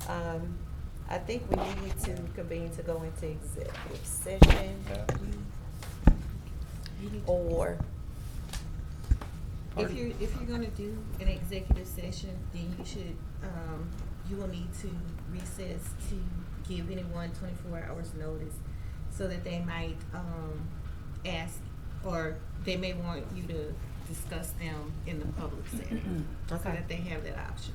all right. Move for a 10-minute recess? 5 minutes? 5 minutes? Yeah. 5-minute recess? Because that's gonna be 10. 5 minutes. Then we'll 5 second minutes. by, 5 minutes. John is That's the fine. timekeeper. all right. Can you? Any keep it? opposition? He will. 5 minutes. 5 minutes. All right, Madam Recess President. for 5 minutes. Let me set my timepiece.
Yes. Thank you. Pretty cool. I'm gonna get in trouble now. We don't need any. All right, we are back in session. Mr. Clerk, at this time, Time we we move. explain the process. Okay, selection of the registrar of voters candidate. The winning candidate will have to receive a majority vote for selection as registrar. If on the first vote no one receives 7 votes, the 3 top candidates will move to round 2. The one who prevails with 7 votes shall be deemed the new registrar of voters. So I guess we can start with first candidate and just go down from alphabetically there. Commissioners, are you on board for questions? Commissioners? I just like my carbon. Okay, I'm just making sure that Commissioner Dominic? I'll have one question. Okay. So we're going to start off with the first one, Mr. Allen, correct? That's correct. And if you vote, you only got one You vote have out one of vote, yes. out of the 16. If you're for him, vote for him. If not, just don't Vote touch. for Don't vote whatever no. candidate. Just don't touch. Right. Just don't touch. All right. Got your question? One was time to addressed? hit you. One time to hit your yes button. Yes, Okay. correct. First This is round. first round? Oh, okay. Commissioner Matthew Lynn? Did I do something? Oh, you're on the board. Oh, that's from way long time ago. You can Commissioner erase Middleton, are that. you on the board? Well, yes, I am. Okay. Several of the applicants aren't in here. I just want to make this statement. We had some fantastic applicants up here today that you put their heart on the line. I really appreciate it, but as it comes down to it, maybe friends of mine on some of you, but it's going to come down to this vote. No hard feelings.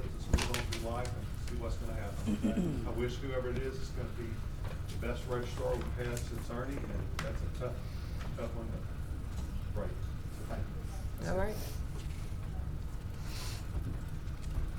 Mr. Clerk? First candidate is Charles W. Allen.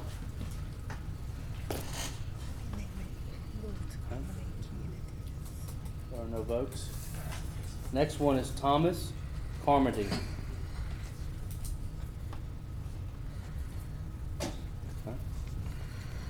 Billy R. Casey.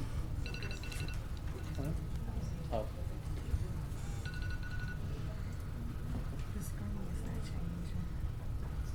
Okay, now you can vote on Thomas Carmody. She didn't have it up yet. Okay, 0. Billy R. Casey. I'll give her a couple seconds.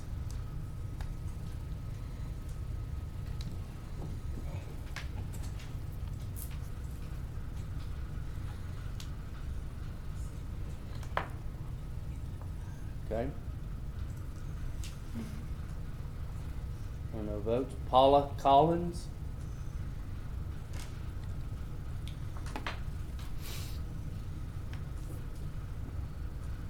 Machine is lagging. Okay. Paula Collins. Commissioner said I work on Saturdays.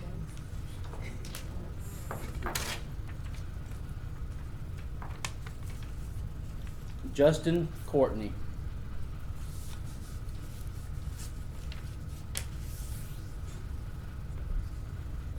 Not on yet. Let's. Okay, it's not, but raise your hand. This machine's not, okay, that's 2. Jeff Everson. We'll do it by hand from here out. Furman Garlington. Kenneth Kreft.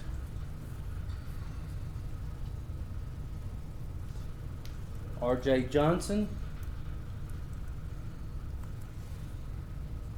Reginald Johnson.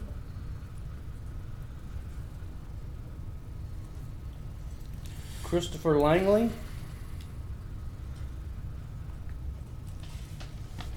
Andrew Lee Randall. Raise your hand. Okay. Calvin Robertson.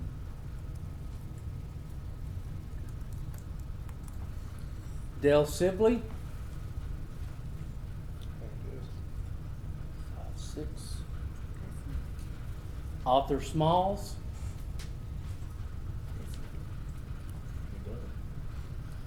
Charles Taylor.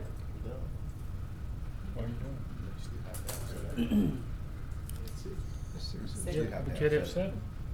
Not with 11 people here. No, with 11 people, you just need 6. That's correct.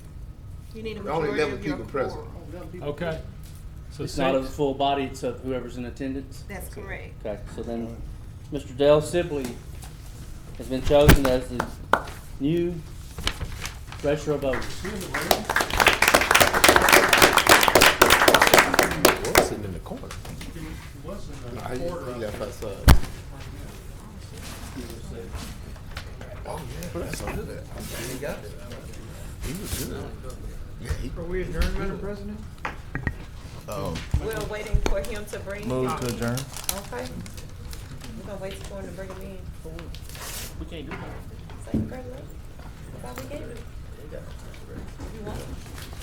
Madam President, while we wait on him, I just want to commend yourself and commend our parish attorney, commend Todd, Michelle, who put this together and got us to today.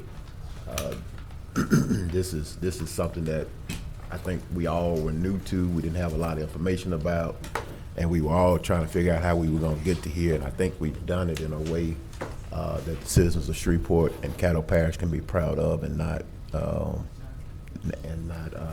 have the typical rancor as we was discussing in the back. So I just want to applaud our staff and yourself for the way we've carried this process through and saw it through to the end. So thank you for your leadership, and again, thanks to the staff for their support in getting us here today. So thank y'all. Thank you, Todd. Thank you, Michelle. You're like the man that walks into the room and you're the 1 millionth customer and you didn't realize it. You're the winner. Congratulations, Mr. Sibley. Oh, wow. Thank you. All I can say is thank you. You guys won't be disappointed. You won't be. I look forward to interacting with you all, working with everybody involved in this process. And again, the only thing I can tell you today is you won't be disappointed. Thank you all very much. Thank you, Mr. Look Sibley. forward to great things. Meeting is adjourned. Congratulations. Yeah, I thought we'd be here all day.